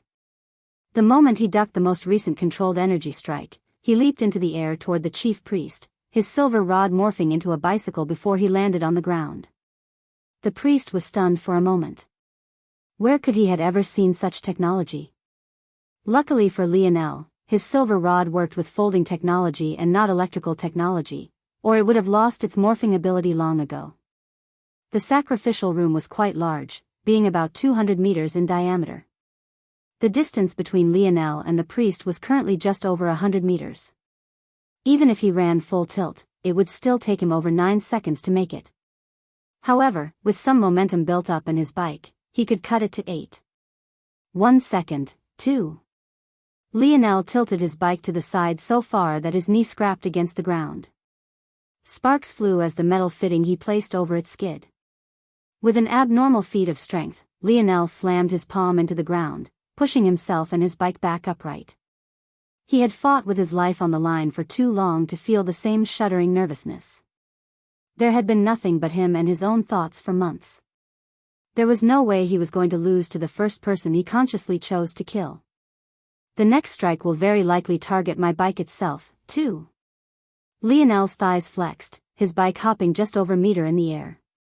His instincts from countless battles kicked in. All things considered, only having to account for just one opponent at a time was marginally easier despite the godlike abilities of this priest. Here it comes. The controlled strike finished charging, shooting toward Lionel like a bullet. Vaguely formed in Lionel's head, he could see the difference almost as though they were vibrant colors of their own. His eyes were slowly gaining the ability to see the shifting energy through the air, the pale fog circulating around the priest. Maybe if this was really a game and not real life, Lionel would get a notification achievement about awakening this level of sight before even gaining mastery over the energy. The energy sped toward him. But this time, it was no longer a vague feeling Lionel got. He could see it cutting through the air from his right, curving for his head while slicing down in an arching path. If Lionel jumped, it would destroy his bike. If he ducked, it would take off his head. The priest likely realized that Lionel was previously only able to get a vague sense of where his energy was coming from due to the fact Lionel had taken more drastic actions than what was necessary. Not only did he start taking control of the energy strike before it met Lionel this time, but he also actively dissipated its energy, trying to confuse Lionel about its exact location. Unfortunately, the priest could have never imagined that Lionel's senses would evolve once more at this very moment. Even more unfortunately, Lionel was well aware how low the agility of the controlled energy strike was. Lionel suddenly skidded his bike to a grinding halt, the tail of his back wheel spinning to the front and whipping around. His maneuver was perfectly timed. The controlled strike sped by his right side across his face and out into the distance toward the left. The priest's eyes widened as he quickly tried to control the energy strike to turn back, but Lionel's bike had already finished its spin and furiously sped forward. Though in a straight line, the energy strike had a speed of 0.89 and Lionel's speed was only 0.51. There were two important factors Lionel had already considered. First, the time it took for the energy strike to slow, turn around, then gain its top speed once more was long due to its low agility. And, second, Lionel's speed on his bike obviously just wasn't a mere 0.51 anymore. The priest was too late to realize this. Lionel was already 2 seconds away and he still hadn't abandoned his controlled energy strike. He didn't have enough time to prepare another strike. In a panic, the priest grabbed the naked girl on the table and threw her toward Lionel, who had just unsheathed a sword. Shocked, Lionel squeezed the handbrakes of his bike as hard as he could, catching the girl in the air. Damn it. Analyzing the situation, Lionel knew his time-sensitive plan was ruined. He also realized something else. The priest's strength was too low to throw a girl who must have weighed at least 110 pounds across 10 meters to him. That meant the priest had another method of amplifying the strength of his body directly. In that instant, the priest's strength stat rose to 0.97. The priest still doesn't know I attacked him to protect this girl.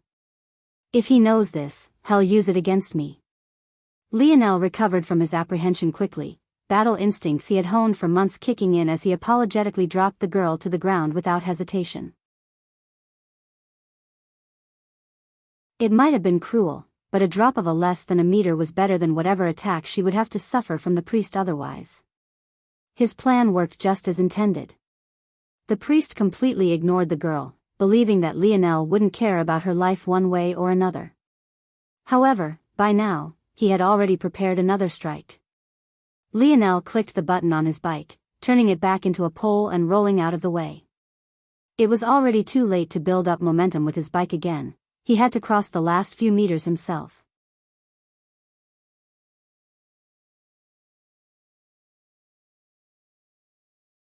Chapter 14. Lionel's senses were like sparks running through his body. He could feel his reactions increase again, reaching 0.93. With another dodge, he entered the 2-meter radius of the priest, swinging downward with all his might. His controlled strikes are interrupted when he has to form a shield. But if the shield is made, it can sustain itself for a period while he creates the next. A sharp reverberating strength traveled through Lionel's body as his silver rod violently crashed against the priest's barrier. It was painful, but his body was resistant.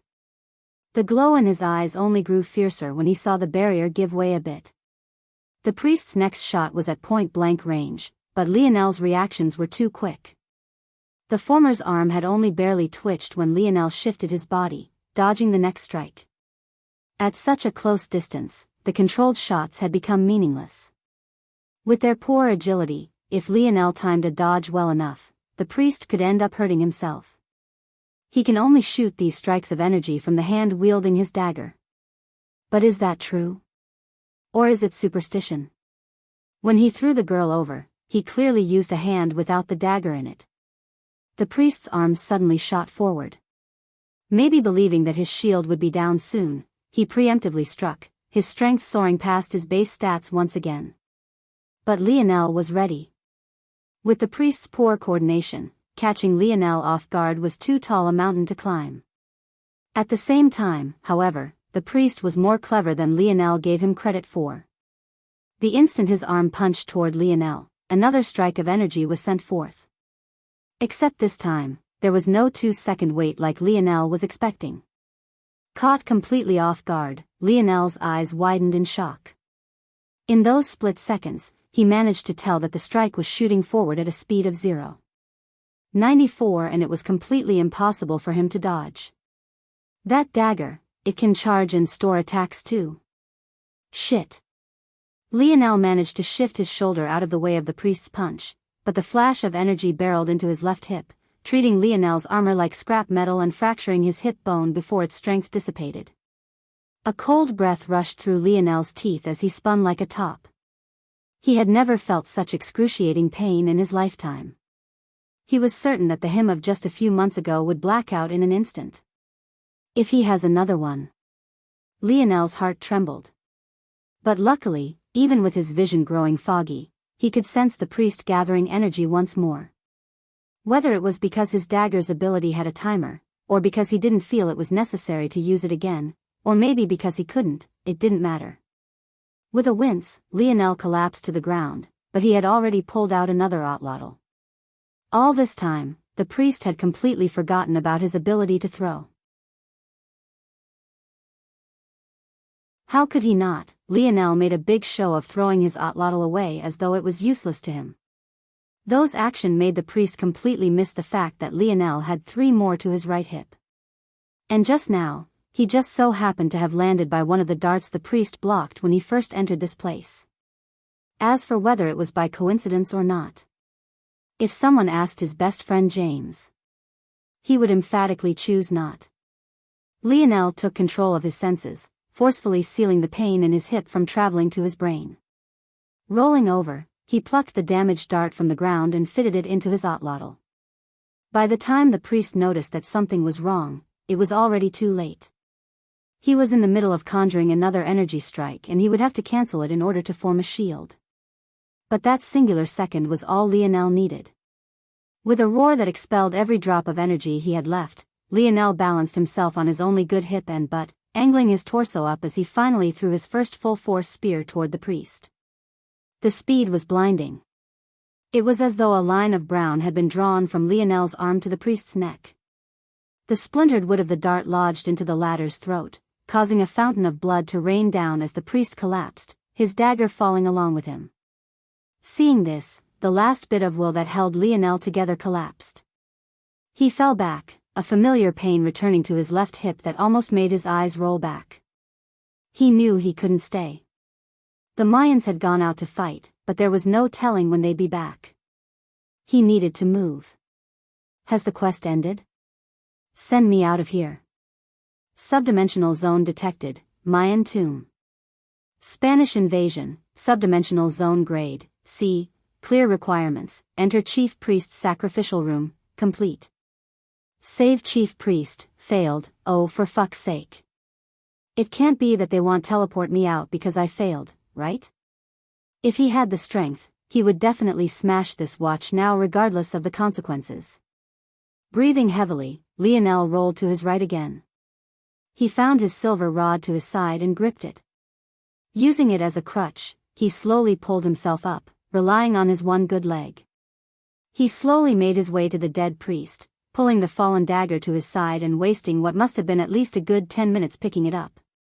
He didn't know how it worked, or if he could even use it, but he knew it held some power in the eyes of the Mayans without a doubt.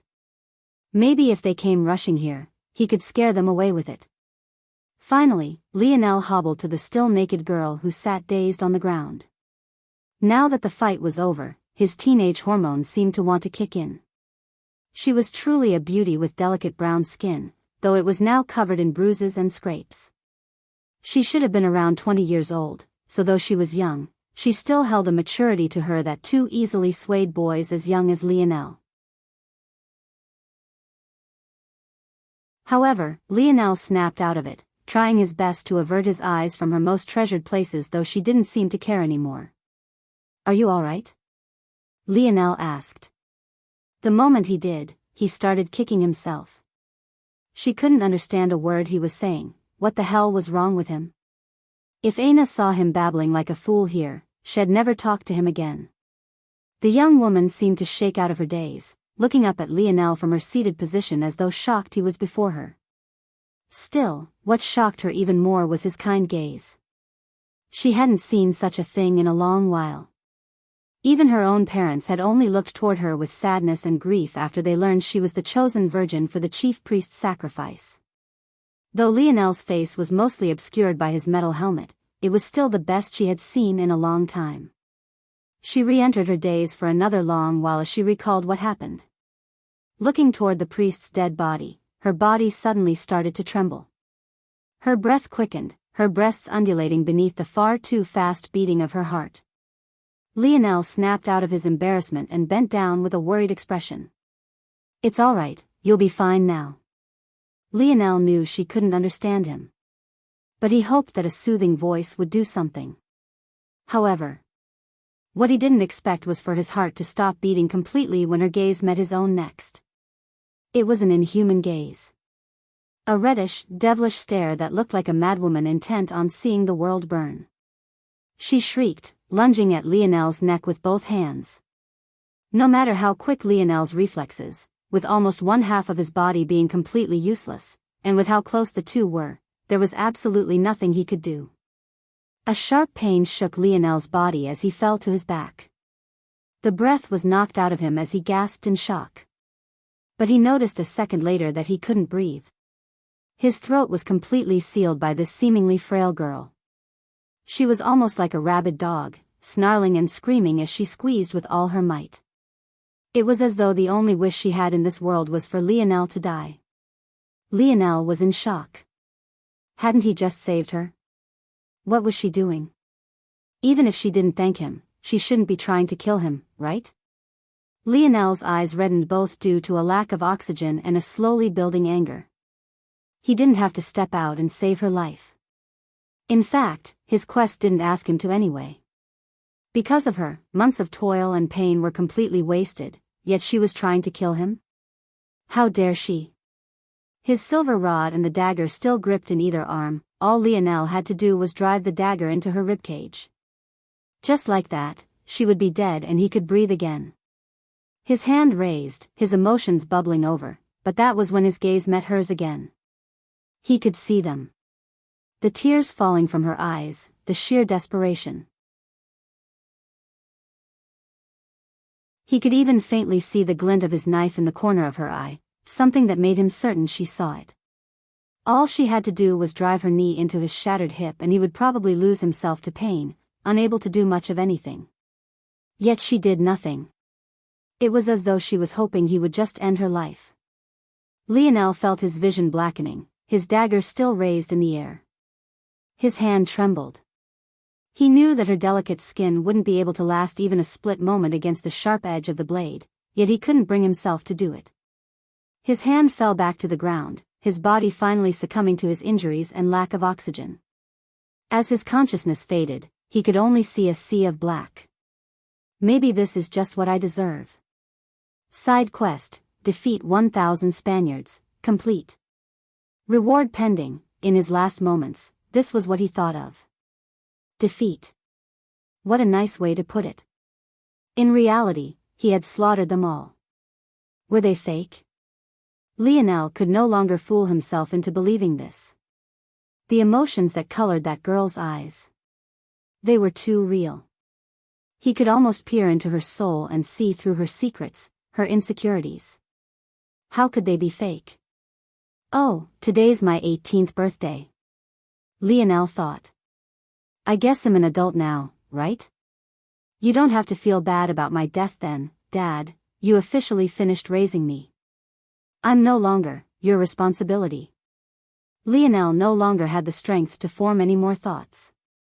So, he slipped away. The naked girl sat over his torso in a daze, looking from Lionel's handsome face and to the dagger he hadn't used and back again. Now that his helm had been knocked off in his fall backward, she could see him clearly. She was stunned to find that he was even younger than she was. The tears that fell from her cheeks grew into a torrent, her savage shrieks turning to maddening sobs until she collapsed, unconscious. It was then that a white light enveloped Lionel and his body disappeared. Quest cleared. Subject Lionel Morales being sent to, the wristwatch's mechanical voice cut off. Clearly, wherever Lionel was headed, it had no ability to exist.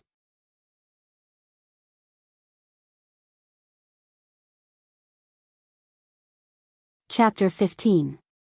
Lionel was beginning to see a new pattern in his life that he wasn't very fond of. Battle to the point of death. Fall unconscious. And finally, wake up without knowing where the hell you were. Once again, Lionel found himself in a similar situation. Except this time, it was even weirder than appearing atop a Mayan temple, if you could believe it. He sat on the ground, or what he perceived was the ground, in a blank white space. If it wasn't for some kind of gravity telling him which way was down, he would have a hard time distinguishing just which direction was which. To make matters weirder, it was hard to tell if the ceiling was a centimeter from his head, or if it was miles away. Was there even a ceiling? He wasn't sure.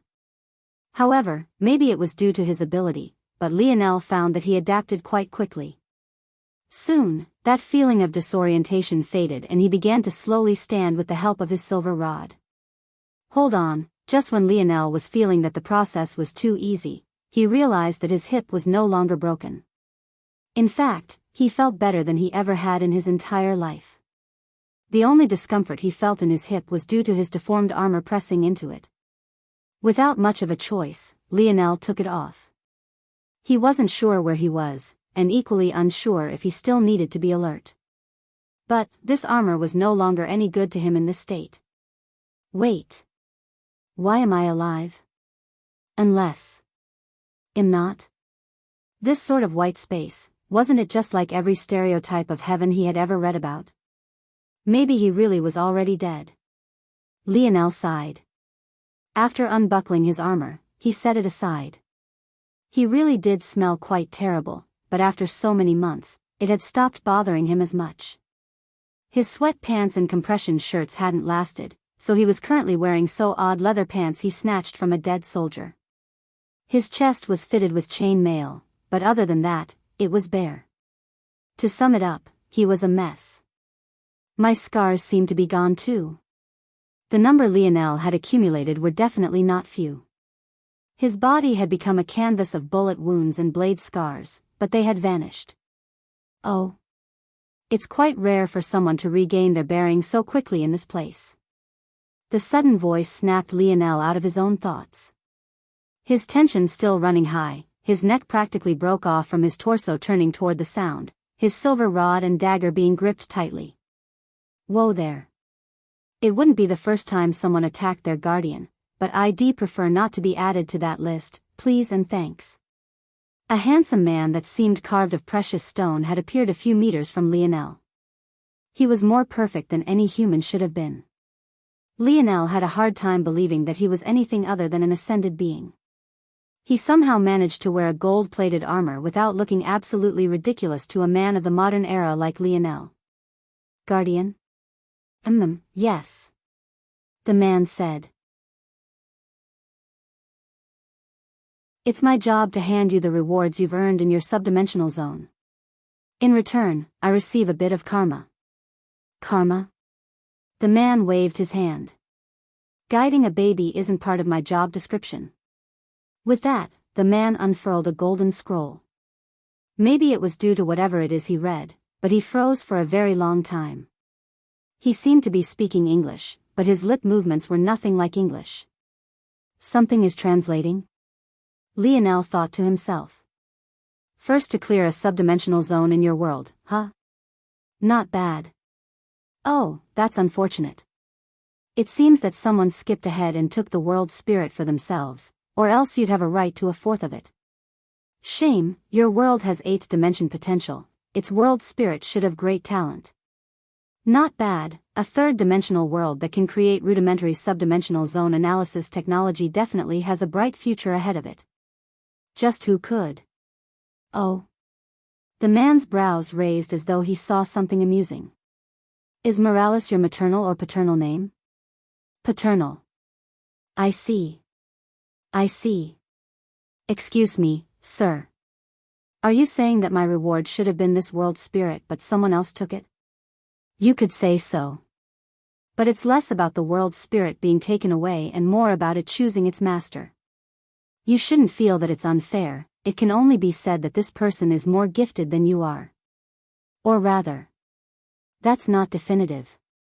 After all, this world spirit was taken even before you were born. Also, being the first only nets you a reward of a chance to gain the world spirit's recognition and the equivalent of a fourth of its power. Many worlds still have the power of their world spirit split into 4, passed down through generations of the same clan. Not that that matters much to you, now. Oh, I see. Entering a Tier 4 black-ranked subdimensional zone on your own for your first try? With a pseudo-4th dimensional world's constitution for a body? You must be insane. Lionel opened his mouth to answer, but he couldn't make heads or tails of what the man just said. His watch ranked the world he entered a grade C. How did that translate to this man's ranking system? It was a Tier 4 black-ranked zone meant for 4 people? What the hell is wrong with you, kid? No wonder it took so long for me to fix you up. Leave these kinds of things to youths born in higher dimensional worlds. It's my job not to be prejudiced against you, but I'm giving you advice. Your world has a lot of potential, more than mine by a good margin. Take your time and stop rushing things. Lionel was shocked by the care in the man's voice.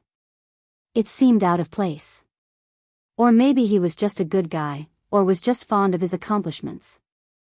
But, he could still only smile bitterly at the man's words. He hadn't known anything before he stepped in. Plus, his father had implied that he should enter. How could he know his old man would send him to his death? All right, I'll stop nagging you. Sir, can I ask your name? My name is Montez. Thanks for the advice, Uncle Montez. I'll do my best. Montez blinked in shock for a long while before he laughed heartily. Uncle it is, then. Your rewards. Clearing both side quests.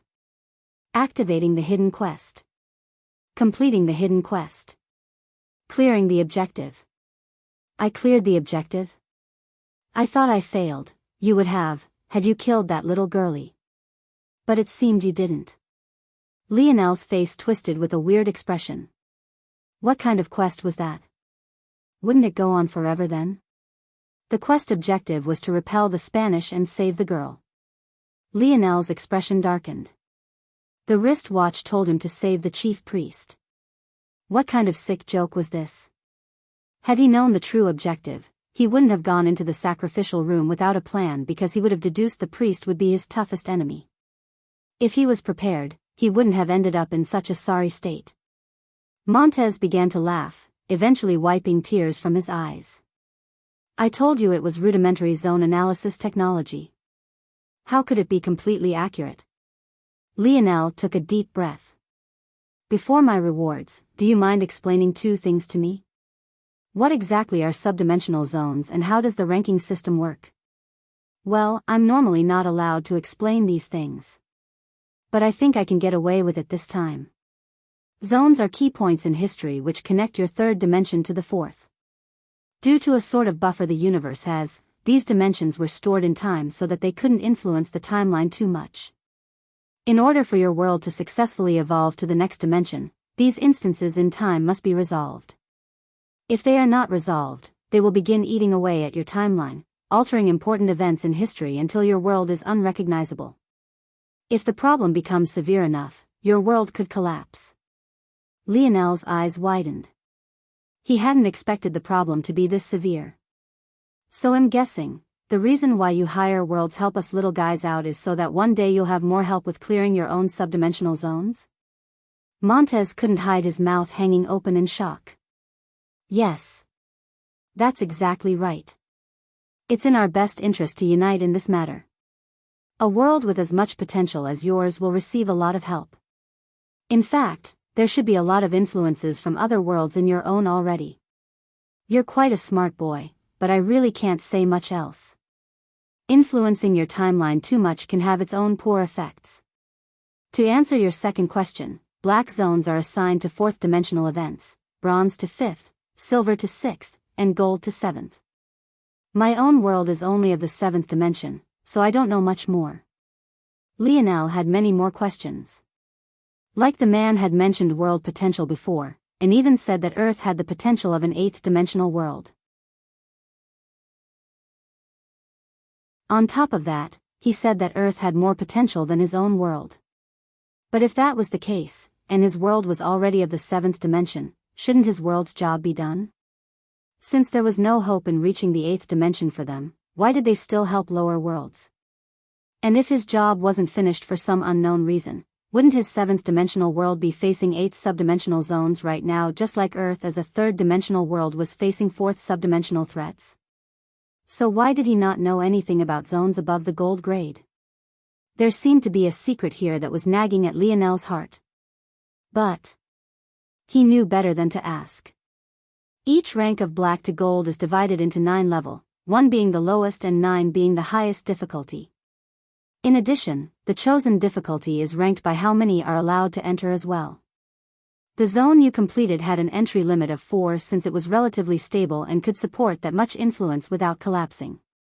But you completed it alone, so it was more like a tier 5 black zone to you.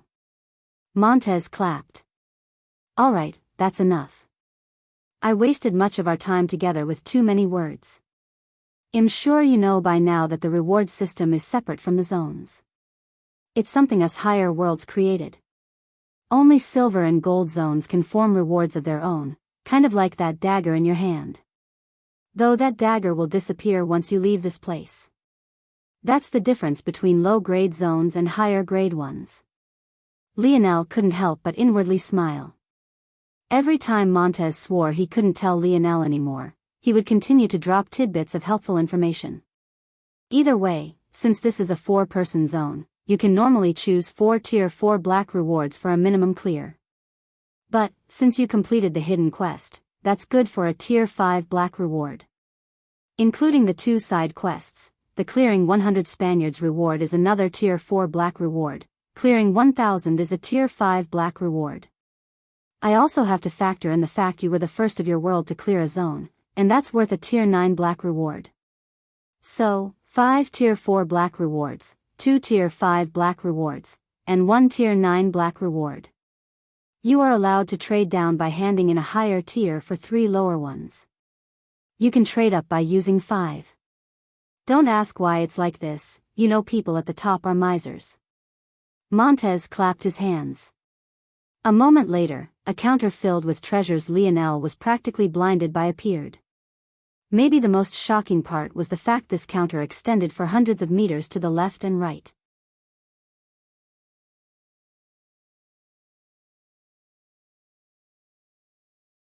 Chapter 16. Lionel was overwhelmed. How could he possibly sift through so many treasures? What do you suggest, Uncle Montez? Montez smiled.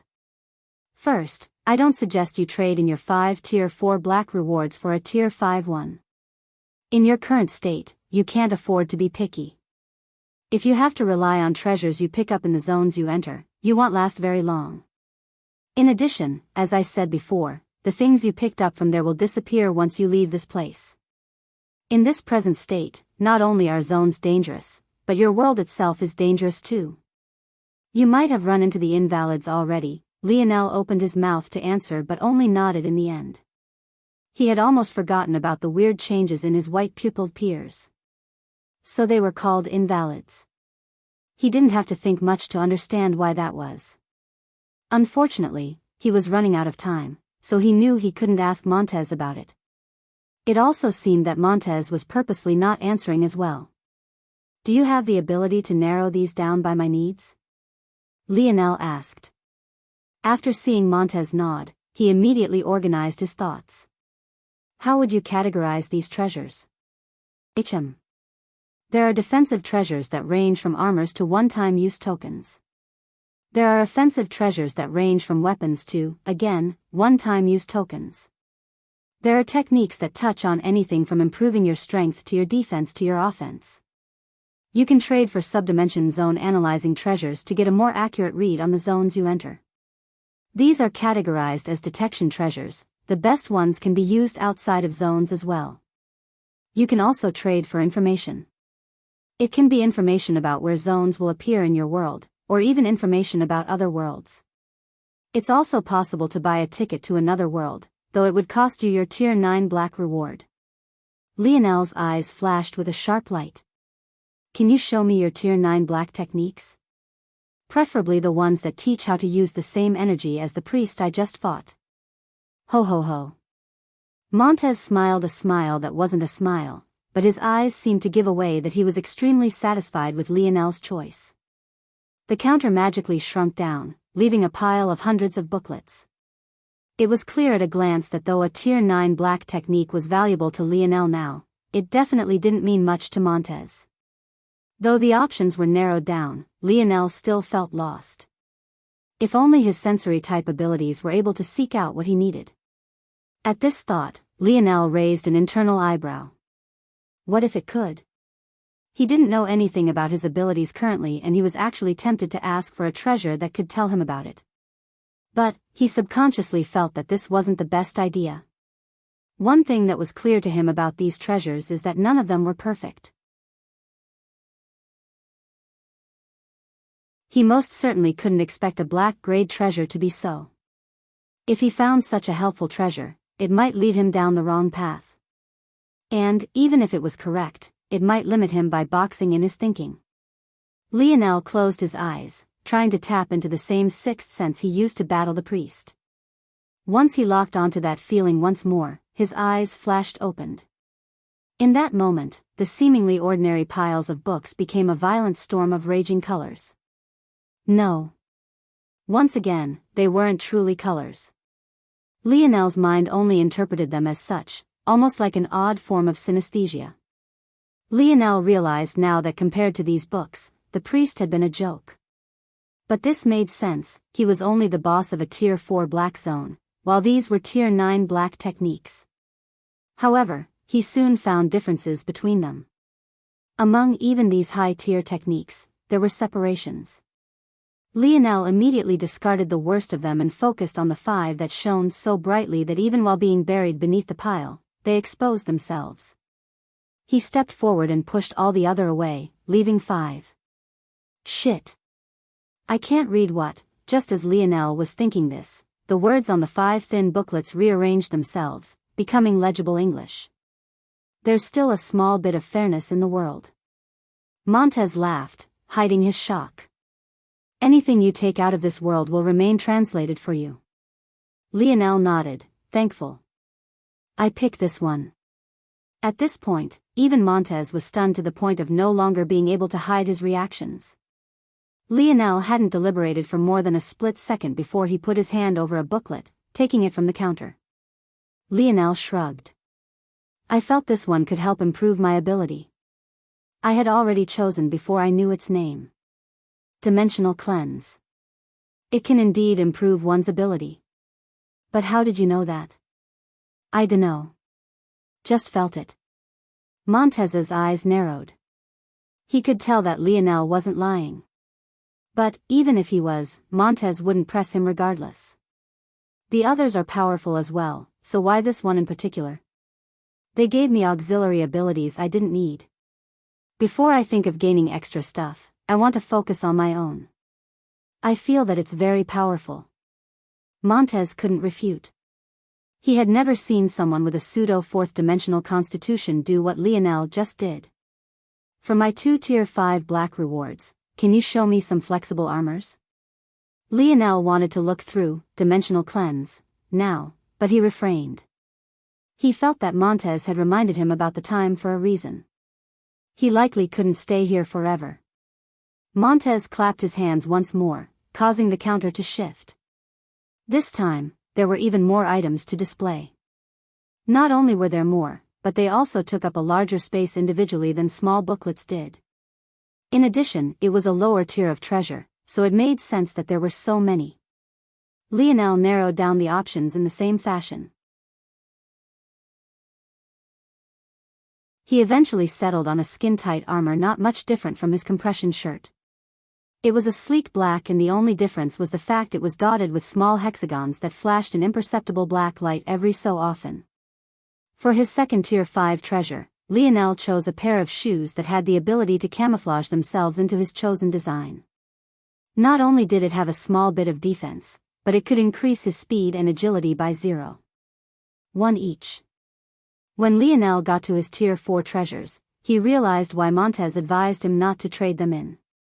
He could think of so many things he needed that he almost felt depressed that there were just 5 choices left. First, he chose a container. It was shaped like box forged of steel, but it had thick leather straps. Its height was about 1 meter and its width about half of one. From the outside, it seemed to have less carrying capacity than the wooden box Lionel used in the Mayan temple. But one would be shocked to find that it could house 200 long-form darts compared to 50 from the Mayan container. In addition, as long as Lionel hovered his hand over it, a dart would immediately enter his palm. The best part about this treasure was that it could produce darts itself. It came pre-made with 200, but as long as Lionel fed it materials, it could make more. Lionel was extremely happy finding such a perfect treasure for him. The second Tier 4 black treasure he took was another technique. This one was called Call of the Wind. It was a throwing technique that taught the use of wind-negating abilities to increase the speed of one's spears or darts. The third Lionel chose was a sturdier otlotl. The combination of these higher-tech darts and this technique would completely shatter the otlotls the Mayans built. Plus, everything he got from the temple would disappear once he left this place anyway. The fourth Lionel chose was a crude sensor.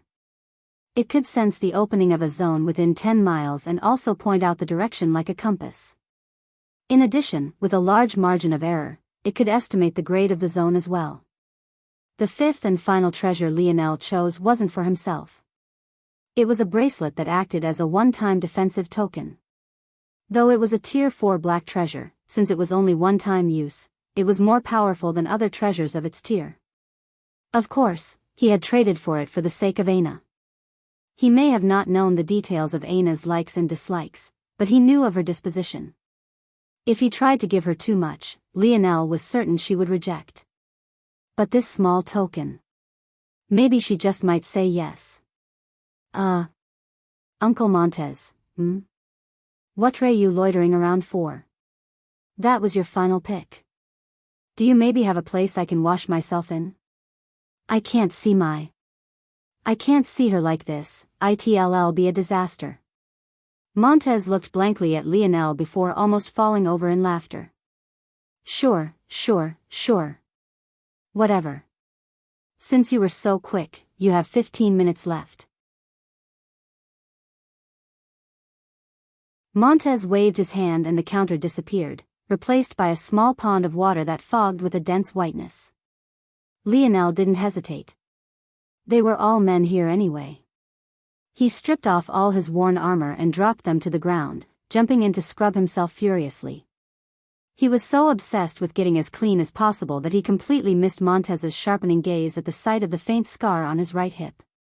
And since he missed that, he also missed the surge of fury. As for Lionel, it wasn't really his fault that he missed this. The pond was much too comfortable. He forgot the joy of cleaning oneself. But, even more curious, this water didn't seem to be normal by any stretch of the imagination. Lionel could even faintly feel his senses sharpening. By the end of 10 minutes, his reactions had increased to 0.95 before stopping. In addition, his coordination followed suit, stopping at 0.90. With just 5 minutes left, Lionel hopped out. He slid on his new Tier 5 black flexible armor first, allowing it to perfectly adjust to his size and shape. He felt his stamina tick up by 0.05. Then, he slipped on his raggedy pair of sweatpants that he had luckily cleaned first this time. Though they had been soggy, Montez was nice enough to wave a hand and dry them clean. There were a lot of holes in them, but at least they covered his most important parts. Last came his pair of Tier 5 black shoes, which he disguised as sneakers. He then slid on the steel container and hooked his white-boned otlotl to his waist. Gripping the rest of his stuff, he bowed his head in thanks to Montez. "Thank you, Uncle Montez." Montez smiled and waved, sending Lionel out. On the top of the Mayan temple, the situation was completely different to how Lionel had left it. Not only had his friends woken up, but judging by their appearances and how there were fewer of them than before, they had also cleared their first zone as well. Montez had downplayed how long he took to recover Lionel back to his full state. If Lionel's constitution had been better, he could have healed him in an instant. But due to Lionel's weak body, Montez had to take his time. Like this, though Lionel was the first to clear a zone, he was actually last in place to return. Maybe only the first few people who awoke knew that he had entered first. "What the hell are you trying to do, Conrad?" James stood towering, his injuries from that night clearly healed. But it seemed that he was still in quite a bad state, a reality that would have left Lionel surprised. Why had his guardian healed him but not James? However, a moment later Lionel would realize that it was because James had been hurt outside of the zone. Conrad sneered. "This isn't the normal world order anymore, James. Just because you were bigger and stronger than me before, doesn't mean you are now. I won't need you to be drunk to kill you this time." "You have a lot of nerve puffing your chest out like that after sneak attacking me in my sleep. Sure, it's a new world order. But you're still the same pussy." Conrad's gaze turned crimson, the space around him heating furiously. "You want to say that again? Even if it's a new world order, your family still exists on the outside. And don't think I've forgotten what you failed to do during the championship game." James' own gaze turned dangerous. "If you died here, who of the Siegfried family would even know or care? If you think I'm just going to let you use the girls of my Royal Blue Academy just to vent your lust, you have another thing coming." Several girls sat cowering to James' back, their eyes filled with fear. They realized that in this world, they didn't have the same protections they once did. Among them, Yuri and Savon were present, but there was no sign of Aina. As though on cue, a portal slowly formed. A delicate beauty with a battle axe twice the size of her body appeared. Her presence was so captivating that it was almost too easy to ignore the weapon on her back and the odd out-of-place black bag in her hand. Aina's steps paused, her gaze sweeping over the surroundings only to stop on Yuri and Savon. Looking at the tears that streaked their faces and their disheveled clothing, her gaze once more shifted to Conrad. At that moment, another portal appeared. Conrad's expression turned ugly when he saw Lionel's smiling face. He was shocked to see how many items Lionel had brought with him. How had he gotten so much? Aina, too, saw Lionel. In fact, her gaze didn't leave Lionel's as she walked to Conrad's back. Her arm shot forward, piercing through to Conrad's chest. The image of a petite girl with an arm covered in blood was an image Lionel would never forget. He had been smiling brightly just a moment ago, his eyes finally landing on the beauty he had been thinking of for so long. Only for it to freeze in his shock. Conrad didn't get to speak another word before he slumped to the ground, sliding off of Aina's forearm as though she deliberately slowed him down so that Lionel would capture every moment. Lionel felt that his world had come to a complete grinding halt. "Alright guys, this will be the last mass upload for a while. DD's regular upload schedule will be 1 chapter or 2K words a day. However, there are ways to get more chapters. For every 10 unique reviews, i.e. by a different person and not spammed from the same account, I will add a bonus chapter. We are at 2 reviews right now, 1 review excluding myself.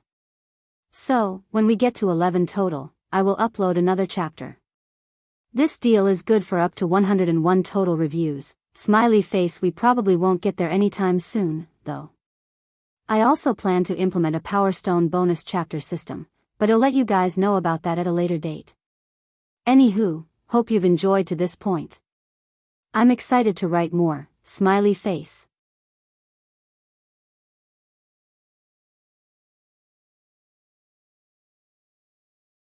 Chapter 17. Lionel stood frozen, his silver rod gripped tightly in one hand and the bracelet he had traded for Aina in his other. He hardly heard the shrieks of the girls cowering behind James as he watched her use Conrad's own shirt to wipe his blood from her arm. Aina's gaze didn't ever seem to leave his own. Maybe it was Lionel's own illusion, he wasn't sure. But what was certain was that Aina made her way over to him. In a series of events that were nothing more than a blur to him, his bag, the one she had been carrying all this time, the very one he had allowed her to use as a pillow, ended up in his hand. The very same hand he held the bracelet in.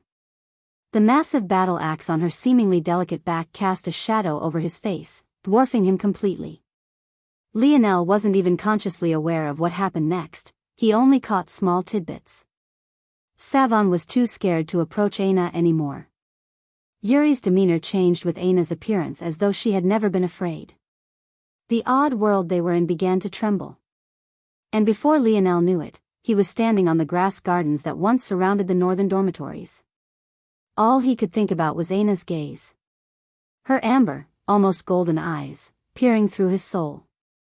It wasn't particularly cold, nor did it fill him with fear, but there was something deeply unsettling about them, a feeling that set an itch he couldn't reach in his heart. Leo. Leo. Lionel's eyes flashed as his body shifted to the side. He stuck his silver rod into the soft soil beneath him and used his now free hand to grab to the side. His reactions were inconceivably quick. He hadn't even seen who attacked him from behind even to this moment. All he had was a frail wrist that almost seemed like it could snap with a single squeeze. Strength 0. 72. Lionel was stunned. Knowing he wouldn't be able to hold on for so with his 0. 67 level strength, he used the attacker's momentum against them, pulling on their wrist and sweeping his leg across. That's the girl who threw up that day. Lionel's white-pupilled underclassman flipped in the air, falling on her back with a resounding thud. James, who had been the one calling out to Lionel, blinked in shock before smiling bitterly. It seemed his best friend had had his own massive improvements. In fact, with how alert Lionel had been even in a daze just now, he had a feeling that Lionel had suffered more than them all. Yet, he had somehow managed to keep a bright smile on his face when he came back, only for him to lose that smile due to that event that shocked even James himself. He really didn't know how to console Lionel.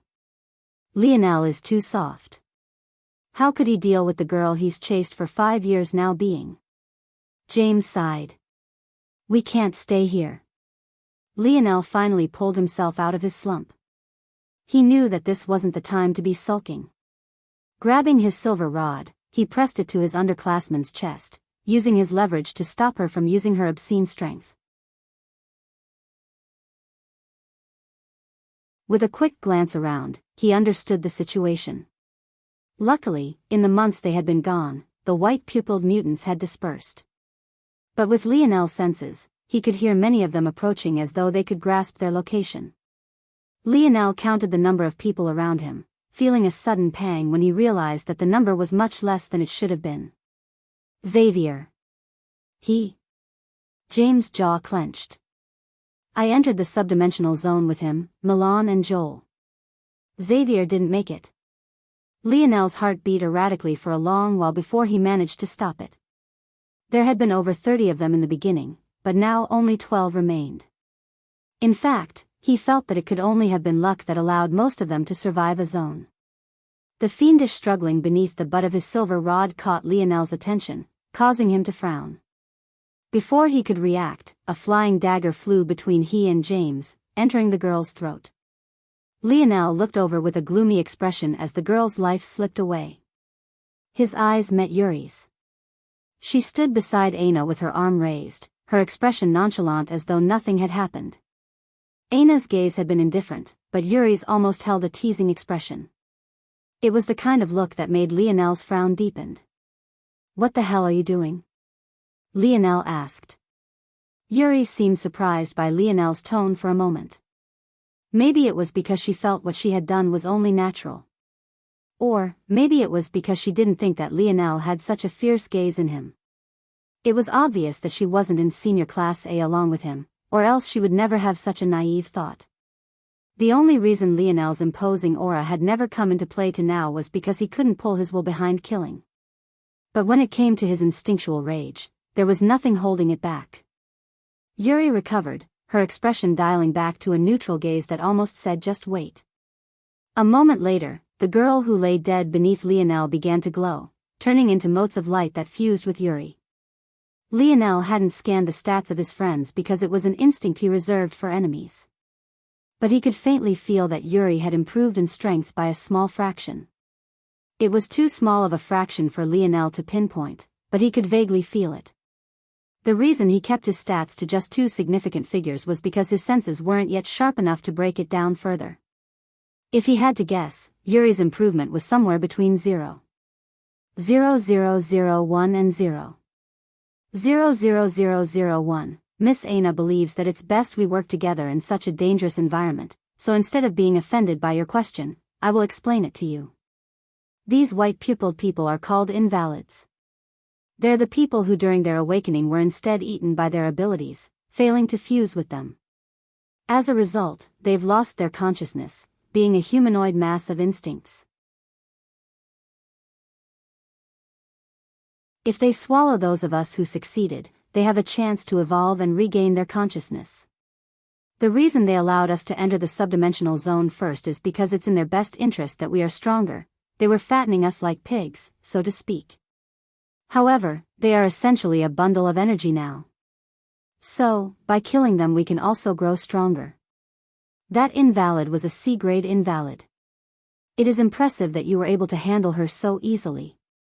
You are worth forming a working relationship with. Do you have any more questions? Lionel's gaze turned dull. One couldn't see it, but the veins of his right hand bulged like raging serpents as he clutched the bracelet in his palm. There was something exceptionally dangerous about his darkened look. Miss Aina, is it? Lionel closed his eyes. Congratulations. The abrupt beeping that filled all of their minds completely interrupted the tense atmosphere. You all have managed to succeed in crossing this first trial. Though many have fallen, you can be considered the true pillars of our Ascension Empire. However, be warned. All is not safe. These white-pupiled individuals may have once been your friends and family, but right now, their only instinct is to swallow you. They are known as invalids. Though they appear in the same form they once had when they were alive, they are little more than energy with substance now. Invalids follow the same grading system as your subdimensional zones, from the F grade to the SSS grade. Be mindful and stay safe. Right now, the next goal of our empire is to gather you heroes together. Your wristwatches will point you toward the closest center of power in your region. Please head there as quickly and safely as possible so that you can be properly registered. Those who fail to do so will be considered an enemy of the Ascension Empire. The voice was no longer mechanical. In fact, it was distinctly human.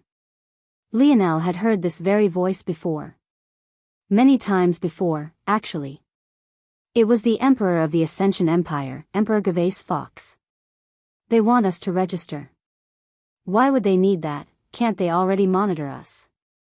Unless, Lionel's eyes flashed open, a sudden realization overcoming him. It seemed the forceful tweaks the Empire made to their technology weren't exactly perfect quite yet. Maybe they still weren't aware that Lionel was the first to enter and clear a zone either. As expected, what their oh-so-noble Emperor left them wasn't a true map but rather simply pointed toward a direction, much like the Tier 4 black detector Lionel had for subdimensional zones. The Ascension Empire had always been touchy about distributing maps. Once the announcement was finished, Lionel looked back over toward Yuri and Aina. However, this time, he didn't spare Yuri a glance. If you'd like to work with me, then the orders we follow are mine. Are we clear on this? Yuri frowned and seemed to want to respond, but Aina's delicate hand blocked her. Yes. That isn't a problem. You seem to have strong sensory abilities, it's only right that you lead. Lionel so very rarely heard Aina speak, but her voice was just as angelic as he remembered. He still couldn't wrap his mind around her actions. How could he like a girl who treated lives so casually? He knew well what Conrad had done. Maybe to some he deserved death. But Lionel just had a hard time crossing that line. Maybe he was a hypocrite for it, but it was just how he felt. Hearing these words, Lionel stuffed the bracelet into the ragged pockets of his sweats. He turned his body away, not replying. You all right, Leo? James whispered to his side. I'm fine. Lionel said with a bitter smile. Don't worry about me. I think I've already been through worse. James patted his shoulder and didn't say much more. All right. Lionel raised his voice once more. The invalids aren't far from us already. But I think it's important that I get a read on your abilities before we move out. Mine seem to be categorized as heightened senses, so I'll do my best to lead you out while avoiding as many battles as possible. James, who had almost always been able to read Lionel even without a cue, spoke next. My and Milan's abilities are very similar, it's how we survived in the zone. Milan can form a strong shield that can block up to 10 C-grade attacks and 1 B-grade attack before failing. He needs 3 seconds to form it. And he can form 3 total before he needs to rest. He also has improved strength beyond normal levels. I also gained this strength boost and a similar shield. But, I have 2 separate shields. One can absorb attacks. The other can repel attacks. My shield has an effective range of 5 meters and form a dome. Milan's form a semisphere and has a range of 3 meters. I can vary the strength of my shield as well. A 1-second shield can block 2 C-grade attacks. A 10-second shield can absorb or repel 10 B-grade attacks or 1 grade attack. The last point is just that my absorb shield replenishes my stamina. The reflective shield is self-explanatory. Lionel's brows cocked, pleasantly surprised. Milan's ability was probably graded as a C, but James was at least an A. From what he could tell as well, Milan's strength was a 0. 59, but James was a 0. 75, the difference was stark. Milan laughed jovially, albeit self-deprecatingly. Seems I'm a little lacking in comparison. James grinned, wrapping his arm around Milan's neck and giving the big guy a noogie. You're not alone. Joel laughed, lifting up a pole arm that was just over 2 meters long. My ability is related to sharpness, I think. I can add a decent bit of piercing power to the weapons I use, which is why I chose this F-grade pike as a reward. Joel was a 3-star linebacker for their Royal Blues. He had dark skin and kind brown eyes. But when he was on the field, many maligned him as a headhunter for his vicious hits. Lionel could tell that Joel's coordination stat was 0. 65. Definitely far above average. With that, Lionel went through everyone one by one, calmly memorizing their abilities. Finally, he got to Yuri and Aina. My ability is related to marksmanship with a small bit of telekinesis. Yuri explained calmly. I can improve the accuracy and strength of my throwing knives with my mind. And I can also retrieve them. The dagger she had thrown earlier, still stabbed into the grass, trembled before flying back into her hand obediently.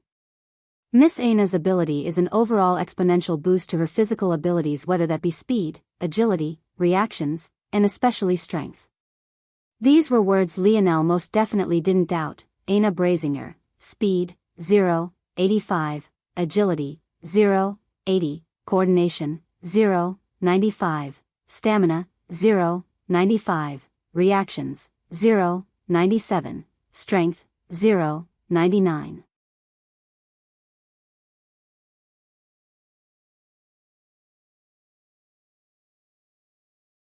Chapter 18. Milan. Hearing Lionel's voice, Milan reacted quickly. He took his tall F-grade tower shield and slammed it forward, ramming the C-grade invalid backward. Joel followed up, his F-grade pike piercing over Milan's shoulder as though the two were one. Just like that, another C-grade invalid fell. It had already been 3 days since they began following Lionel, but even Yuri, who had been the only one who wanted to reject his leadership, had her lips tightly sealed. Not to mention the fact a third of this group was made up of men who shared their lives with him on the football field for 4 years already. Even if this wasn't the case, the results spoke for themselves. They had fought tens of battles in just these 3 days, but not a single person had been injured. On top of this, they never met a group of invalids they couldn't handle. The most dangerous situation they had come across was a group of 10 D-grade invalids, but even that seemed to roll off their shoulders like it was nothing. Over time, the group gained more confidence and relaxed, their tense nerves loosening. Yet, they somehow didn't become complacent either. No, it wasn't a mistake. Joel, Milan, and James always followed Lionel's orders to the finest detail. It was they who set the example for the rest of them. Maybe it was only Yuri and the silent Aina who knew things shouldn't have been this easy. It wasn't a coincidence most of them only had F-grade treasures. The zones they had entered were only of that level, so they hadn't earned any rewards that were better. Despite only entering F-grade subdimensional zones, just look at how many of them had died. Over half of them would never see their families again. But, somehow they were navigating seas of F to C-grade invalids as though they were nothing. Since when had the metamorphosis become such a joke? For a moment, Yuri had even believed that Lionel would thrust her into the front line as revenge. But he actually hadn't done that either. Looking toward Lionel, Yuri frowned. Lionel hadn't attacked a single time in these several days. But she was certain that the treasures on him were above the F grade. And, she had learned through deductions of her own that he had actually woken up before Aina, even though her lady had never said a word about it.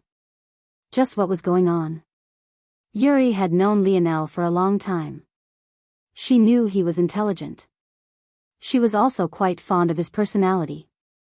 He was kind and respectful, the kind of man she wouldn't mind being with her Mississippi. The problem was that he was too weak. But was he really weak? She didn't know anymore. Her gaze landed on Lionel's crossed arms. She could see his fingers digging firmly into his own tricep every time another invalid fell. Lionel looked up into the sky. Seeing the sun setting, he made a decision. Let's stop for today. The group was currently in the middle of what they had no choice but to call city ruins. This was the very advanced city that had once surrounded their third-ranked academy. But now, it was practically rubble. After the Paradise Islands fell from the skies, many of them lay the tall skyscrapers to waste. Even those buildings that weren't directly impacted collapsed after the fierce earthquakes. In order to find shelter for the night, the group had to dig through what was left of the buildings to see if they could find any basements that survived the collapse. Before, they were apprehensive. What would happen if they became trapped or worse, crushed to death? But, Lionel seemed to be able to tell which were safe and which weren't. Though Lionel never fully explained exactly what his abilities were, everyone gained an almost infallible belief in them in just 3 days. Aina, if you don't mind. Lionel called out. Without a word, Aina walked to the slab of metal and stone Lionel pointed out and lifted it.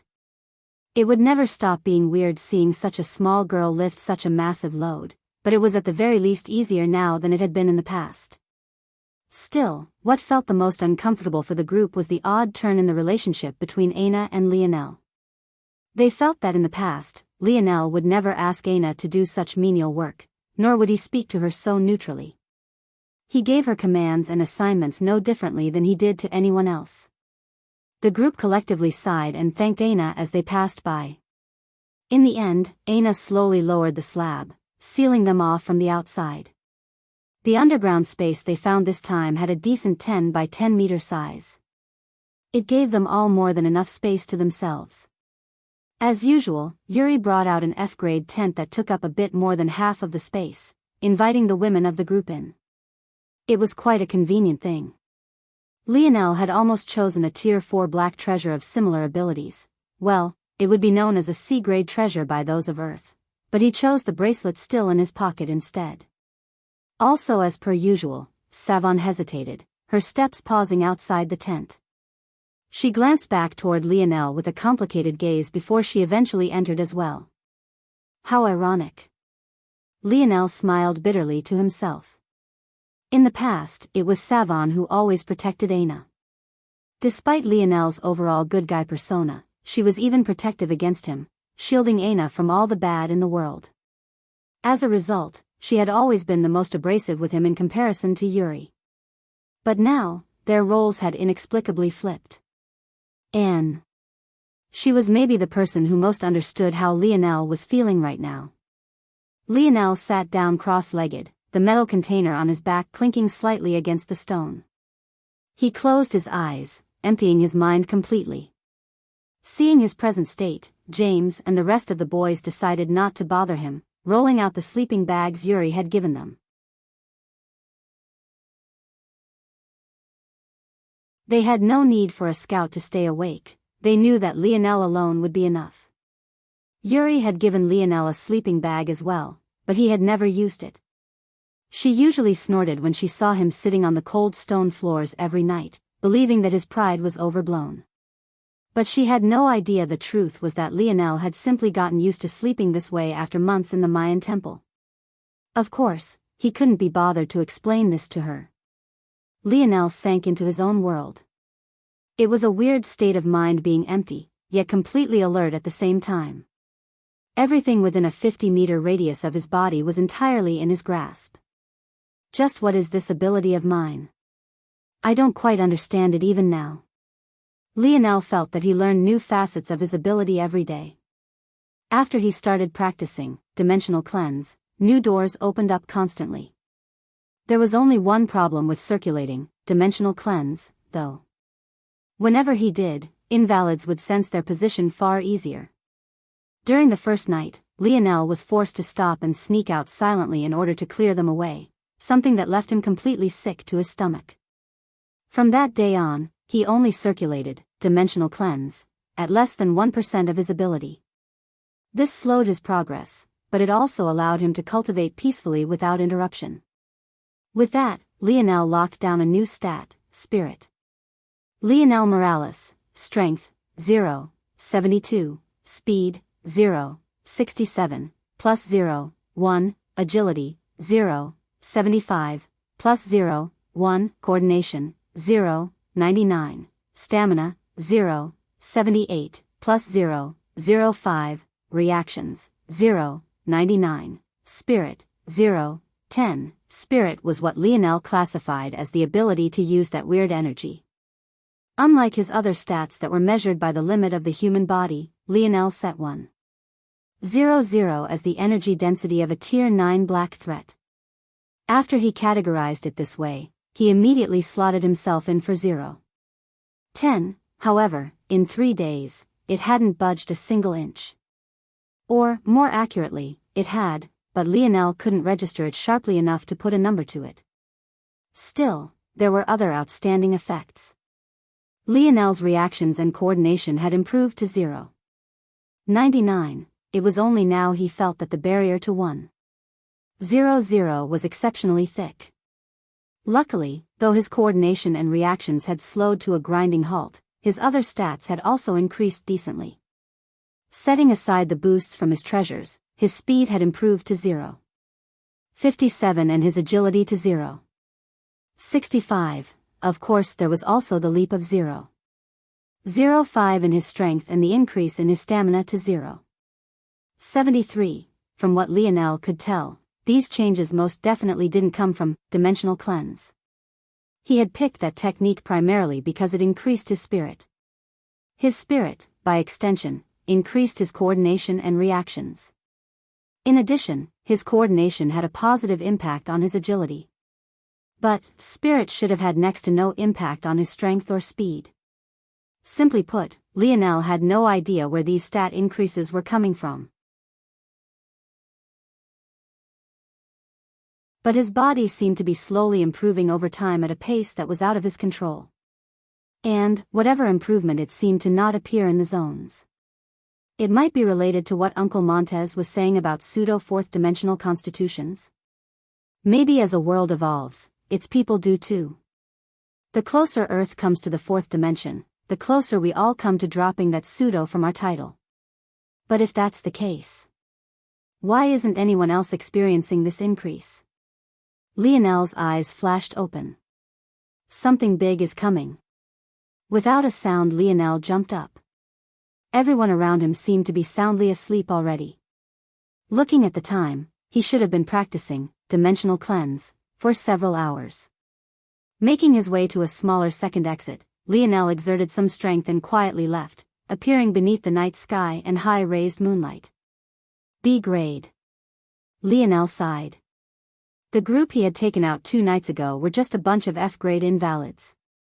Their boost to his stats were so minuscule that Lionel knew they couldn't have had an impact on his stat increases.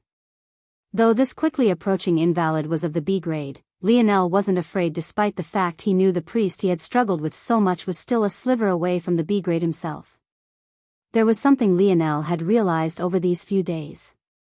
First, invalids weren't as intelligent as humans, making them less dangerous than the bosses of zones. Second, not all invalids had the same abilities. They personified the abilities they would have had they survived the awakening process. Simply put, the priest was a C-grade spirit-type entity. This made him especially dangerous to a naive youth like Lionel who knew little of this world of powers and abilities.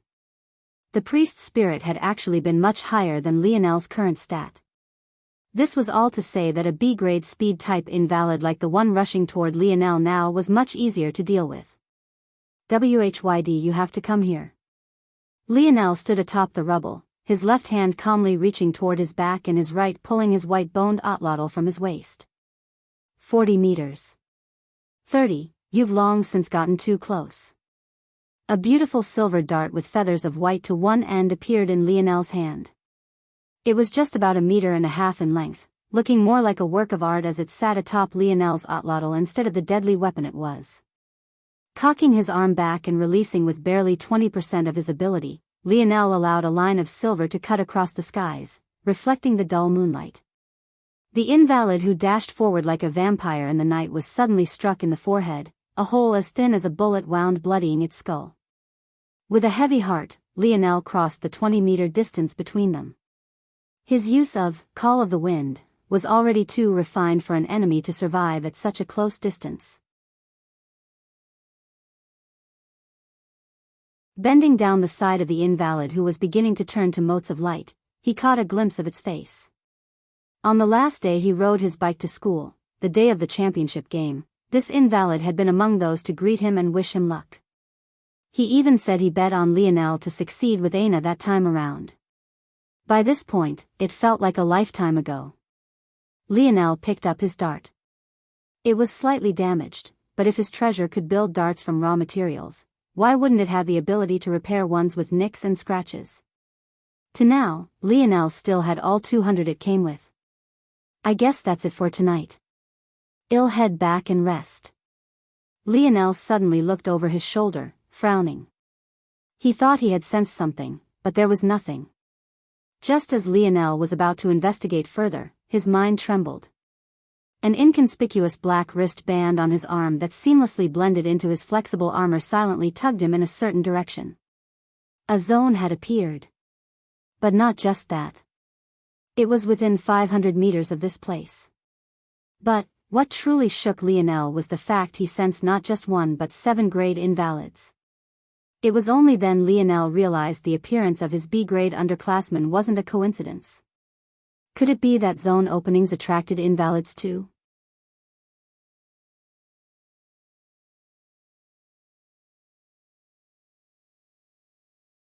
Chapter 19, A. Lionel closed his eyes, a deep unwillingness sinking into his heart. That day, when the virgin sacrifice almost strangled him to death, he really had resigned himself. He had even said goodbye to his father. Yet, he woke up. How was he supposed to feel about that exactly?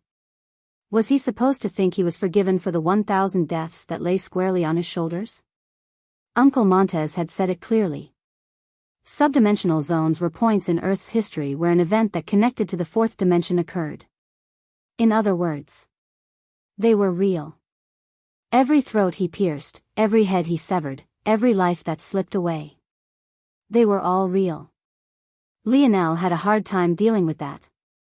The reason he had smiled so brightly when he finally saw Aina again was because he thought that she was his light, the only pure thing remaining in his life. But she shattered that image barely a moment later. In truth, Lionel didn't even know what he was fighting for anymore. He guessed it was just some primal instinct to survive, but he couldn't think of much else.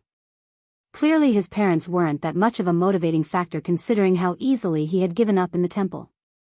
What the hell is wrong with me? Lionel might have just turned 18, but he was just a kid in the end. He knew that he didn't want to be a quarterback for the rest of his life, but he never really thought about what exactly he wanted to do outside of that. Lionel chuckled to himself as 7th-grade invalids converged. By now, it wasn't just them anymore, but numerous lower-level invalids who crept forward as well. The most important part of my identity all that time was just liking her, huh? I don't know whether I should be sad or laugh some more. The truth was that Lionel was trying his best to find a reason to fight back, to put his life on the line once again and bloody his hands once more. For his parents? He had already tried that once before. For Aina? He didn't even know if he still felt the same way about her. For his friends? Lionel thought of James. His best friend for as long as he could remember. To this day, he still didn't know why James tried to throw the championship game. He didn't know why he hadn't just let him do it either. They had already won 3 times, and winning a 4th would have been meaningless. I know you too well. You don't like to lose, but you're too soft-hearted to call me out on my bullshit too. So, you'd find a way to protect our friendship and ignore it, all while winning the big game anyway. Am I right? James' words to him reverberated in Lionel's mind.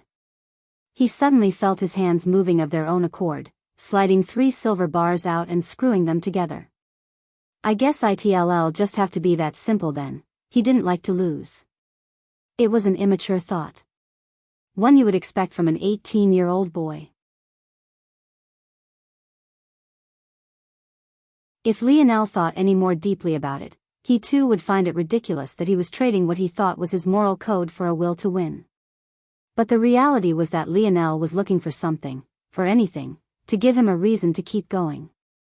The reason never mattered at all. Lionel clicked the hidden button on his silver rod. The moment his bike fully formed, he jumped onto it, riding up the side of a massive slab of broken wall and jumping 5 meters into the air. In that instant of time he spent in the air, his gaze captured everything. 2 are within 100 meters. 4 are between 100 and 300. The last one is further than 400 meters away. It wasn't that Lionel's gaze landed on them all. Rather, it was that he found it easier to feel out the fluctuating energies without so many buildings in the way. Lionel had run across grade invalids before, in the last 3 days, that is. He knew how sensitive they were to humans. It took a lot of effort to shake just one off. If these 7 caught sight of their base, Lionel would no longer be able to guarantee everyone's safety. Even James' 10-second shield could only block a single grade attack. The higher the grade, the exponentially more difficult the invalid was to handle. Their stats not only became more well-rounded, but their intelligence wasn't so easy to fool anymore either. Lionel's knees bent as he landed on the ground, expertly using his high coordination to balance on the rubble before shooting forward once more. He controlled his bike with a single handle and used the other to grab a dart, shifting it around in his fingers until he could both grab his otlotl and fit it to it at the same time. In a flash, Lionel rounded the corner of a building that seemed just an inch away from falling completely over. Half of its top was completely shaved off, having fallen to the other side of the street. He made eye contact with those cold, emotionless white pupils. They locked onto Lionel with a concealed murderous intent as though it was still slinking in the shadows. The invalid was long and lanky, having a back so arched that the back of its hands almost dragged along the ground. Despite its lazy appearance, it dodged Lionel's first dart with ease despite being just 20 meters away. Its lanky body curled at an impossible angle, its head arching back so far that its skull nearly cracked against the ground. Coordination of 0. 87. Its host body should have an ability related to disconnecting and reconnecting bones, making it an expert of close combat. It has good speed, strength, and reactions. As far as Lionel could tell, F-grade beings had stats between 0. 50 and 0. 60, D-grade entered the up to 0. 70 realm. C-grade was usually up to 0. 8, B-grade was below 0. 85 with grade being below 0. 90, Lionel wasn't certain about the S, SS, and SSS grades. In addition, the spirit stats seemed to work a lot differently. The priest had only been a 0. 0.5 on Lionel's scale, but he was most definitely a C-grade threat.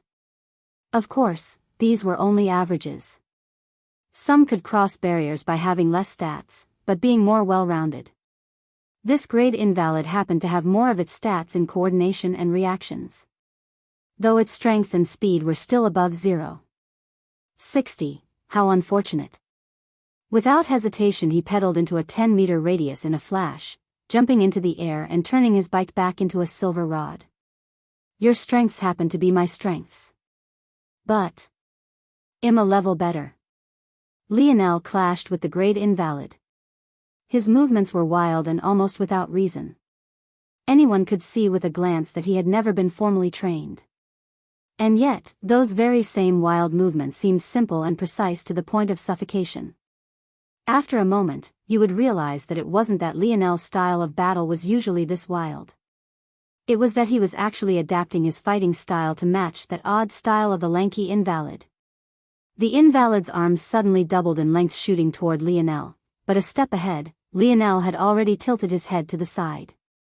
He had already seen through this invalid's ability, why wouldn't he be ready for such a change? Lionel took a strong step forward. His silver rod spun in his hand, its butt rounding in a beautiful semicircular arc and crushing the invalid's windpipe. He released his rod with a hand, reaching to his back and pulling out a dart he stabbed through the invalid's eye and skull. Pulling his dart out, he had already turned his silver rod back into a bicycle and dashed away.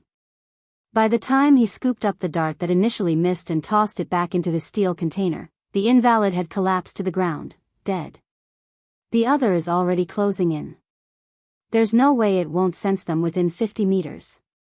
But before that, it should be meandering on instinct. I need to intercept it. Lionel felt the motes of lights meld with his body, but he didn't have much of a reaction.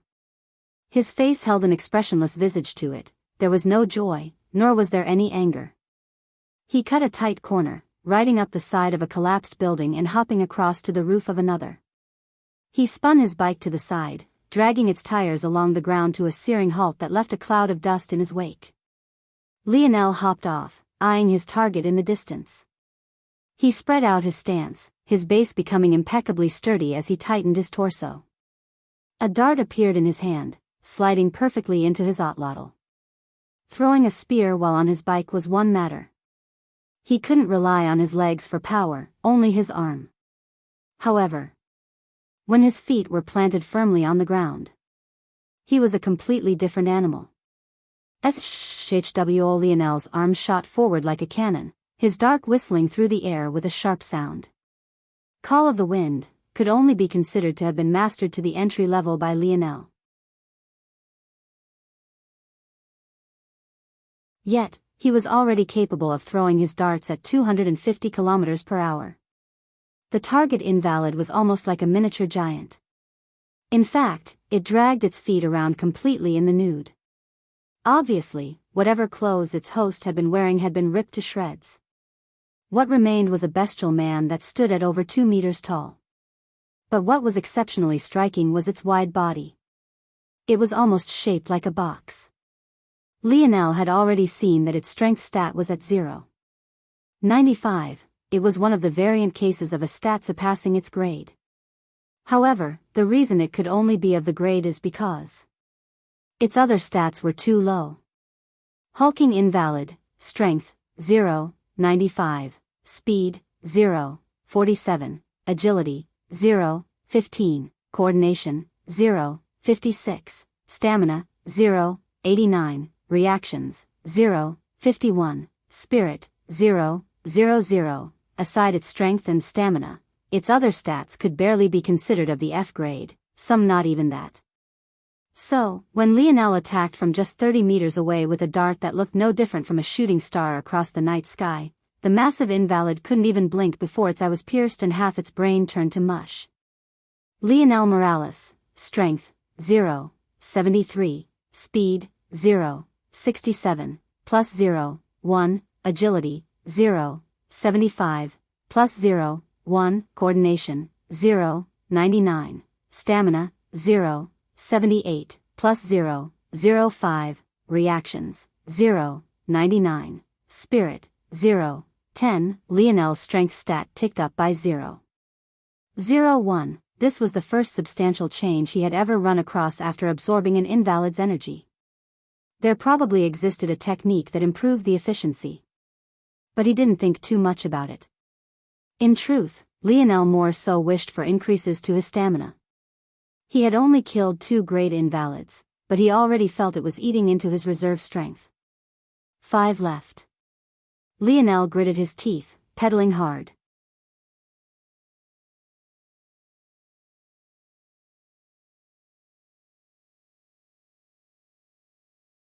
Chapter 20, A. Bonus chapter for reaching 50 power stones.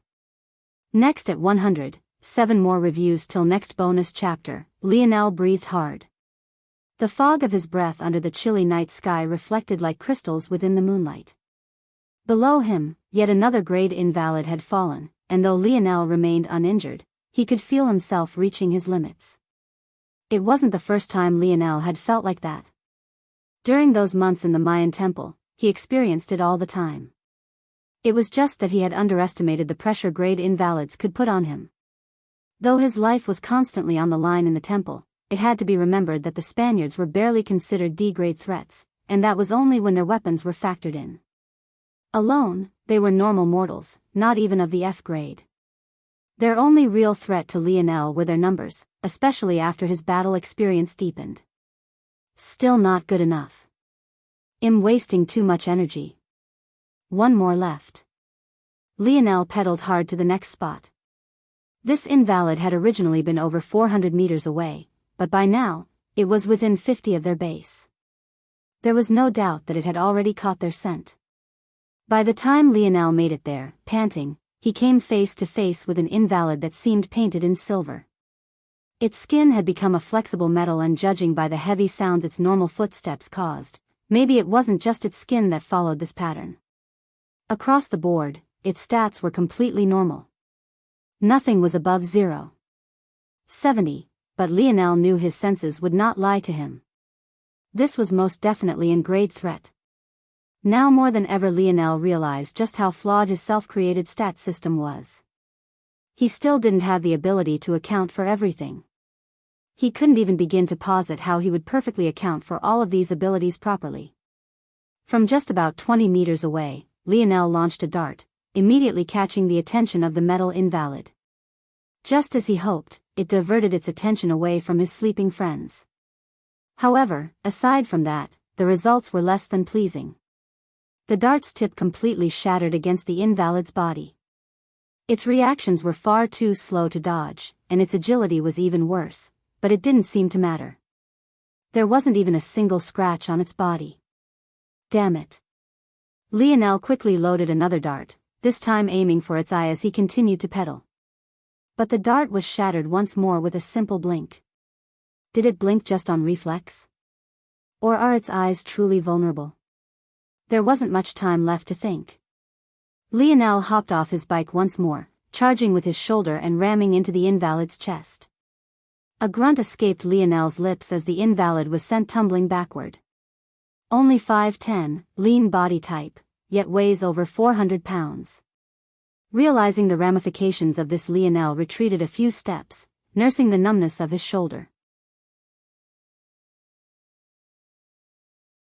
He had thought that the defensive abilities of his flexible armor would protect him enough to do some damage, but it was very clear that this metal ability of this invalid was several levels more durable. I was wrong. I was using the specifications of a normal human to measure out his stats, but that's foolish. In order for a normal human to exert the kind of force it can while being at less than half the body weight. Metal invalid, strength, 102, speed, 105, agility, 100, coordination, 050, stamina, 105, reactions, 050, spirit, 000. Lionel sucked in a cold breath. The adjusted stats were mind-numbing. These were the stats a normal human of about 510–160 pounds would need to move around with the ability of this invalid. If this invalid had more time to adjust to its ability and reached an equilibrium point where it was no longer impeded by its heavy body. Just what kind of monster would it be? S grade? SSS grade? Something beyond even that? He had simply never seen a stat above 0. 99. How many other invalids were there with this level of potential danger attached to them? The invalid slowly picked itself off of the ground, its white pupils locking onto Lionel with a dull gaze. Before Lionel registered what was happening, a long sharp blade suddenly appeared between his brows. Lionel's eyes widened. He pulled his head back as fast as he could, withstanding the whiplash with gritted teeth. A fine cut slid across his forehead, the breath of death kissing his cheek. If it wasn't for his obscene reaction time, his skull would have already been split into two. Lionel rolled across the ground, realizing that he had once more miscalculated. Not only was this invalid covered in metal, but it could shape this metal as it pleased. In that moment, even with Lionel completely focused on it, its arms suddenly became a 3-meter-long blade, nearly impaling him. So fast. At least 0.90. I have to adjust his base agility because of that. Damn it. In Lionel's calculations, attack speed was factored into agility. If he corrected the invalid stats like this, then its adjusted agility for a normal human would be even more ridiculous. Lionel grunted, using his silver rod to block a second blade. But though the metals his rod was formed of managed to withstand the sharp edge, the weight was too much for him to stay on his feet. Lionel coughed violently as his back slammed into a half-collapsed building. He didn't have the luxury of slowly recovering. Without pause, yet another blade tore through the air toward him. There was no time for Lionel to land back on the ground before it reached him. Thinking quickly, he hooked his rod into a broken window. He turned it hard, launching himself toward his left. The blade tore through the building's wall as though it was a piece of paper. It continued to follow through, chasing after Lionel while slicing through tough sheets of metal and stone with absolute ease. Lionel fell through the air quickly, morphing his silver rod back into a bike and pedaling away. His blade gets thinner the further from his body it is. He isn't producing more metal, he's just diluting what he has to extend his range. So. Lionel's gaze flashed, his thoughts spinning. His bike sped up. There it is. 10 meters is his limit. Lionel's bike cut a hard turn, driving up the side of a tilted building and back toward the invalid with everything his thighs could muster and flipped back. Lionel soared through the air. There was no longer any room to maneuver. He fell in an arc aimed right for the invalid. The invalid's gaze showed no emotion. It simply brandished its second arm, sending out a blade that was impossible for Lionel to dodge. Lionel twisted his body, a sharp spike of pain ripping through his left shoulder as the blade went through him and his flexible armor with ease. However, his gaze remained pure and focused. His bike turned back into a rod he gripped tightly. Using it like a spear, with his only good remaining arm, he stabbed it toward the invalid's eye. The pain was absolutely excruciating. As his body fell under gravity's influence, the blade tore further and further into his shoulder. There were several times in those split seconds that Lionel thought he would pass out. A sharp clink sounded as the invalid closed its eyes. However, Lionel had already expected this. He wouldn't lay his life on the line for such a poor attempt at victory. Both of his feet landed on the free shoulder of the invalid, the very one he had stretched the arm of to a 10-meter length. In his hurry to attack Lionel, who was streaking through the air, he had yet to retract it, just as expected. The invalid's coordination was too low to complete too many fine motor tasks at once. Lionel roared, both of his legs slamming downward with all of his might. The invalid fell over. Then with a sharp snap, its arm broke right at its shoulder joint. Lionel finally hit the ground, his own shoulder becoming a bloody mess as he rolled away, just managing to pull the invalid's blade out. Slowly pushing himself up, Lionel's eyes remained focused. He had used advantage of the invalid stretching itself too thin to break off one of its arms. But in the process, he did functionally lost an arm as well.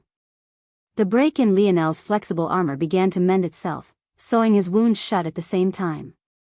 This was why he dared to take on such a terrible injury. Even if his left arm was now all but useless, blood loss wouldn't be a problem. In fact, due to the amount of pressure his armor was placing on his wound to keep it suppressed, in a pinch, it wouldn't be impossible to withstand some pain and use it. He's bleeding. Lionel's pupils constricted. He could see it. From the split in the invalid's shoulder, a coarse, metal-infused liquid was dripping. Lionel could even faintly see some pink muscle fibers. So his inner organs aren't metal. If that's the case, there are some other methods I can use. His coordination stat is too poor to extend blades from anywhere other than his arms. Now that I only have to worry about just one, Lionel sprinted forward. As he did, he dropped one of his silver rods 3 sections away, leaving it at a manageable length for his one arm. It took some teeth grinding to use his left arm to pin it in place while he did this, but he managed to push through. The invalid struggled to stand, but despite losing an arm, it was still too heavy. In addition, with its poor coordination and relative strength, maneuvering with just a single arm was too difficult. To make matters worse, its only remaining arm was still in the form of the blade that pierced Lionel's shoulder. It had only barely managed to get to its knees when Lionel appeared before it, swinging down with all his might right onto its skull. The loud clang of metal bashing against metal sounded under the otherwise quiet night sky. Lionel's actions seemed foolish. It was impossible for his blunt weapon to kill the invalid in this way, and with its metal skin, he couldn't injure it either. However, something shocking happened in the next moment. The invalid stumbled.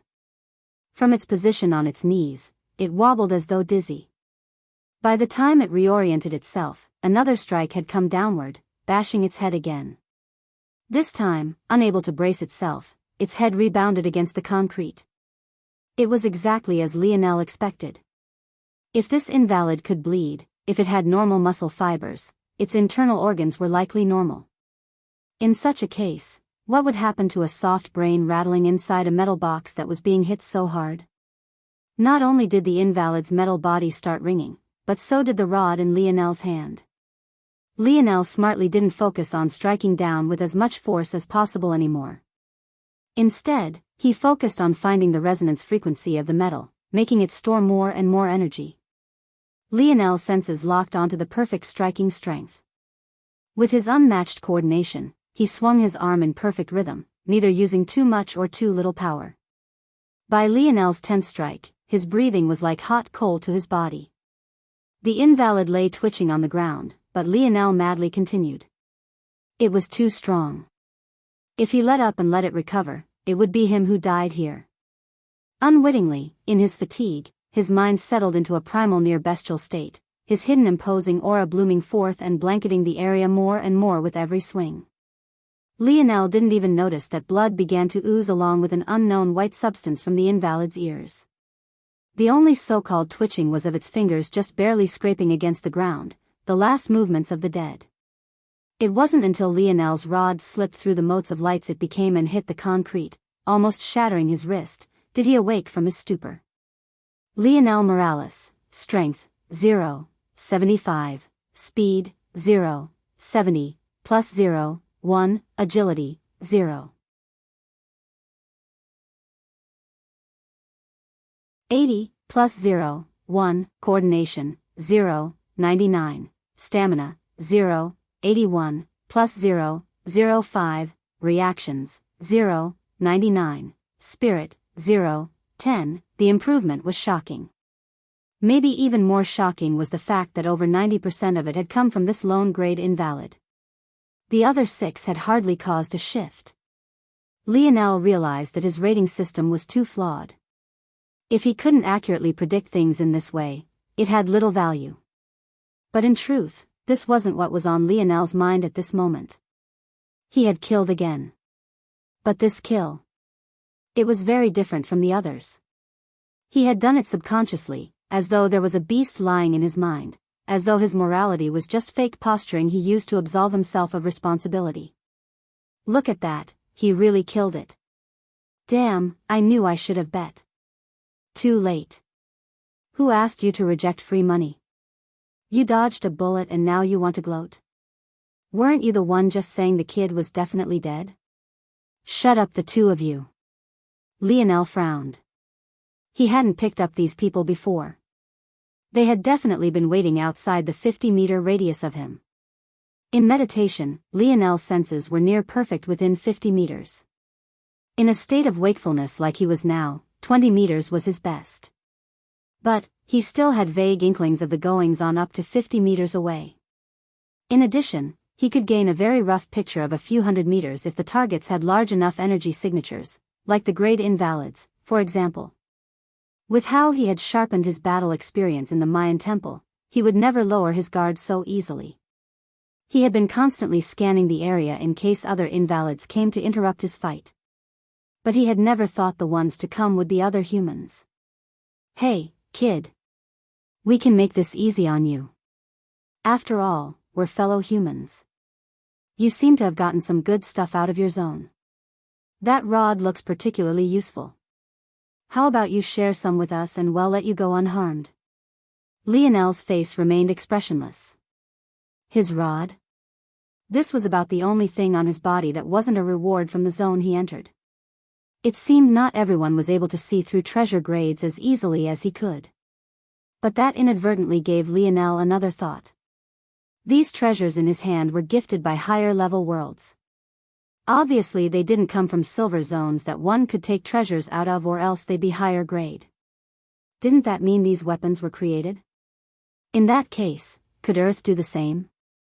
I'll just shatter their kneecaps with my darts and leave them to karma. Lionel went to reach for his dart and froze, a sharp pain flying through his body. He hadn't broken his wrist. But his right shoulder was dislocated.